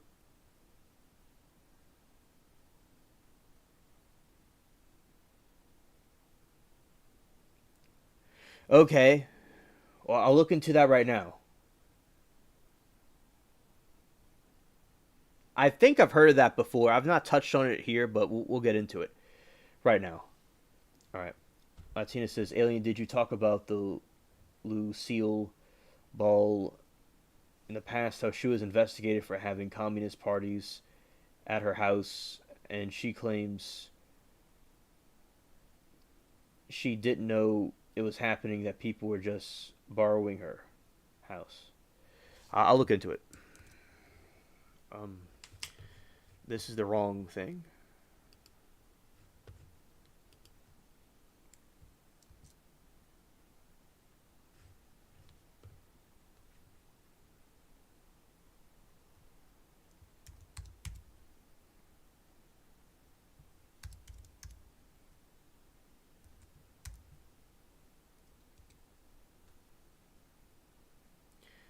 Lucille Ball. I know she's I Love Lucy. I watch that show all the time. Yeah, I Love Lucy. Yeah, I knew her name sounded familiar. I didn't know that, Latina. I didn't know that.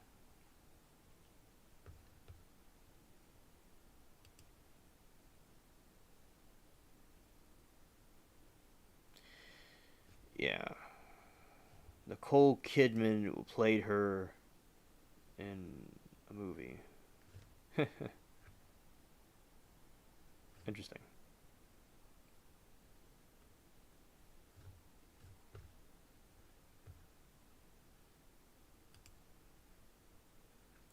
All right, so let's look this up about the communism.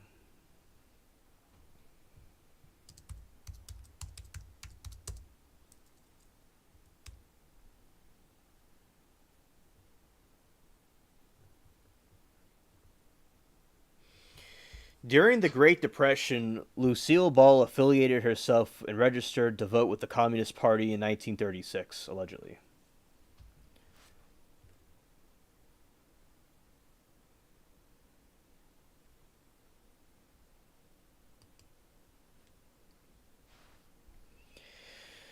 Record record of the FBI record of the FBI shows that in 1952, Lucille Ball's voter registration affidavit revealed that she had registered to vote for the Communist Party in 1936.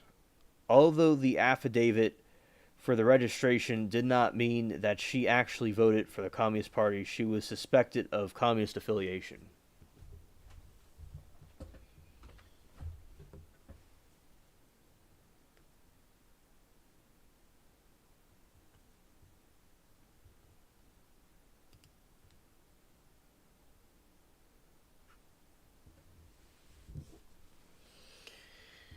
In a magazine interview with Peter Lester in February 1980, for People, Ball stated, quote, "They can use my name for equal rights, but I don't get out there and raise hell because I've been so liberated. I have nothing to squawk about." Ball was not a self-proclaimed feminist activist, but her contributions to American society. Okay. Was she Republican or Democrat? And when Ball registered to vote in 1936, she listed party affiliation as communist. I never knew this. I can't believe this is really something else. She's in this show, in this couple, an I Love Lucy, and wow, cringe. She listed her party affiliation as communist, as she did her brother and mother, to sponsor the Communist Party's 1936 candidate for California State Assembly, 57th District, Ball signed a certificate stating, I am registered as an affiliated with the Communist Party. Oh my goodness. There's nothing new under the sun.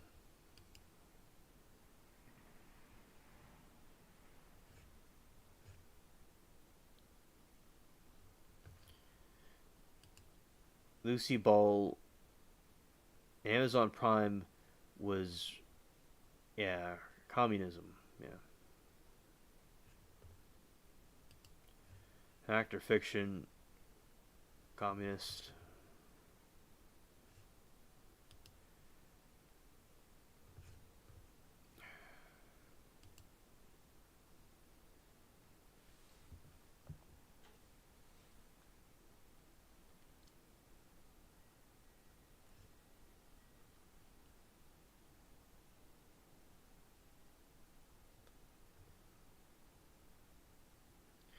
All right, let's see how this goes. Here we go.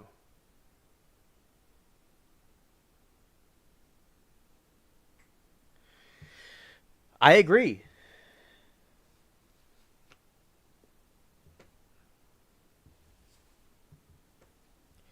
Well, absolutely. I do agree with that, Latina.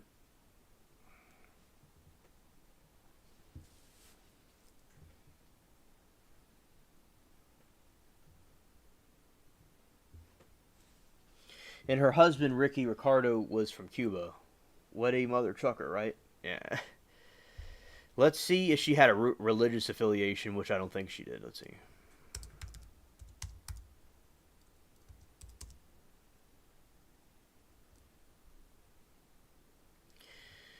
She was born Sunday, August 6, 1911, the first child and only daughter of Henry Durrell.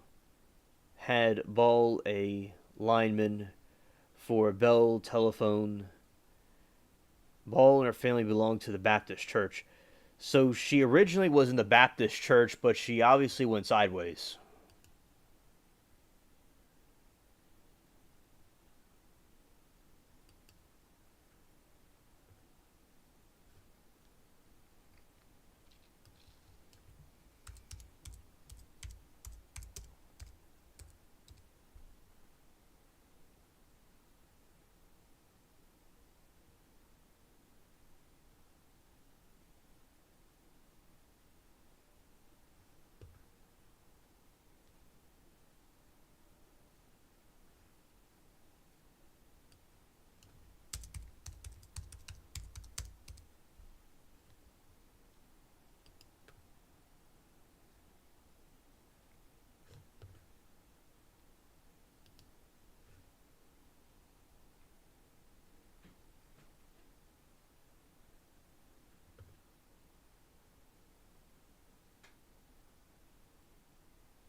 Believe this one.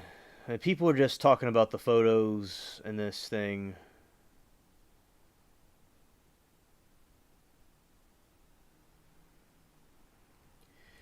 Read some different excerpts from this.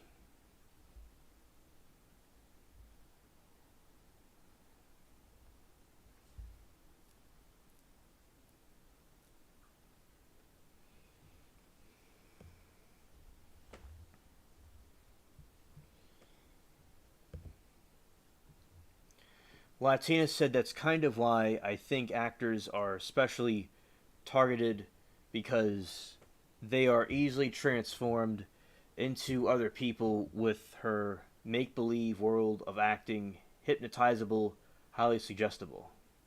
Not specially targeted, but I mean specially tarted. Ah, yes.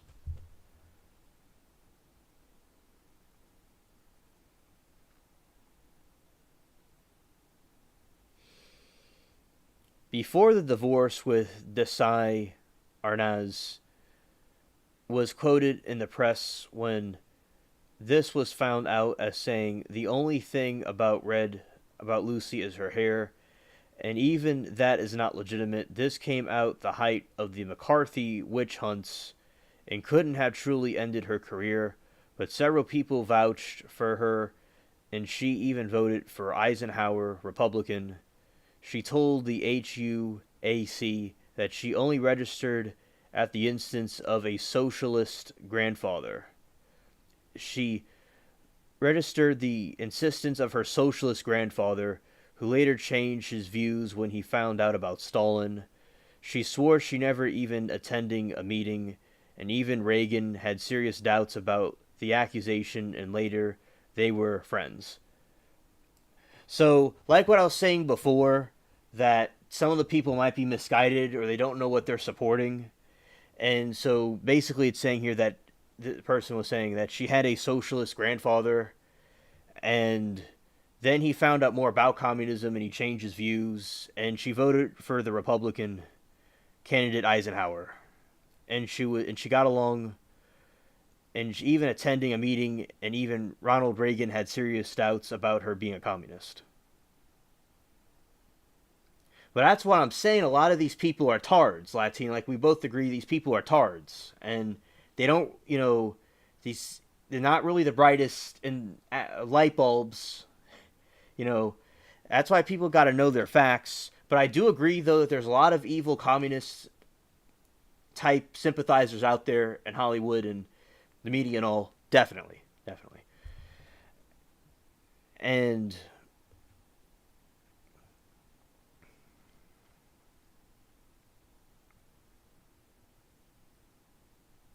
she also said she swore she never attended any communist meetings. And Reagan didn't think that she was one, but as I said, who really knows, But it's good that she got out of it and voted for the Eisenhower.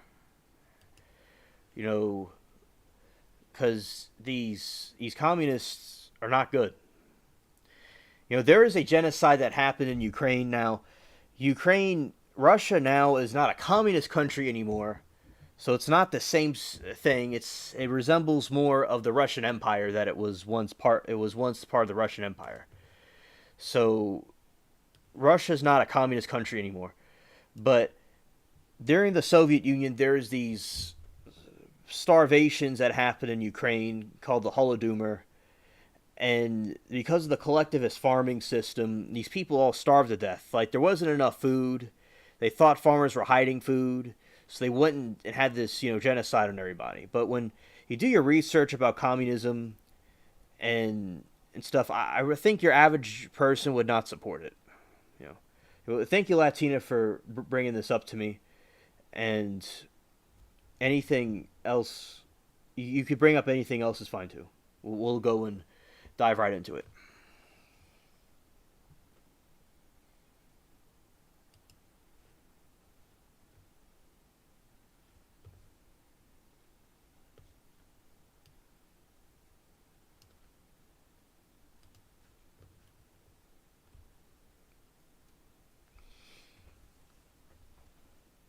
When someone's young, they may be misguided and they may not know a lot about things and they're young. But as you get older, you mature and you learn more about the truth about politics stuff. Like, they'll say, like, a lot of people will be liberal when they're young, but they get more conservative as they get older.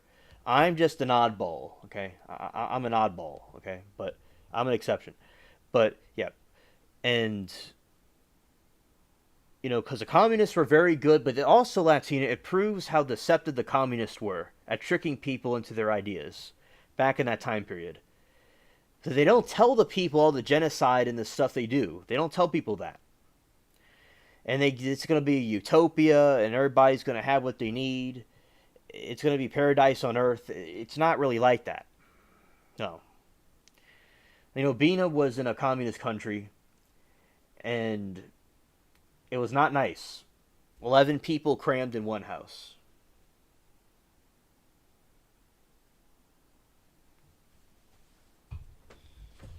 One of favorite movies is Night of the Living Dead with Tony Todd.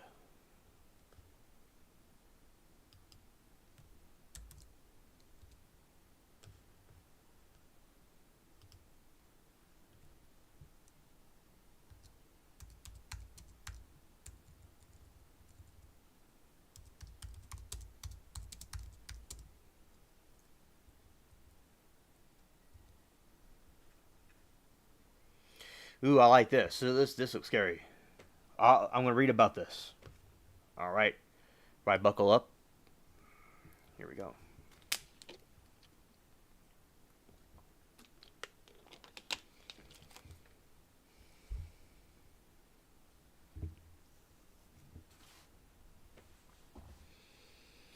Night of the Living Dead is a 1968 American independent horror film directed and photographed and edited by George A.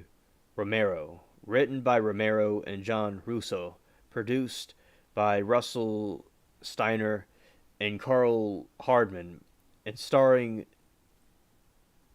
Dwayne Jones and Judith Odea.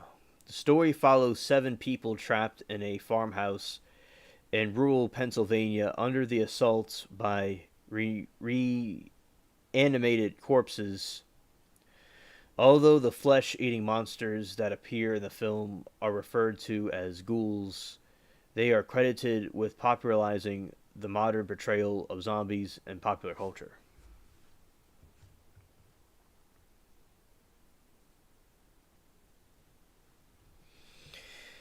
Having gained experience, that's not the one with Toby Todd. Okay, Latina. Understood.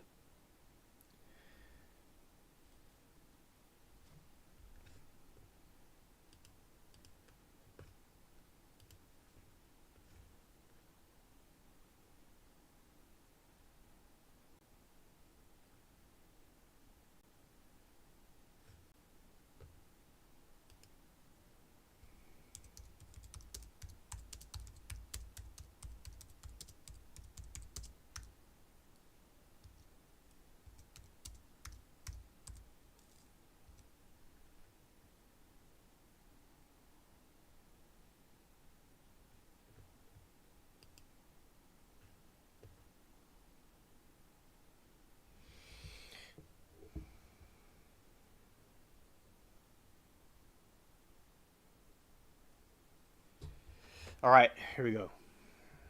Night of the Living Dead, also known as George A. Romero's Night of the Living Dead, is a 1990 horror film directed by Tom Savini and his featured director debut and starring Tony Todd and Patricia Taleman. It is a remake of George A. Romero's 1968 film of the same title. Romero rewrote the original 1968 screenplay he had originally co-authored with John A. Russo. Like the original film, follows seven strangers as they meet and survive in a rural farmhouse following the awakening of cannibalistic zombies. It is the only official remake of the 1968 film, with other unofficial remakes coming out after as a result of the source of material's lack of copyright ownership, resulting in the film being public domain.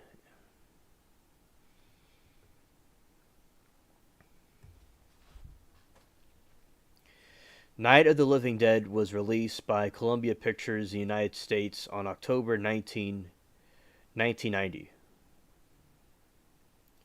The film received negative reviews upon release and grossed 5.8 million against 4.2 million budget.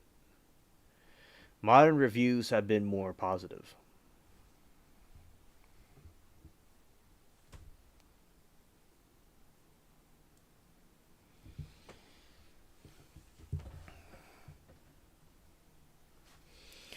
One idyllic August afternoon, siblings Barbara and Johnny visited their their mother's grave in the remote cemetery in rural Pennsylvania.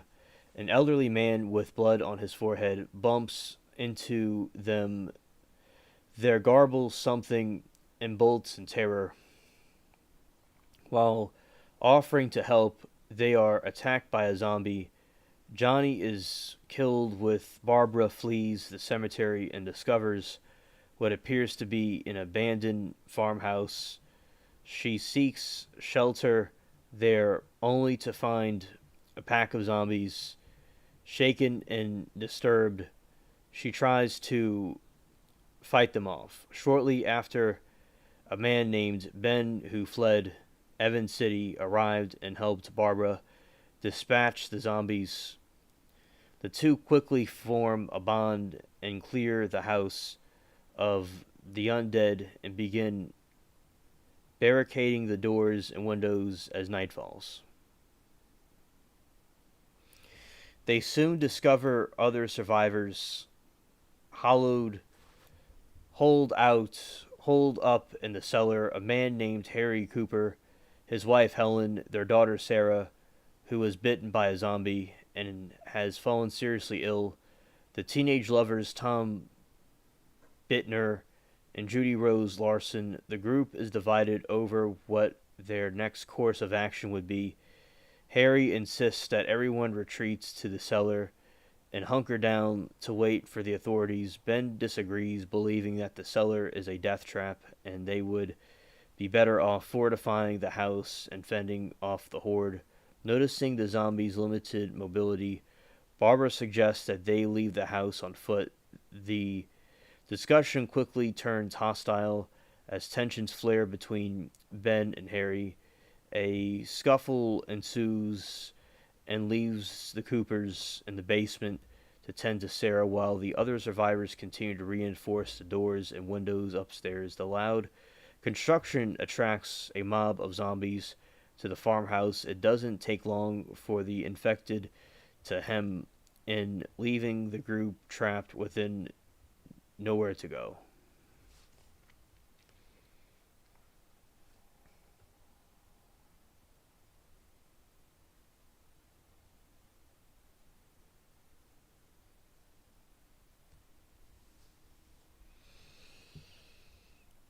The group devises a plan to escape using Ben's truck, which is out of fuel, by refueling at a locked gas pump nearby.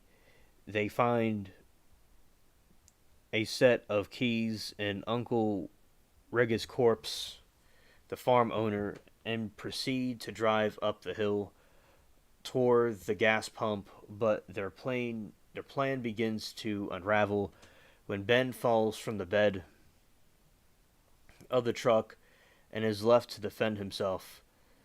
To their horror, the key of the gas pump is not among the set they brought with them.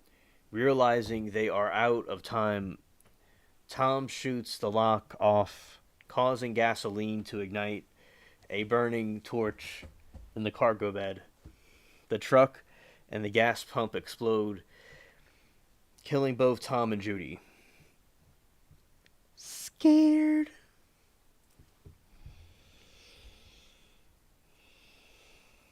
Ben has no choice but to make his way back, only to find things beginning to dissolve into chaos. Harry has wrestled Barbara's gun away from her and is now armed, while the horde has burst their way in. The house is now completely overrun, with the exits blocked off and the barricades torn down.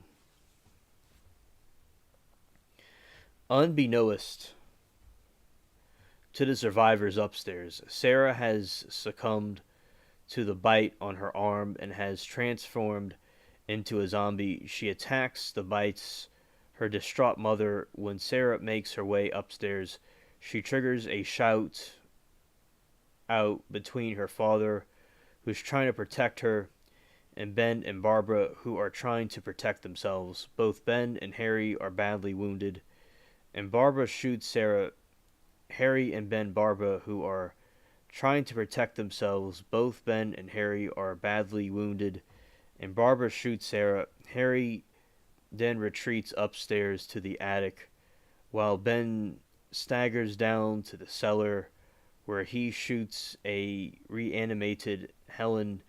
Ben gradually goes into shock after realizing the gas pump key has been in the cellar the entire time. He laughs mindlessly at the irony before dying from his injuries.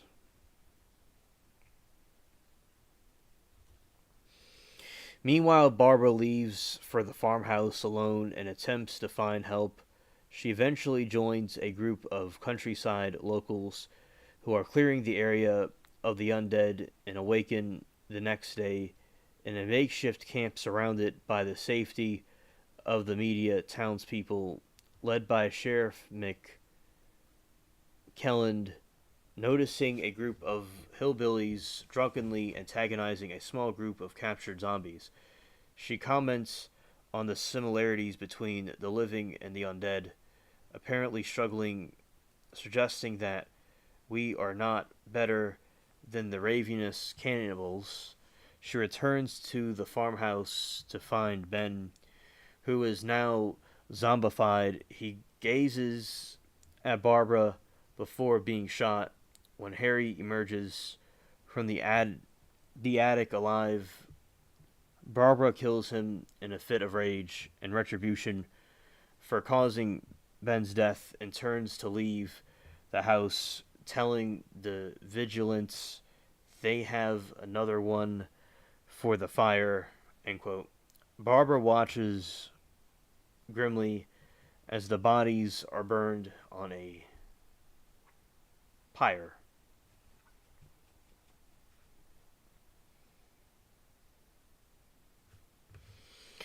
Tony Todd is Beyond.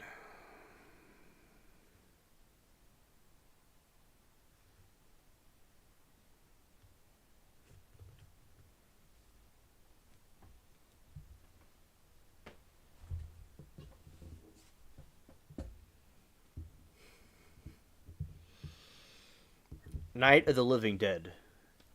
Director and co-writer George A. Romero said that the remake came about in part because of issues over the profits of the original film.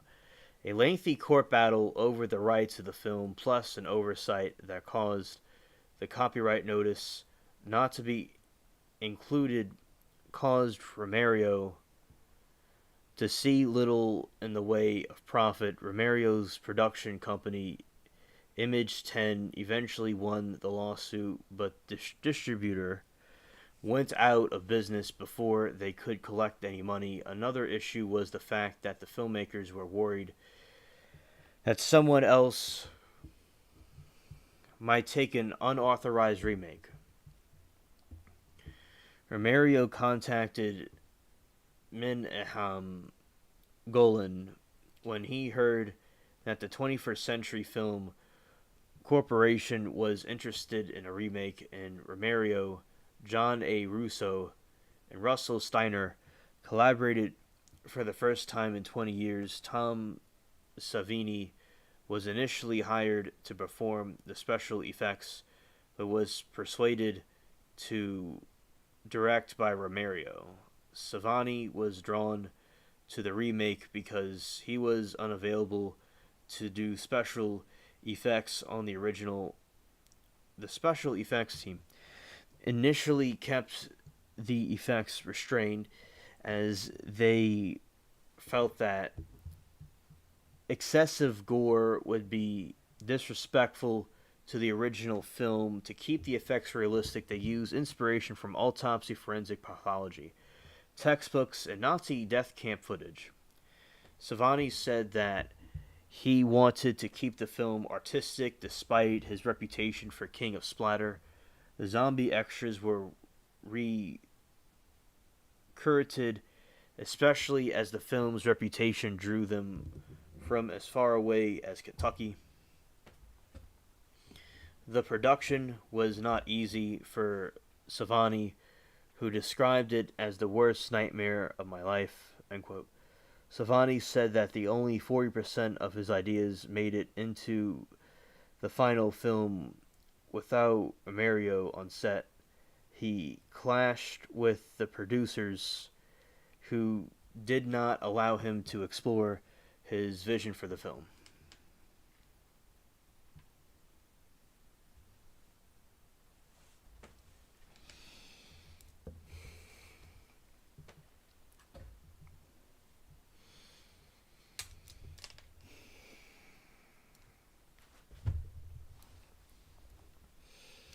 Released to avoid an X rating, Savani had to cut several scenes from the film. Savani attributed the film's lack of popularity among horror fans to these cuts. Blu-ray version was released on a limited edition of 3,000 on October 9, 2012 by Twilight Time. Australian film distributor Umbrella Entertainment released a special edition of the film featuring a restored print alongside 1968 original Blu-ray, April 6, 2016. Well, Latina, I'm glad you enjoyed this movie because other people didn't appreciate it.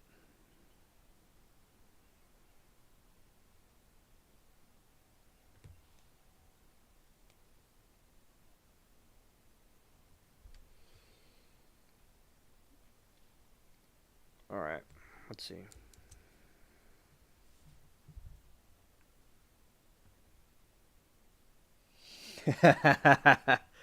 Oh yeah, I agree, Latina. And guess what? The idiot who made everything fall apart, it was a New Yorker, probably a Democrat. Yeah, there you go, Latina. There you go. See, Night of the Living Dead Blu-ray.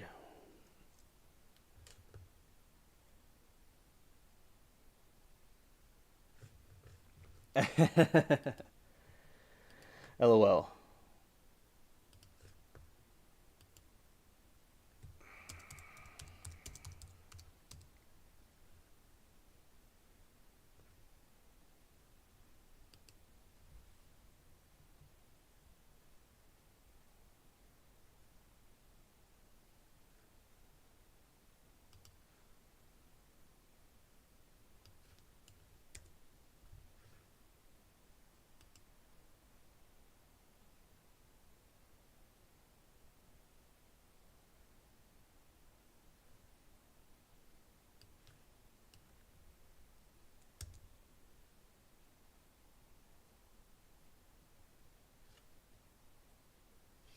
Latina, thank you so much, Latina. I'm glad you sent it to me, and you are welcome to put it in chat too. Thank you.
Release. To avoid an X rating, Savani had to cut scenes, and version was released October 9, 2012 by Twilight Time and Contemporary.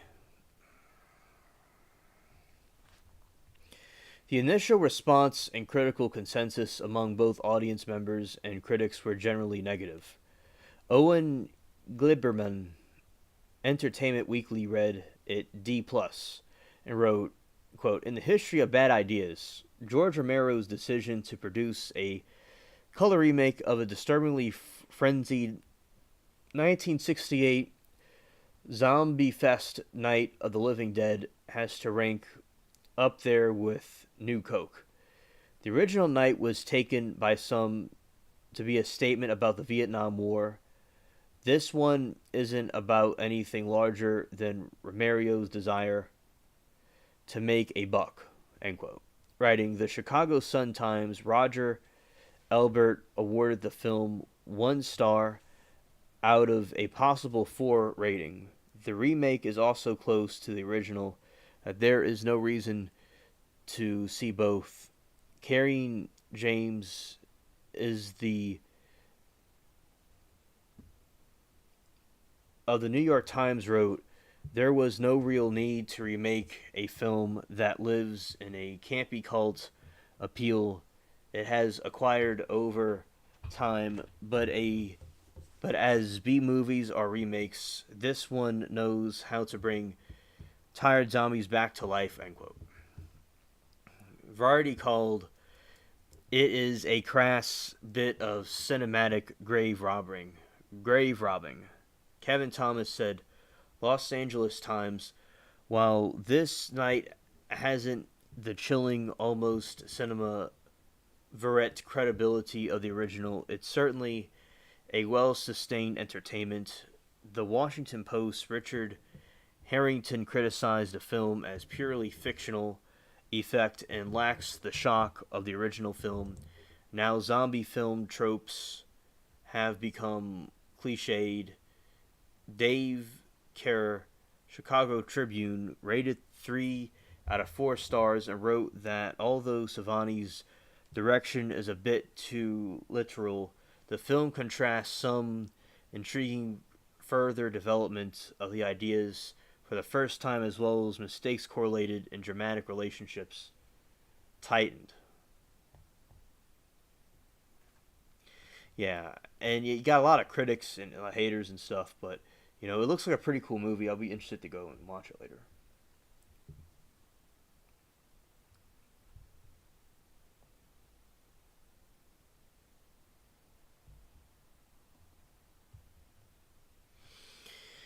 Modern criticism has been more appreciative. As of 2023, Rotten Tomatoes review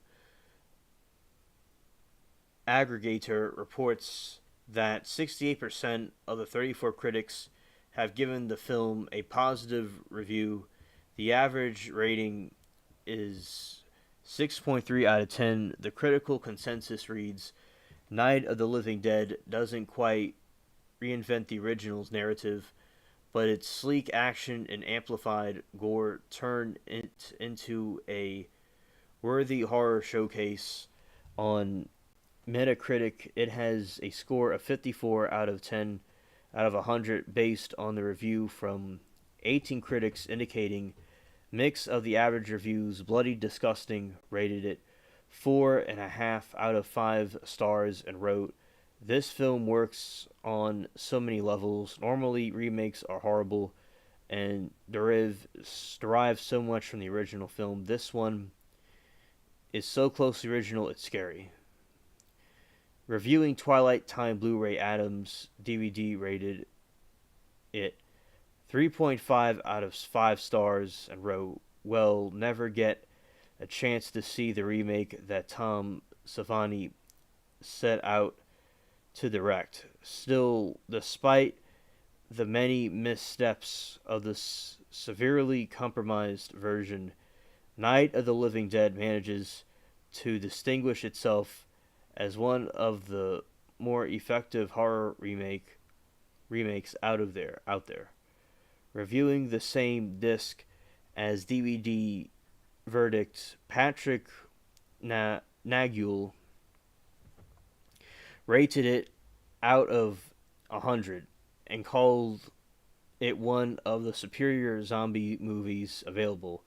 In a retrospective Pop Matters, academic Cynthia Freeland compared the radical politics of the original film, gender politics of the remake. Freeland concluded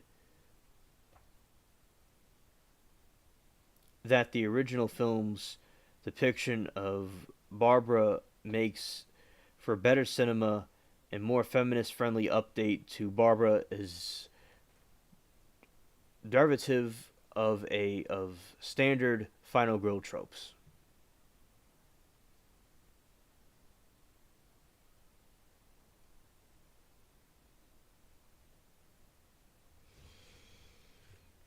Okay, Latina, I'll let them know.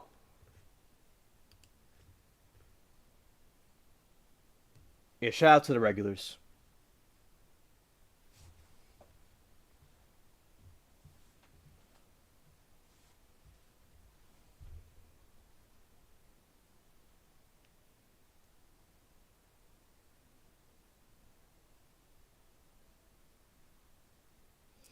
She says, I hope to see all you regulars are doing okay, and I hope to see them soon, like Sarah, SC, Amanda, Turning Guns, Super D, DJ, anyone else I miss, Anthony McQuaid. Yeah, yeah. Shout out to all of them.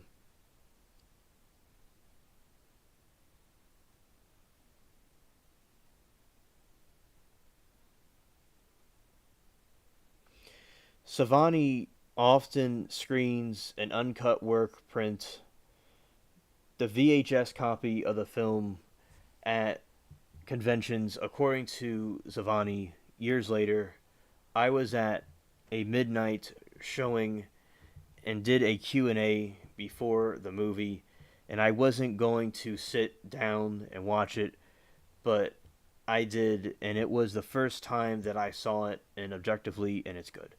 Well, I'm glad that people, appreciate and like this. Super D was here last Friday. Maybe he'll come in at some point if we're still live. And yeah, he was not last Friday because of the issue, but the Friday before that, he he was at the stream. But the last Friday when I was having the computer problem, well, he commented and rewatched the other one we did about the vampire one.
Night of the Living Dead, the 1968 version, is an American independent horror film directed and photographed and edited by George A. Romero, written by Romero and John Russo, produced by Russell Steiner and Carl Hardman, and starring Dwayne Jones and Judith Odea. The story follows seven people trapped in a farmhouse in rural Pennsylvania under assault by reanimated corpses, although the flesh eating monsters that appear in the film are referred to as ghouls. They are credited with popularizing the modern portrayal of zombies in popular culture.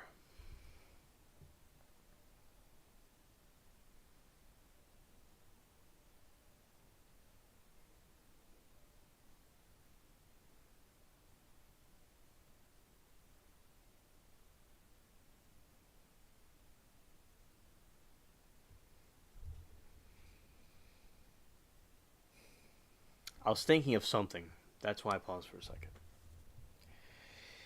Having gained experience creating television commercials, industrial films, and Mr. Rogers' Neighborhood segments through their production company, the Latin Image, Romero, Russo, and Striner decided to make a horror film to capitalize an interest in the genre. Their script primarily drew inspiration from Richard Matheson's 1954 novel I Am Legend. Principal photography took place between July 1967 and 1968, mainly on locations in Evans City, Pennsylvania, with Romero, using guerrilla filmmaking techniques he had honed in his commercial and industrial work to complete the film on a budget of approximately $100,000. Unable to procure a proper seat, the crew rented a condemned farmhouse to destroy during the course of filming. Night of the Living Dead premiered in Pittsburgh on October 1, 1968. It grossed 12 million domestically and 18 million internationally, earning more than 250 times its budget and making it one of the most profitable film productions of all time. Released shortly before the adaptation of the Motion Picture Association of America rating system, the film's explicit violence and gore were considered groundbreaking, leading to the controversy. Film's expected violence and gore were considered a groundbreaking, leading to controversy and negative reviews. It eventually generated a cult following and critical acclaim that has appeared on its list of the greatest, most influential films by such outlets as Empire, the New York Times, and Total Film, frequently identified as a touchstone in the development of the horror genre. Respectively, scholarly and analysts has focused on its reflection of social and cultural changes in the United States during the 60s, with particular attention towards the casting of Jones, an African American, in leading role. In 1999, the film was deemed culturally, historically, or aesthetically significant by the Library of Congress and selected for preservation in the National Film Registry.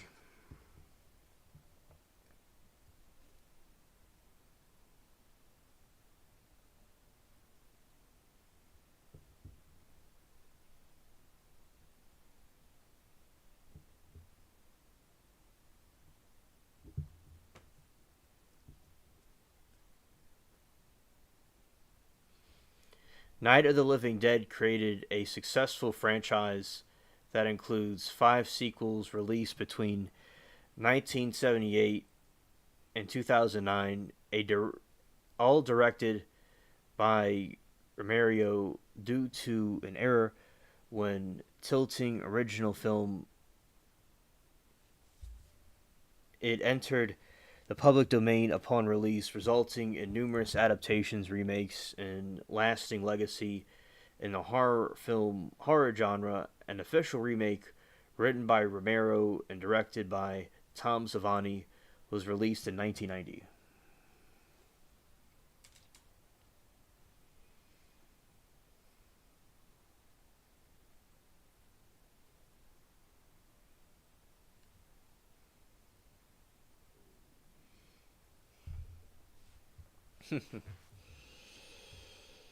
Plot: siblings Barbara and Johnny drive to a cemetery in rural Pennsylvania to visit their father's grave, where a pale man in a tattered suit kills Johnny and attacks Barbara. She flees to a nearby farmhouse but finds the resident's corpse lying half eaten on the stairs. A growing horde of ghouls soon surrounded the house as a stranger, Ben, arrives and initially mistakes Barbara for the homeowner. After driving back several ghouls, he boards the windows and doors.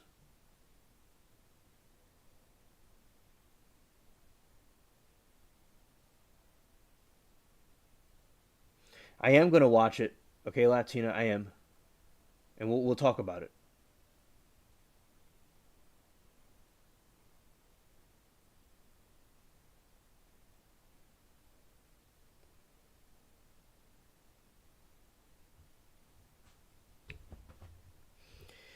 A nearly catatonic Barbara is surprised to find people already.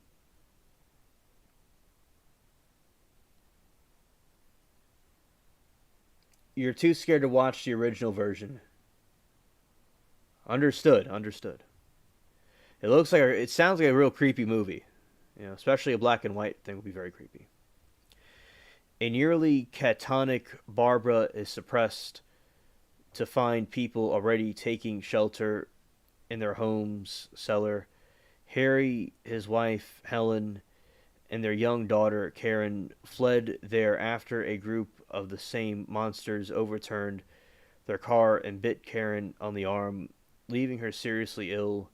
A couple of Tom and Judy took shelter after hearing an emergency broadcast about a series of brutal killings. Tom and Ben secure the farmhouse with Harry protests that it is unsafe above ground before returning to the cellar. Ghouls continue to besiege the farmhouse in increasing numbers. The refugees listen to radio and television reports of an army of cannibalistic corpses committing mass murder across the East Coast United States, and is the and is of the possess of armed men patrolling the countryside to exterminate the living dead. Reports confirm that ghouls can die again from heavy blows to the head, bullets to the brain, or being burned. Various rescue centers offer refugees safety. The scientists theorize the radiation from the exploding space probe returning to Venus caused the reanimations. Judith Riley as Judy near the gas pump. Ben devises a plan to obtain medical supplies for Karen and transport the group to a rescue center by refueling his truck at a pump on the farm. Ben, Tom, and Judy drive there together, holding ghouls off the torches and Molotov cocktails. However, the gas from the pump spills and causes trucks to catch fire and explode, killing Tommy and Judy. Ben returns to the breaks down the door when Harry does not let him in. Okay.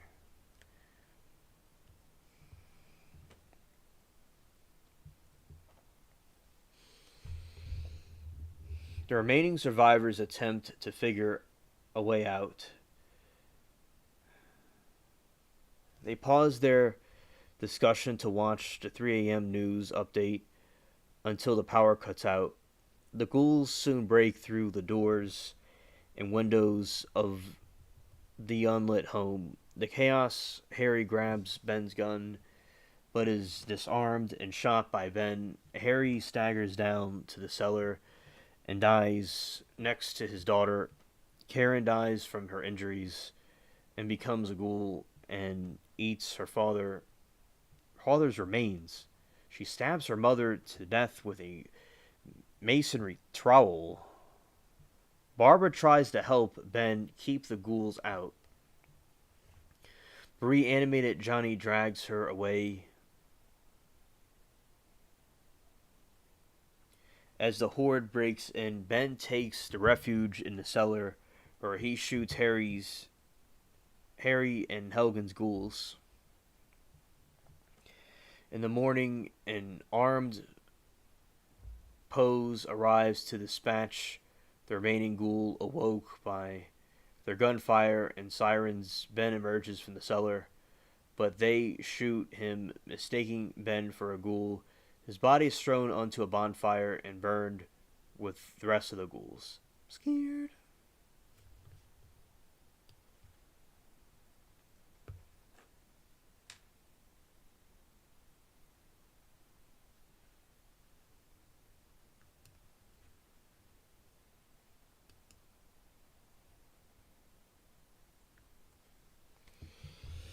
That makes sense, Latina.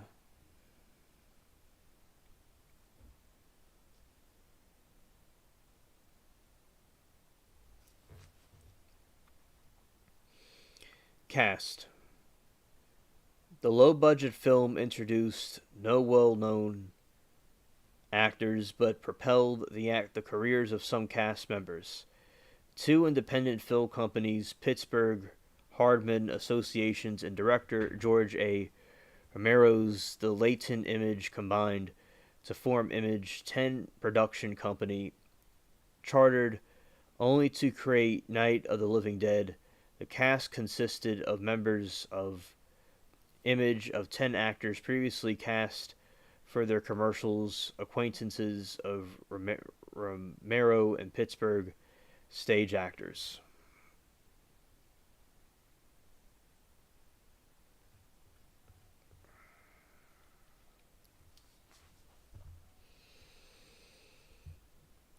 Dwayne Jones as Ben, the casting was potentially controversial in 1968 when it was rare for a black man to be cast in the role of a hero in an American film primarily composed of white actors. But Romero said that Jones performed the best in his audition. Jones went on paper in other films, including Ganja and Hess, 1973, and Beach Street in 84, but worried that people only recognized him as Beon.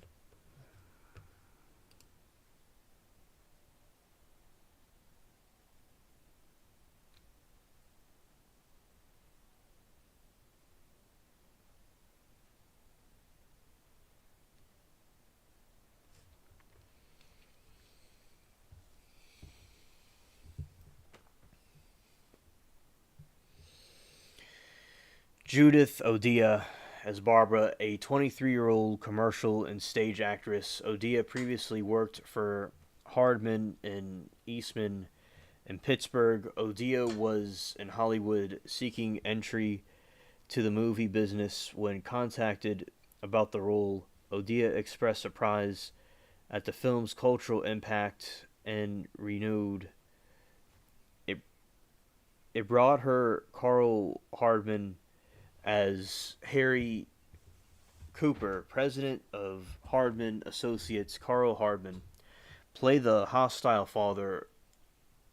Cooper's wife was played by Hardman's real life business and romantic partner, Marlene Eastman. Marlene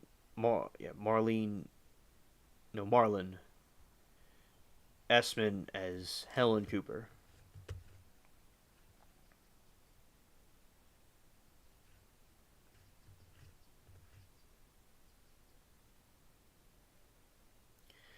Vice President of Hardman Associates, Marlon Eastman played the Doom Mother Helen Cooper, an unnamed bug-eating zombie.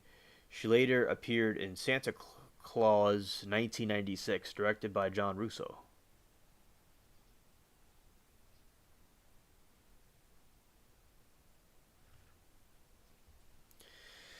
Kyra Schoen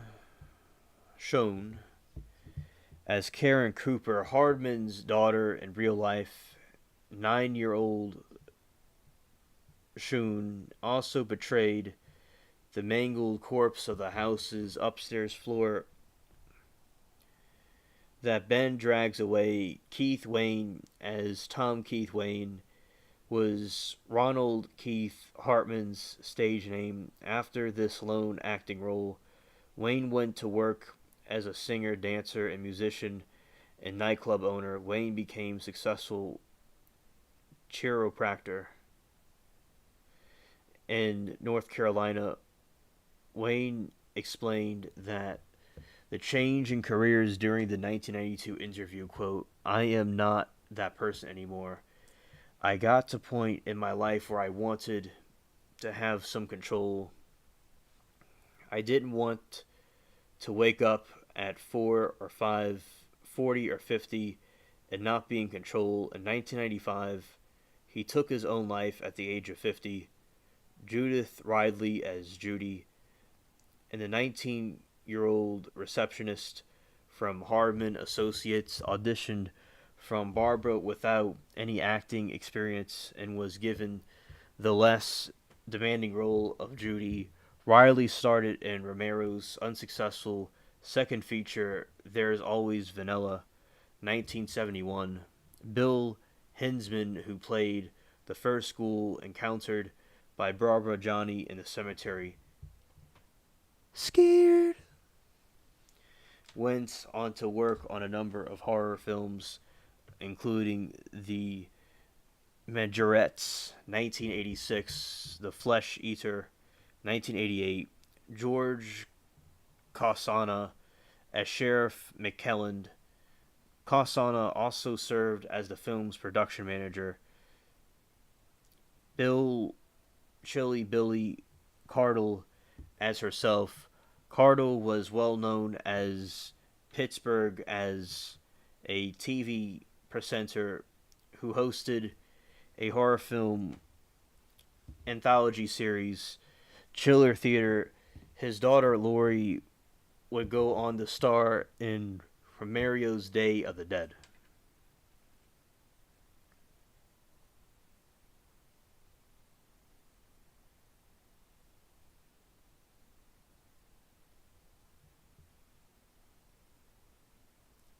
Scared.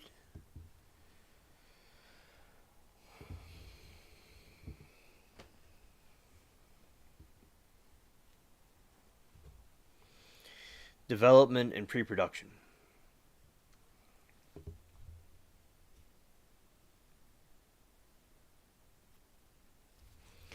George Romero embarked upon his career in the film industry while attending Carnegie Mellon University in Pittsburgh.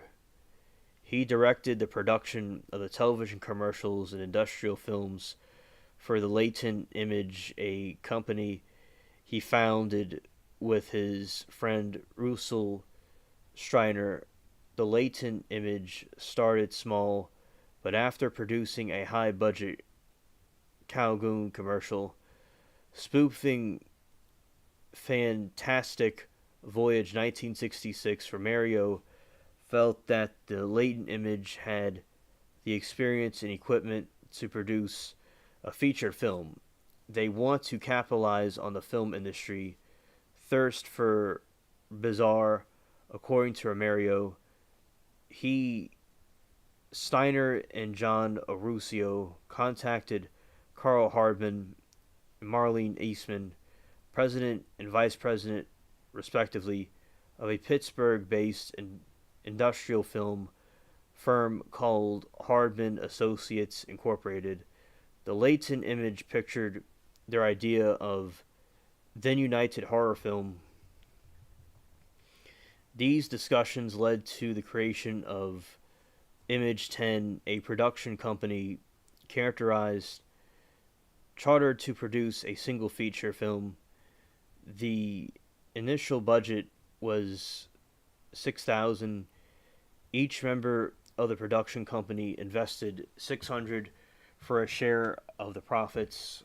10 more investors contributed another $6,000, but this was still insufficient. Production stopped multiple times during the filming, where Romero used early footage to persuade additional investors. Image 10 eventually raised approximately 114,000, no, 1114,000 for the budget, which would be 999,000 today.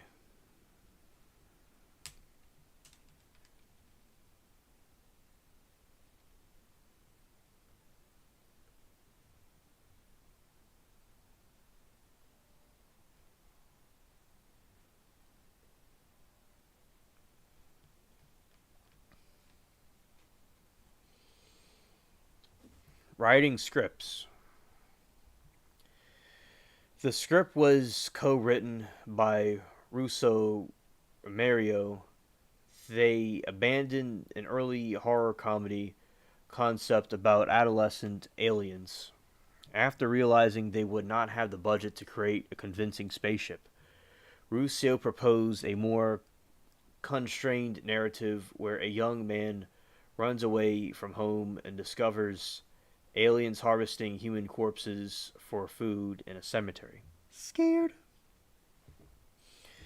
Romero combined this idea with an unpublished short story about flesh eating ghouls, and they began filming an incomplete script. According to Ruscio, the screenplay written prior to the filming only covered events up to the emergence of the Cooper family. Ruscio completed the script while filming, and Romero later explained the film pages of his short story into the sequels.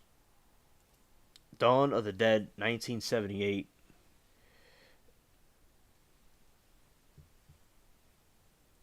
Day of the Dead, 1985. Scared. Scared.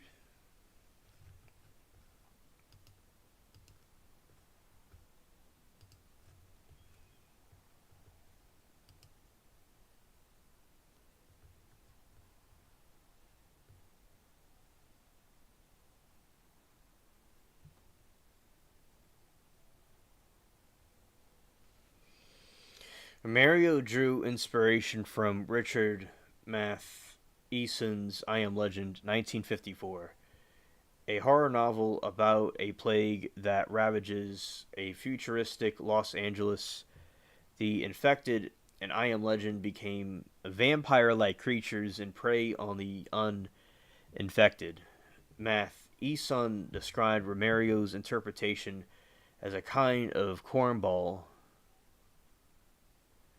and more theft than homage. In an interview, Romero contrasted Night of the Living Dead with I Am Legend. He explained that Matheson wrote about the aftermath of complete global upheaval. Romero wanted to explore how people would respond to that kind of disaster as it developed. Much of the dialogue was altered, rewritten, or provoked by the cast. Lead actress Judith Odia told an interviewer, "I don't know if there was an actual working script. We would go over what basically had to be done and then just did the way we each felt should be done." One example offered by Odia's concerned a scene where Barbara tells Ben about Johnny's death. Odia said the script vaguely had Barbara talk about riding the car with Johnny before they were attacked. She described Barbara's dialogue for a scene as entirely improv. Eastman modified scenes written for Helen and Cooper in the cellar. Carl Hardman attributed Ben's lines to lead actor Dwayne Jones. Ben was uneducated truck driver in the script until Jones began to rewrite his character.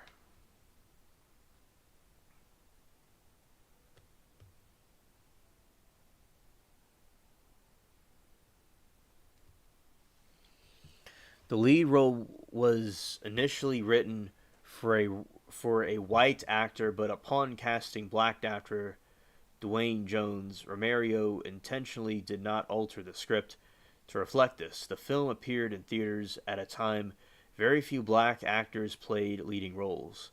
The rare exceptions, like the consciously black heroes played in Sidney Poitier, were written as a subvergent to make those characters palatable to white audiences. Asked in 2013 if he took inspiration from the assassination of Martin Luther King Jr. in the same year the movie was made, Romero responded in the negative, noting that he only heard about the shooting when he was on his way to find distribution for the finished film.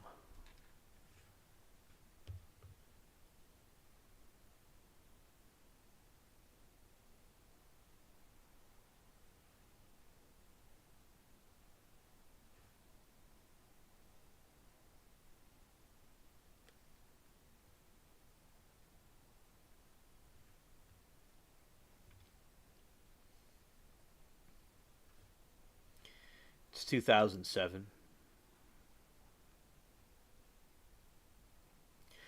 I was in first grade when this picture was taken in 2007.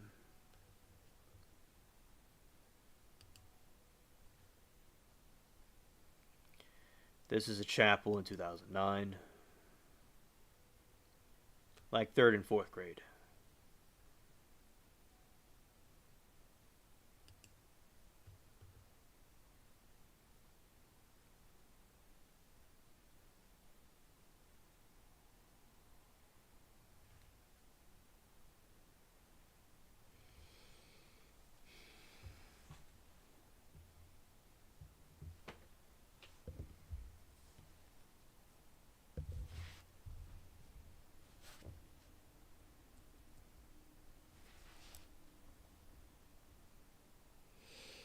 The small budget dictated much of the production process. Scenes were filmed near Evans City, Pennsylvania, 30 miles north Pittsburgh, in rural Butler County. The opening sequence was shot in Evans City Cemetery in Franklin Road, south of the Brough. Lacking the money to build or purchase a house for the main set, the filmmakers rented a nearby farmhouse scheduled for demolition. Though it lacked running water, some crew members slept there during the shooting, taking baths in a nearby creek. The building neglected cellar was not available location for filming, so the few basement scenes were shot beneath the Latin Image office. The basement door shown in the film was cut into a wall by the production team and led nowhere. The props and special effects were simply limited by the budget. The blood, for example, was Bosco chocolate syrup drizzled over the cast members' bodies. The human flesh consumed by ghouls consisted of meat and offal.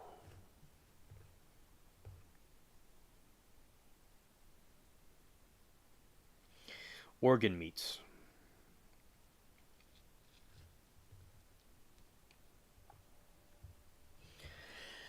Donated by an investor's butcher shop.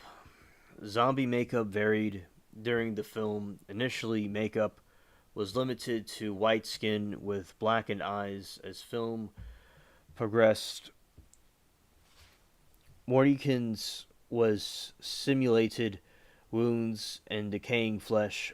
Filming took place between 1967 January 1968 under various titles. Work began under generic work title Monster Flick was changed to The Night of Anubis. Romero's short story that provided the basis for the script and was completed as Night of the Flesh Eaters, a title used in the film release due to potential conflicts with similarly named film. The small budget led Romero to shoot on the 33mm black and white film. The completed film ultimately benefited from decision. As a film historian, Joseph Mendray described the black and white filming as guerrilla style, resembling the unflickled attorney warrant time newsreel. He found exploitation film to resemble documentary on social instability.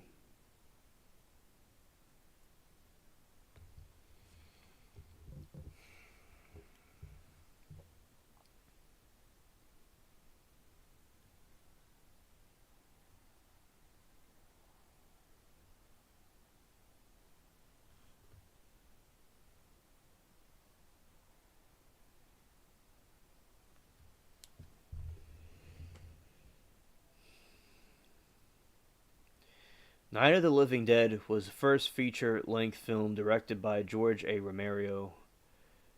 His initial work involved filming advertisements, industrial film, and shorts for Pittsburgh public broadcaster WQED's children's series Mr. Rogers' Neighborhood. Oh, I know that.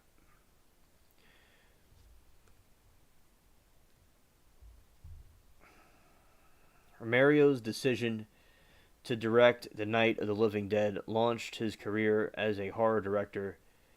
He took the helm of the sequels as well as Season of the Witch 1972, The Crazies 1973, Martin 1978, Creepshow The Dark Half 1993. The critics saw the influence of the horror scene fiction film of the 1950s Romero's directorial style. Stephen Paul Miller, for instance, witnessed a revival of the 50s Shulk shock and the Army General's television discussion of military operations. And the film echoes the often inevitable calling in the Army in the 50s horror film. Miller admitted that Night of the Living Dead takes greater relish in making these military operations through generals' pompous demeanor and the government's inability to source out the zombie epidemic or protect citizenry. Romero describes the film intended mood as a drawn back arc from the nearby hopelessness to complete tragedy.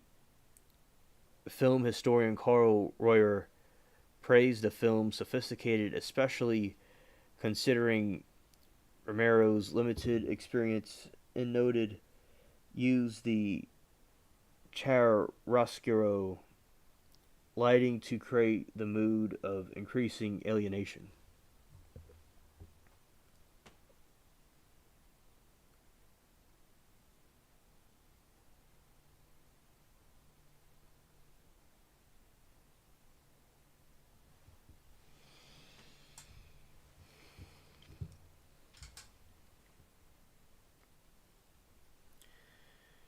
Knight was visually influenced by Golden Age horror comics, the EC comic book, and that Romero read as a child were graphic stories set in modern America.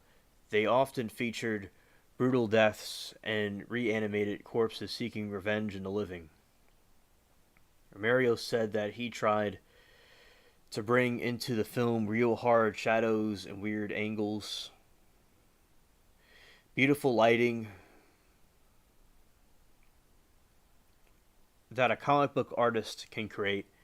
He later collaborated with horror writer Stephen King and formed the EC comic artist Homage Creepshow.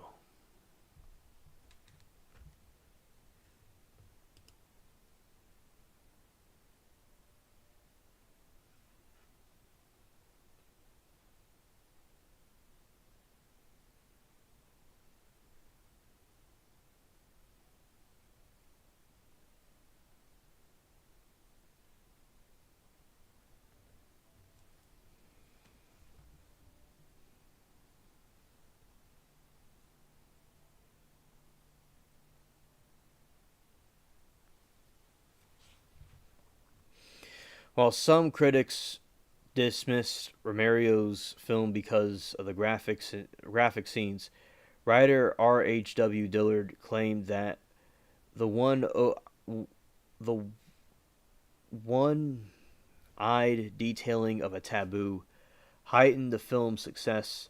He asked what girl has not at one time or another wished to delete her mother. I don't know about all that. And Karen, that's a perfect name, in the film offers a particularly vivid opportunity to commit the forbidden deed vicariously. Romero featured social taboos as themes, especially cannibalism. Film historian Robin Wood interprets the flesh-eating scenes as scenes of Night of Living Dead as a late 1960s critique of American capitalism, Wood argues the zombies consumption people represent logical endpoints of human interactions into capitalism.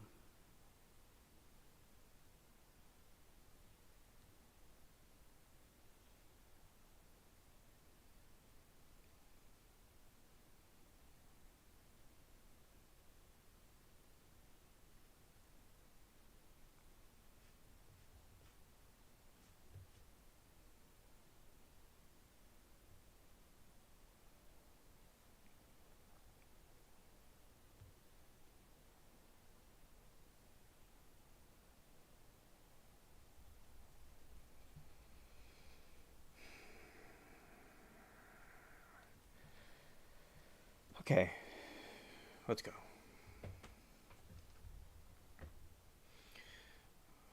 Post production, members of Image 10 were involved in filming and post production, participating in loading camera magazines, gaffing, constructing props, recording sounds, and editing.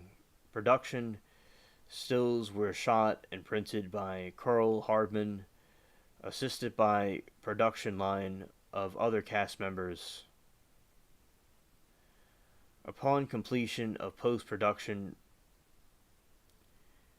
Image 10 found it difficult to secure a distributor willing to show the film with the gruesome scenes intact. Columbia rejected the film for its lack of color. The American International Pictures declined after request to soften it and reshoot the final scene were rejected by producers. The Walter Reed organization agreed to show the film underscored but changed the title from Night of the Flesh Eaters to Night of the Living Dead because existing film was similar title. While the changing in the title, the copyright notice was accidentally deleted from the earlier release of the film.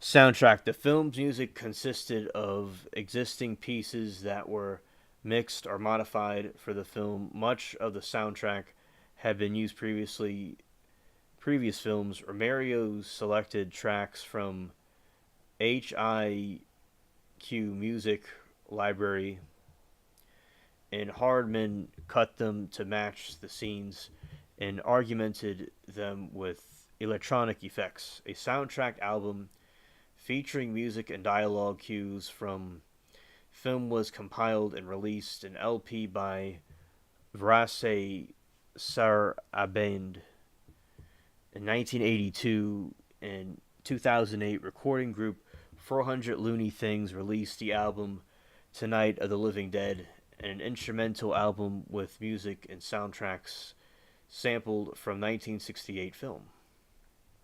So they have some interesting sound effects and stuff in their film.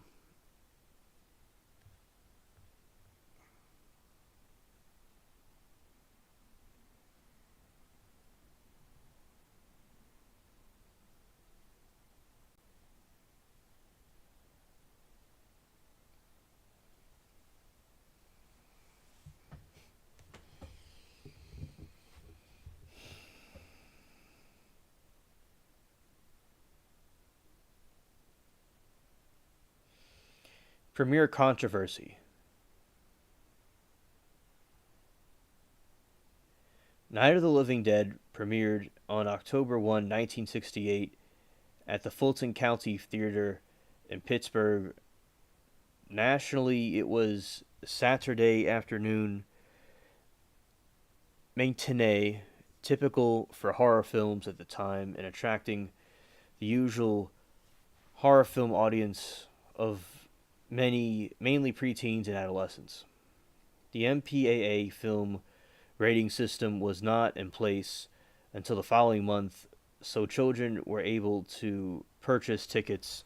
Roger Ebert of the Chicago Sun-Times chilled theater town owners and parents who allowed children access to a film they were entirely unprepared for. Albert noted that the children in the audience initially displayed typical reactions in the 60s horror films, including shouting when ghouls appeared on the screen. He said that atmosphere in the theater shifted to grim silence as the protagonists each began to fail, die, and be consumed either by fire or an undead. The deaths of Ben, Barbara, and supporting cast showed audiences uncomfortable nihilistic outlook that was unusual for the genre, according to Albert. The kids in their audience were stunned. There was almost complete silence.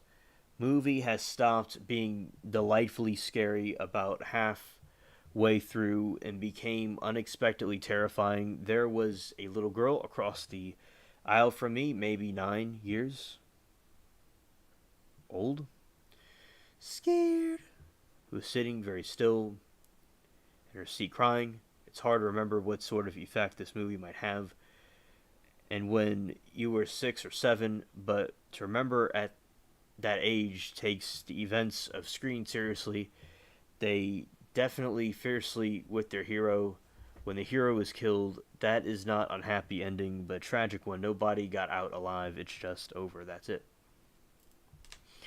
Yeah, when I saw the trailer for War of the Worlds in 2005, I was freaked out by it. I think it was 2005. Let's see.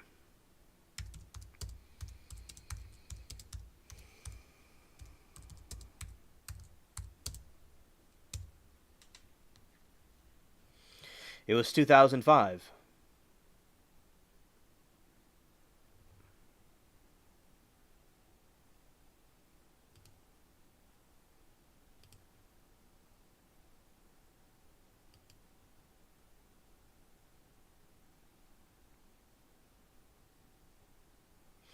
It was released 2 months before Hurricane Katrina.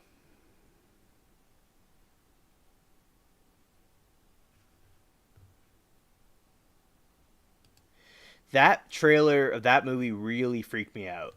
Okay, when I was a kid, I can understand being freaked out by movies, but I saw it when I was older. But and ironically, I'm into the alien spaceship stuff. I liked it, but I thought it was terrifying when I was a kid. I didn't see it though.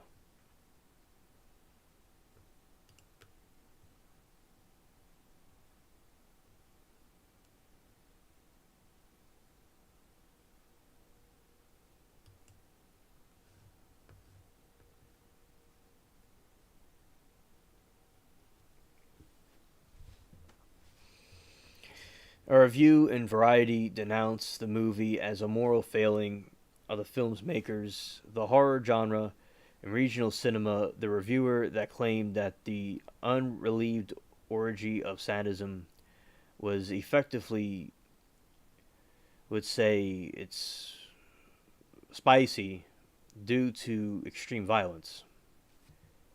These early denouncements would not limit the film's commercial success or later critical recognition.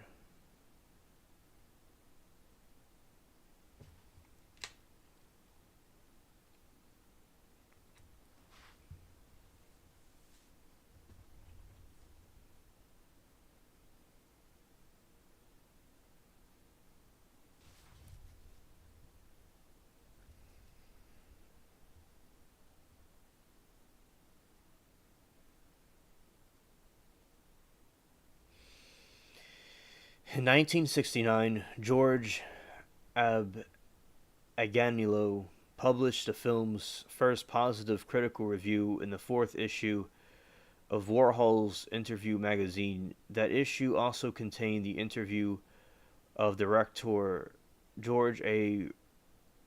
Romerio by Ab Aganlio along with William Terry Ork. The review and interview are known as the film acknowledgments of the importance of the film.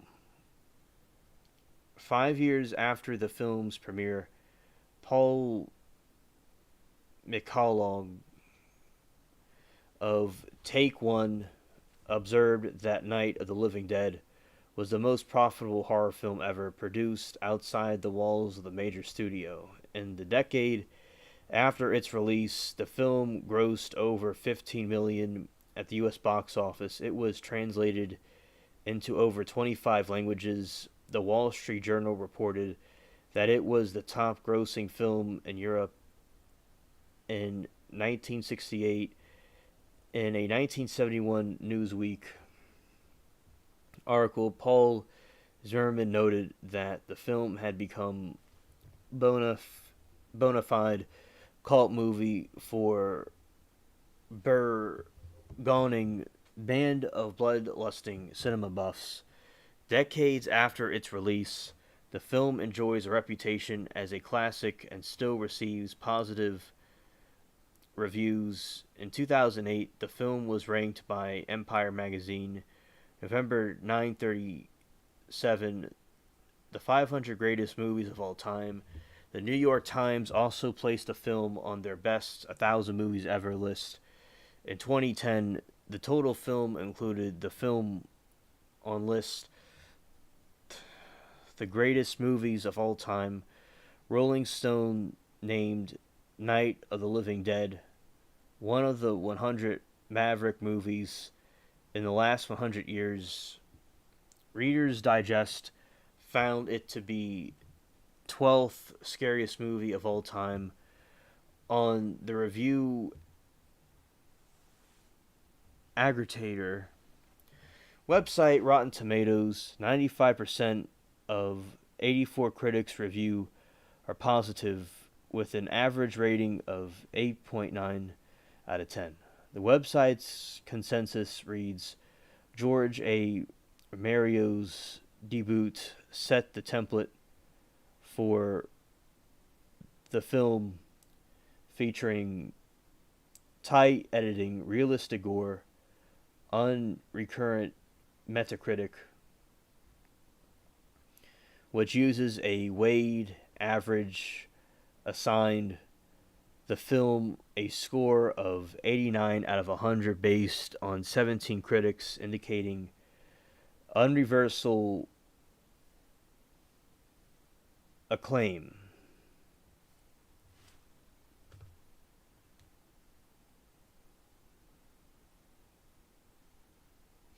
Shout out to all of you watching. It's quite late. Yes.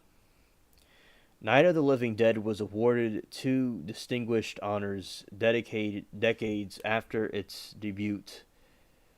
The Library of Congress added the film to the National Film Registry in 1999, with other films deemed culturally, historically, or aesthetically significant.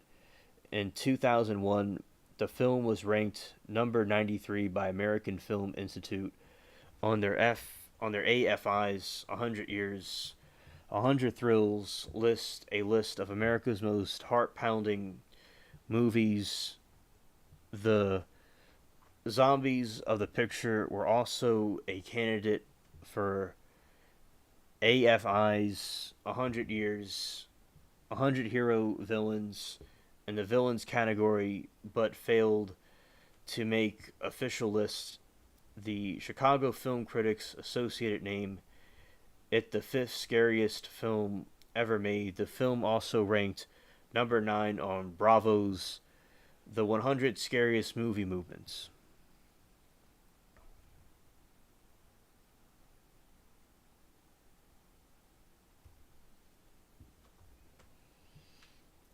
New Yorker critic Pauline Kael called the film one of the most gruesomely terrifying movies ever made, and when you leave the theater, you may wish you could forget the whole horrible experience.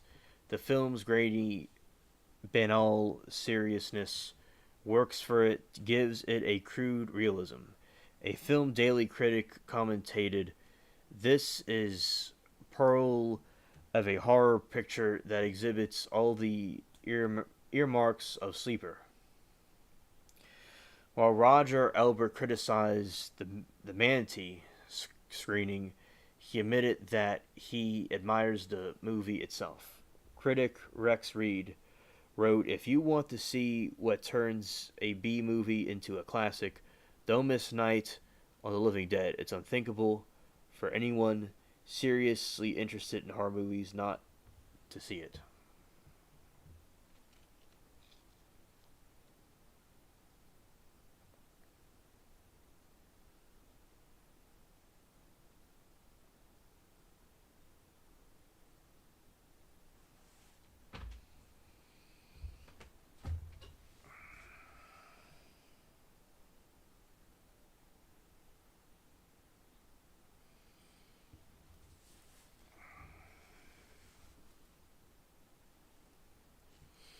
Copyright statutes and home media. In the United States, Night of the Living Dead was mistakenly released into public domain because the original distributor failed to replace the copyright notice when changing the film's name. Well, I messed up everything. Image 10 displayed a notice on the title frames on the film beneath the original title, Night of the Flesh Eaters, but the Walter Reed organization removed it from changing the title. At the time, United States copyright law held that public dissemination required copyright notice to maintain copyright. Several years after the film's release, its creators discovered that the original prints distributed to theaters had no copyright protection. Because Night of the Living Dead was not copyrighted, it had received hundreds of home videos released on VHS, Betamax, DVD, Blu-ray, and other formats.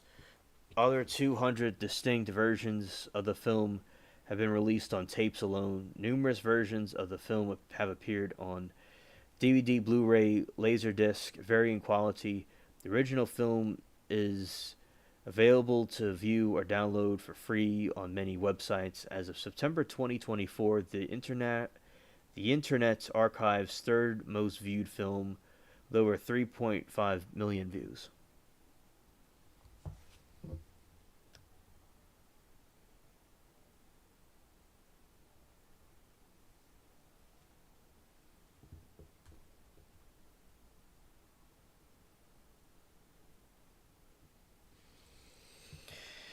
The film received a VHS release in '93 through Tempe Video. The next year, THX certified the 25th anniversary of Laserdisc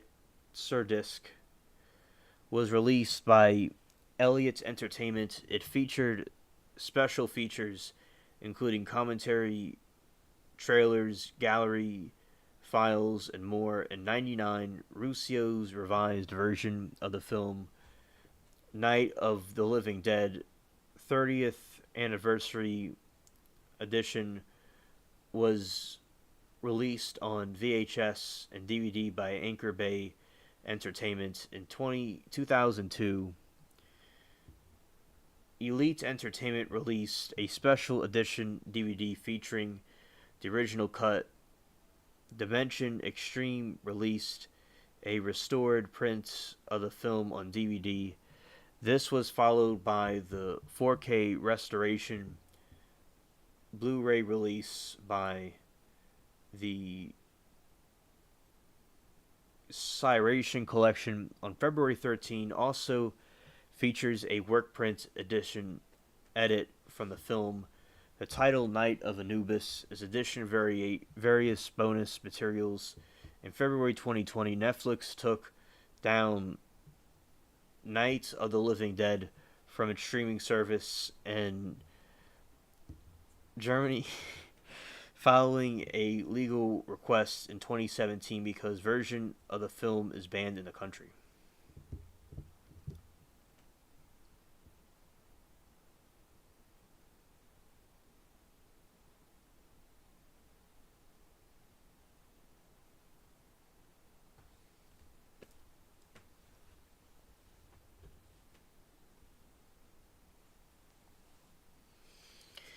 Revisions. There are numerous revised versions of the film with content added, deleted, rearranged, or more heavily modified from its initial release into public domain.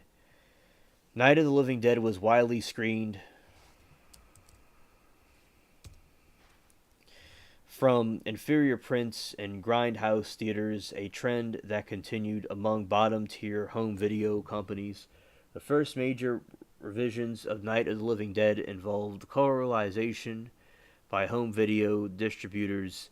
Hollow Roach Studios realized a colorized version in 1986 that featured ghouls with pale green skin. Another colorized version appeared in 97. Anchor Bay Entertainment with gray skin zombies. 2009.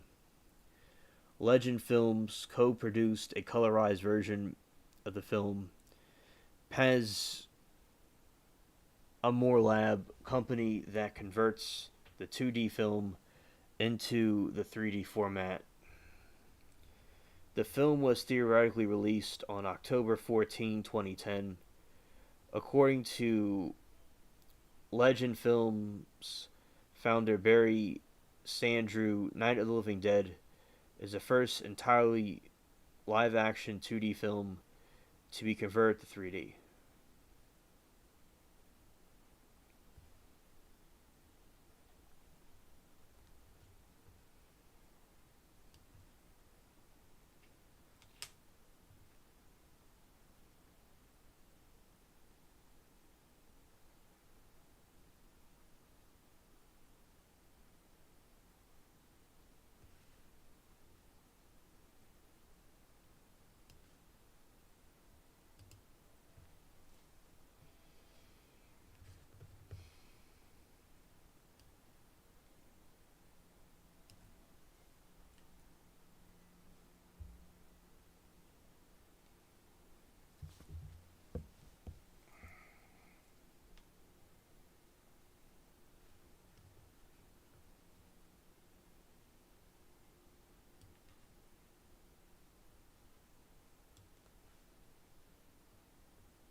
In 1999, co-writer Ruscio released a modified version called Night of the Living Dead 30th Anniversary Edition.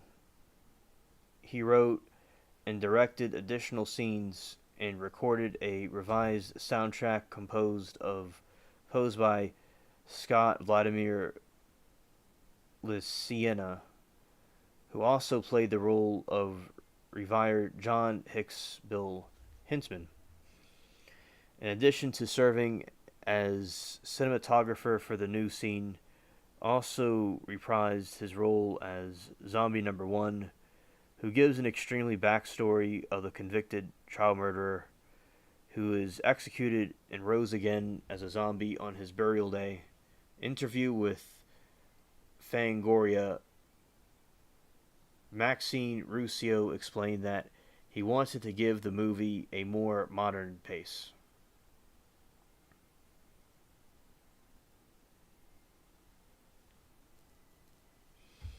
Ruscio took liberties with the original script. The additions are neither clearly defined nor even listed. Entertainment Weekly reported no bad blood between Ruscio and Romero. The magazine quotes at Romero saying, "I didn't want to touch the Night of the Living Dead." Critics disliked the revised film. Harley Knowles. It promised to primarily mentally ban anyone from publications who offered positive criticism of the film.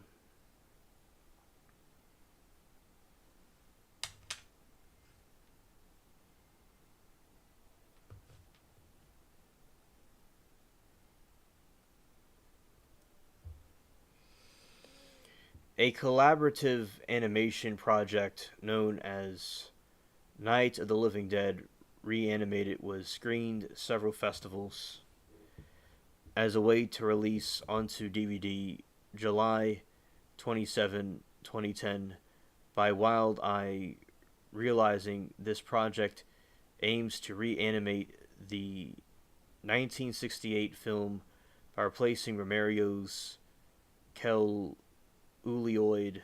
images with animation done in a worldwide variety. Hey, Danny, good to see you. I'm glad that you're able to come tell us hello. I hope that you're having a nice day.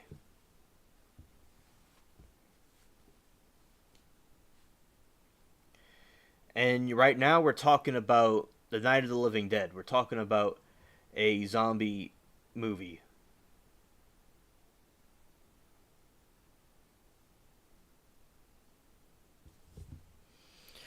Released into DVD on July 27, 2010 by Wild Eye, realizing that this project aims to reanimate the 1968 film by replacing Romero's celluloid images with animation done in a wide variety of styles by artists from around the world, laid over original audio from Romero's version Night of the Living Dead. Reanimated was nominated in the category of Best Independent Production.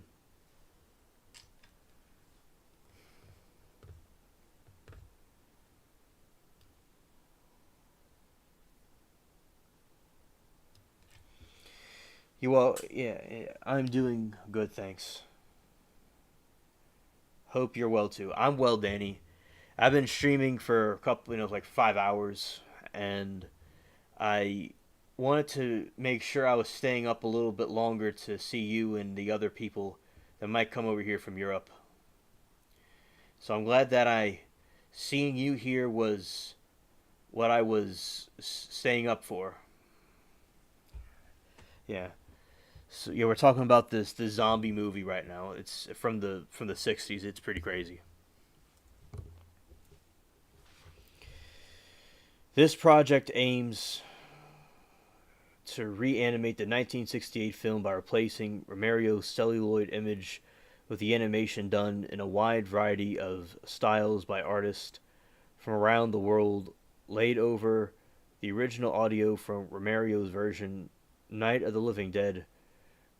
Reanimated was nominated in the category of Best Independent Production Short of the 8th Annual Rondo Hayton Classic Horror Awards, starring in the 2015 and working from the original camera negatives and audio track elements. A 4K digital restoration of Night of the Living Dead was undertaken by Museum of Modern Art and the Film Foundation. The film restored version was shown in November 2016 as part of Save and Protect, the 4th MOMA International Festival of Film Preservation. This same restoration was released on Blu-ray. The Criterion, I sound like AI for a second, collection on February 13, 2018, and the Ultra HD Blu-ray on October 4, 2022.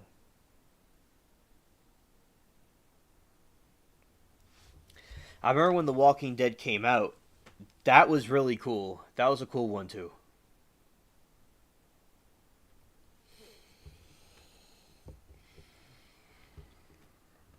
Romero's Dead films. Night of the Living Dead is the first of the 6 of Dead films directed by George Romero following the 1968 film. Romero released Dawn of the Dead, of the Day of the Dead, of the Dead Land of the Dead, Diary of the Dead. That's a tongue twister. Wait, those are all different movies. Dawn of the Dead, Day of the Dead,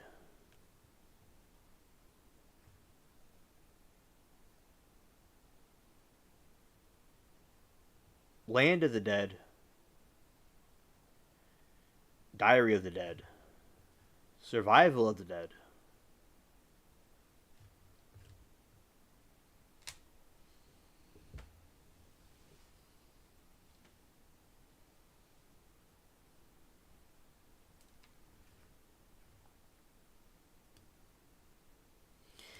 Yeah, it was one of the first ones, yes.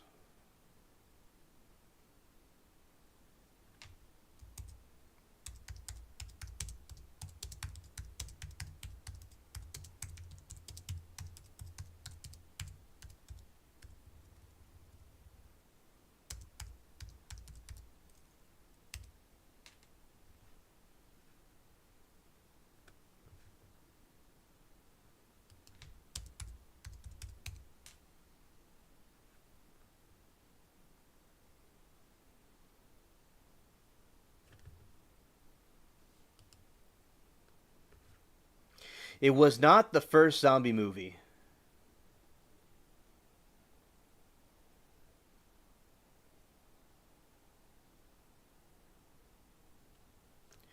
but it was one of the earlier ones.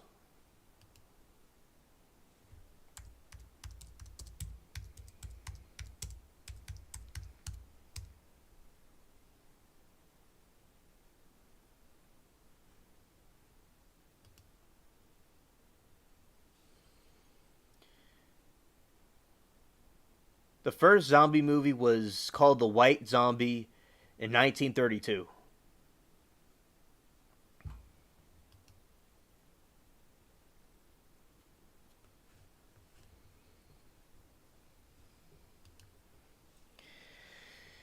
Each film traces the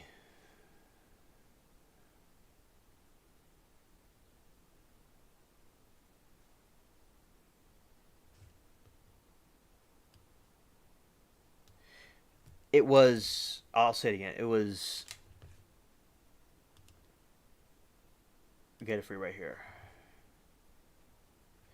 Yeah. Yes, 1932. I know. I didn't think that either. It's pretty wild. Wow. Each film traces the evolution of the living dead epidemic to the United States and humanity's desperate attempts to cope with it. As in Night of the Living Dead, Romero prepped the other films in the series with critiques specifically to the periods in which they were released. Romero died with several dead projects unfinished, including the posthumously completed novel The Living Dead and the upcoming film The Twilight of the Dead.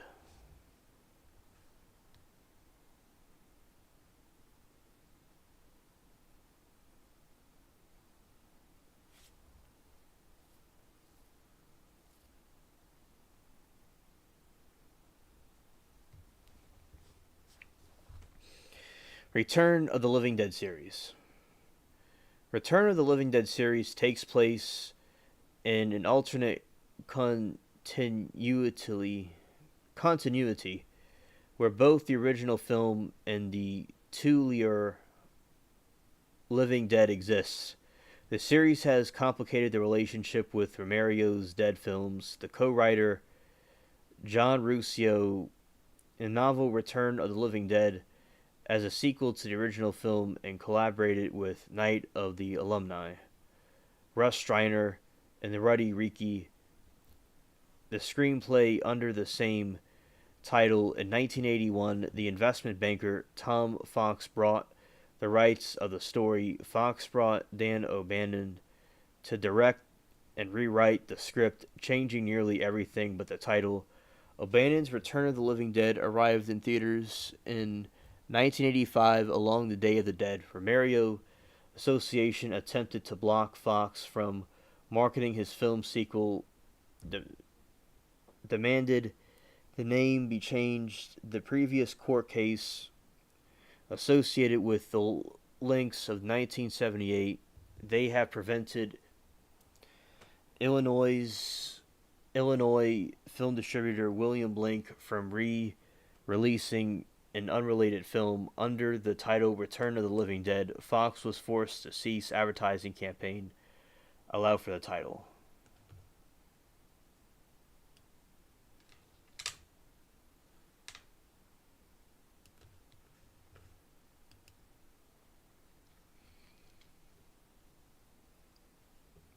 Rise of the Living Dead.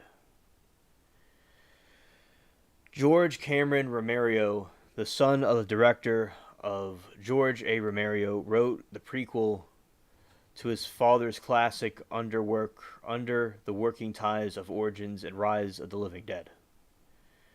George Cameron Romero said he created Rise of the Living Dead as a homage to his father's work. A glimpse into the political turmoil of the mid-late 1960s and booked the piece of his father's original story, despite raising the funds of the film Indiegogo.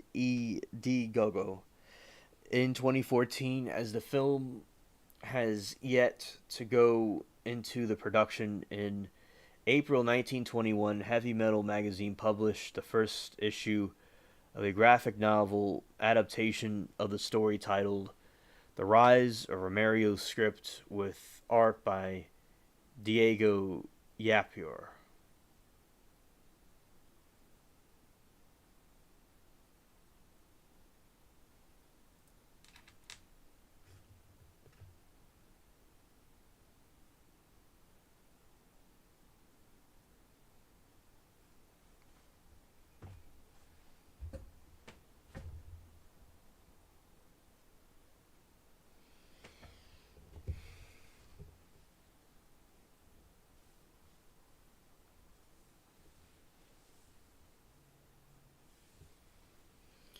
Many remakes have attempted to reimagine the original film's history, most notably the 1990 remake written by Romero and directed by special effects artist Tom Savini.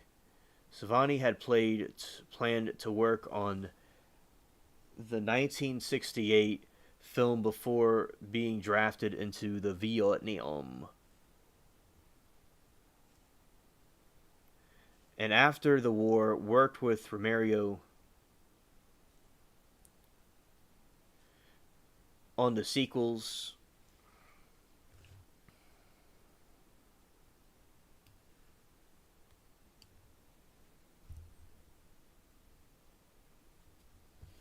What is my favorite zombie movie?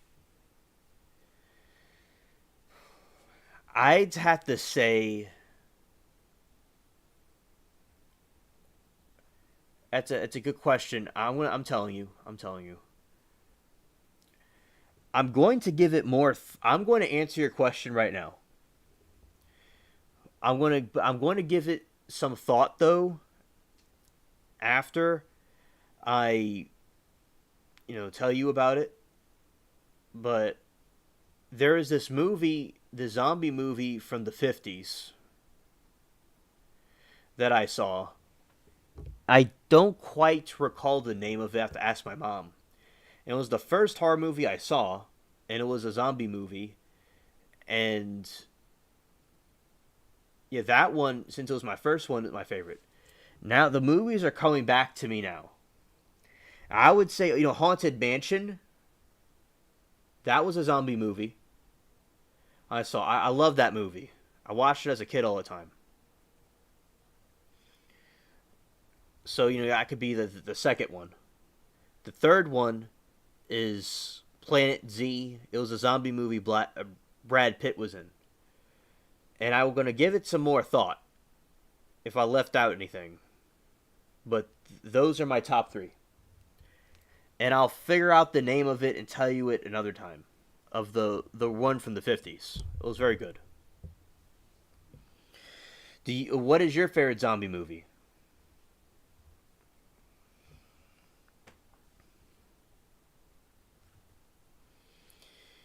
The remake was based on the original screenplay by included a revised plot that portrayed Barbara Patricia Tallman as capable and active heroine. Film historian Barry Grant interprets the new Barbara as reversal of the original film's portrayal of feminine passivity. The Walking Dead was a great TV show. I like that was the favorite TV show one. He explores the 1990 Barbara embodies arguably masculine virtuous professionalism as depicted in the works of all right, Danny, understood. Of classic Hollywood director Howard Hawkins, a major influence on Romero. Grant describes her as the film's only hawk sign professional. After changing from a mousy outfit that mirrors the original onto visual militaristic clothing, she discovers in the farmhouse Barbara is the only character able to separate her emotions from the objective necessity to exterminate the living dead. According to Grant, Romero is able to offer one of the most important feminist outlooks in horror because the undead disturb it. All traditional values include patriarchy. Due to its public domain status, many independent producers have created remakes of Night of the Living Dead. The film has been remade more than any other movie. Independent remakes have used the film's titular Living Dead as an allegory for racial tension, terrorism, nuclear war, and beyond.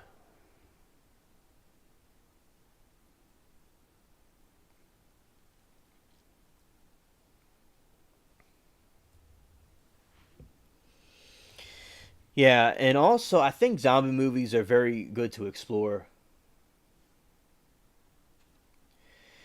And I think Danny basically it's very cool that they have the zombie movies. You have it's such a crazy thing to think about and they do very well. You know, they do very well and they tell different things. And Danny says World War Z, The Crazies, The Resident Evil, 24 Days Later.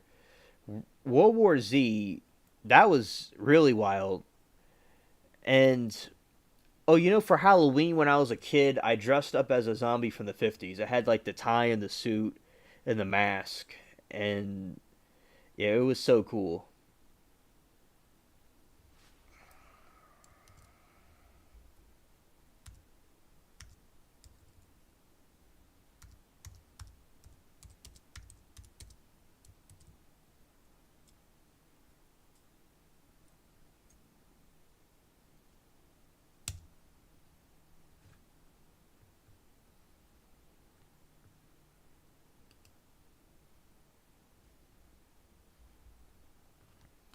Yeah, that was wild, all the zombies piling on each other.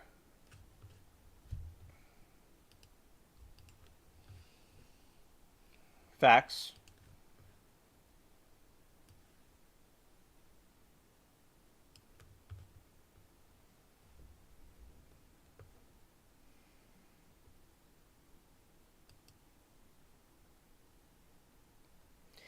Yeah, all those zombies piling on top of each other was really crazy. It was really wild. Like, I was like, wow.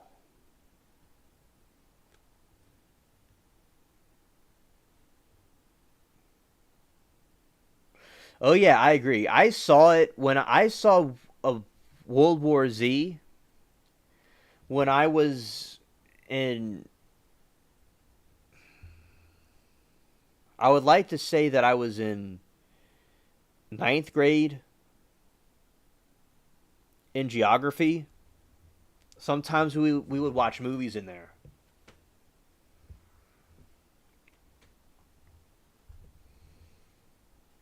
And teacher put the World War Z, and it was, and that's where I saw it at school.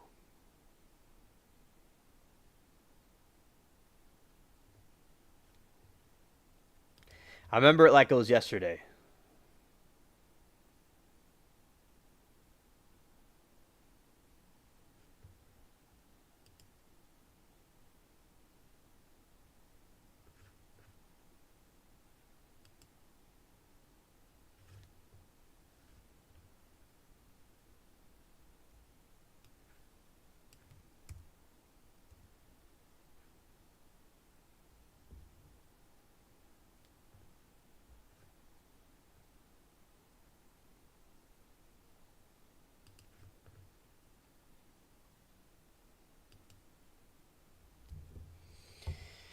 Yeah, definitely a must watch.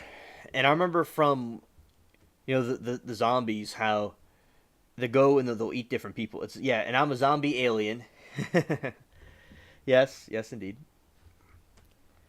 At the suggestion of Bill Hinsman, the actor who played the zombie, first attacked Barbara in the graveyard and kills her brother Johnny at the beginning of the original film. Composers Ton Goodman and Stephen Katazan writes composed an opera Night Living based on the film. The Microscopic Opera Company produced its world premiere, which was performed at the Kelly Strayhorn Theater in Pittsburgh in 2013. The opera was awarded the American Prize Theater Composite in 2014. A play called Night of the Living Dead Live was published in 2017.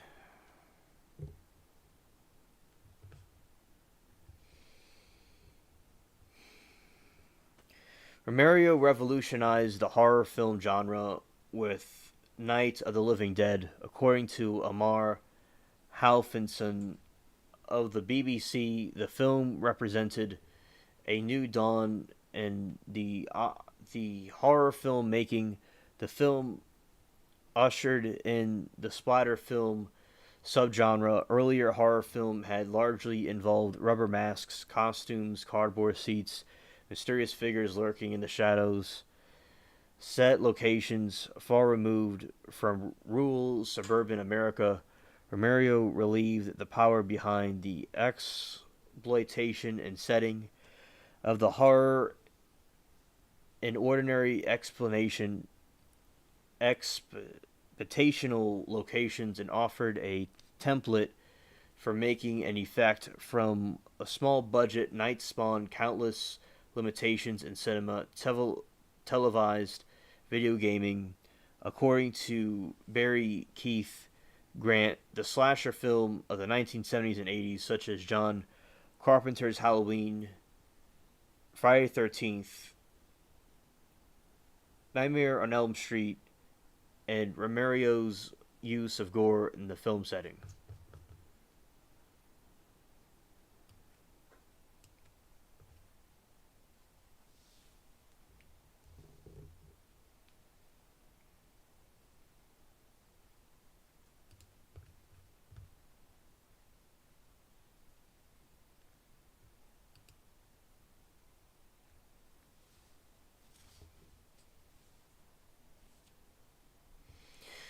When I was a kid, because the zombie costume, there was another zombie costume I wanted where it was like the whole thing was like a skeleton and it had some green on it, and it got sold out, so I wasn't able to get it. So that's why I did the 50 zombie. But I like that one. Also, in Pirates of the Caribbean, there's some scenes where they have the zombies, and also Danny says building a wall doesn't always help. Oh well, the zombies found the way to climb it. Yeah, that will be an exception. That's an exception, Danny. That's an exception. And also, basically, I saw something recently where I just want to let you know, Danny, they had this. Yeah, yeah, right on. They they had this situation where Kamala is paying people to go to her rallies. That's something I wanted you to be aware of. They have to pay people to go to their rallies. It's funny. I've been trying to say that on the show, but haven't been able to get through. So I want to let you know that. Also, like we're talking about vampires, and with Nosferatu, he brought in a lot of rats into Germany to infect them with the plague. And it's like today with people, they use people as the plague instead to bring in the plague rather than rats. So it's kind of like the same thing. I think Nosferatu has a lot of good lessons. And also, basically, what I remember. So that was just some stuff I wanted you to be aware of, and Danny. And basically, regarding the zombie movies, Haunted Mansion, it was so cool because it was in like a crypt and all, and the zombies come out and start tripping out.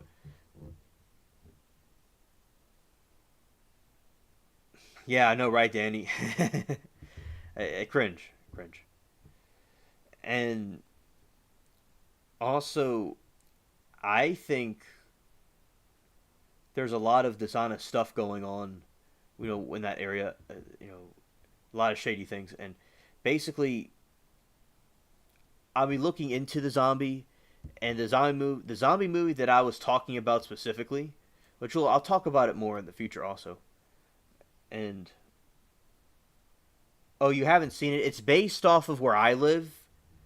Eddie Murphy's in it, and also they he goes. I'm not going to spoil anything for you, but yeah, it's about where I am. It's really good. The movie that I was talking about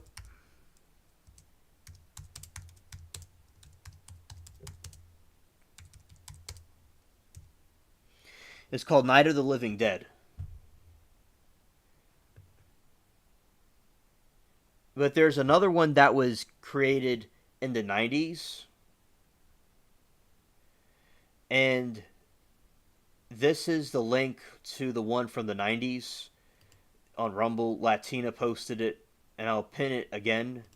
If you want to check the one from the 90s out, that's the remake of it. And the one that I was reading to you was the one from the one I was reading to you was from the 60s. And yeah, I made sure I wanted to stay up a little bit later so I would see you, Danny. And yeah, absolutely. And the stream, I've been streaming for about, let's see,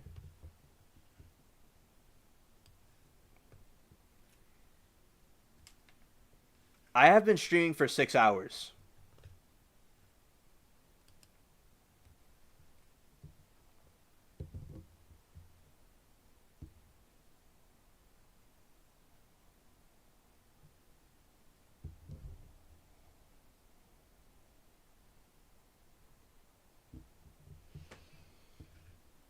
And yeah, and we're gonna talk more and stuff about zombies in the different streams as they go on, and we'll talk about it more. And also, yeah, they have these zombies that were eating people and walking around and stuff. It's interesting to see how they did the different sets. And Michael Myers is kind of a zombie. Also, Jason Voorhees is too, and that's pretty interesting. Yeah, I love the zombies. It's very supernatural. Yeah, very cool. Shout out to the zombie movies. I like how they walk. Oh, also, I forgot to mention, Danny, Michael Jackson's Thriller. That's a really good music video. I love that one. So if that was a movie, that's my top favorite, Thriller. And Vincent Price was a narrator in it. He did a good job in that.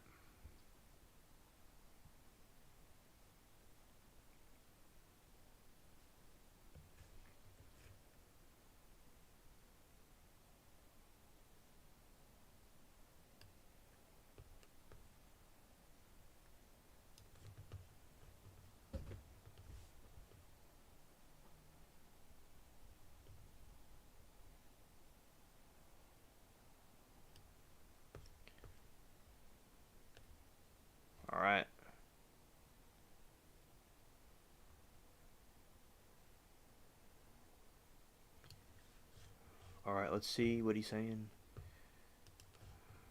All right, it's gonna fix itself.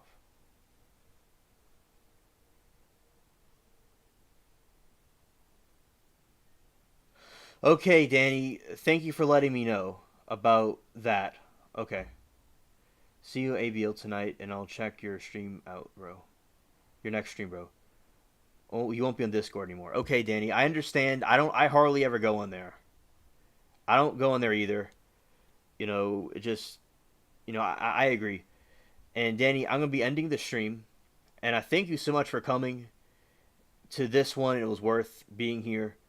For all the different, there was a bunch of different groups that came in throughout the night, and appreciate all of you. Thank you all for watching and listening and this podcast show. And all of y'all have a good day and peace.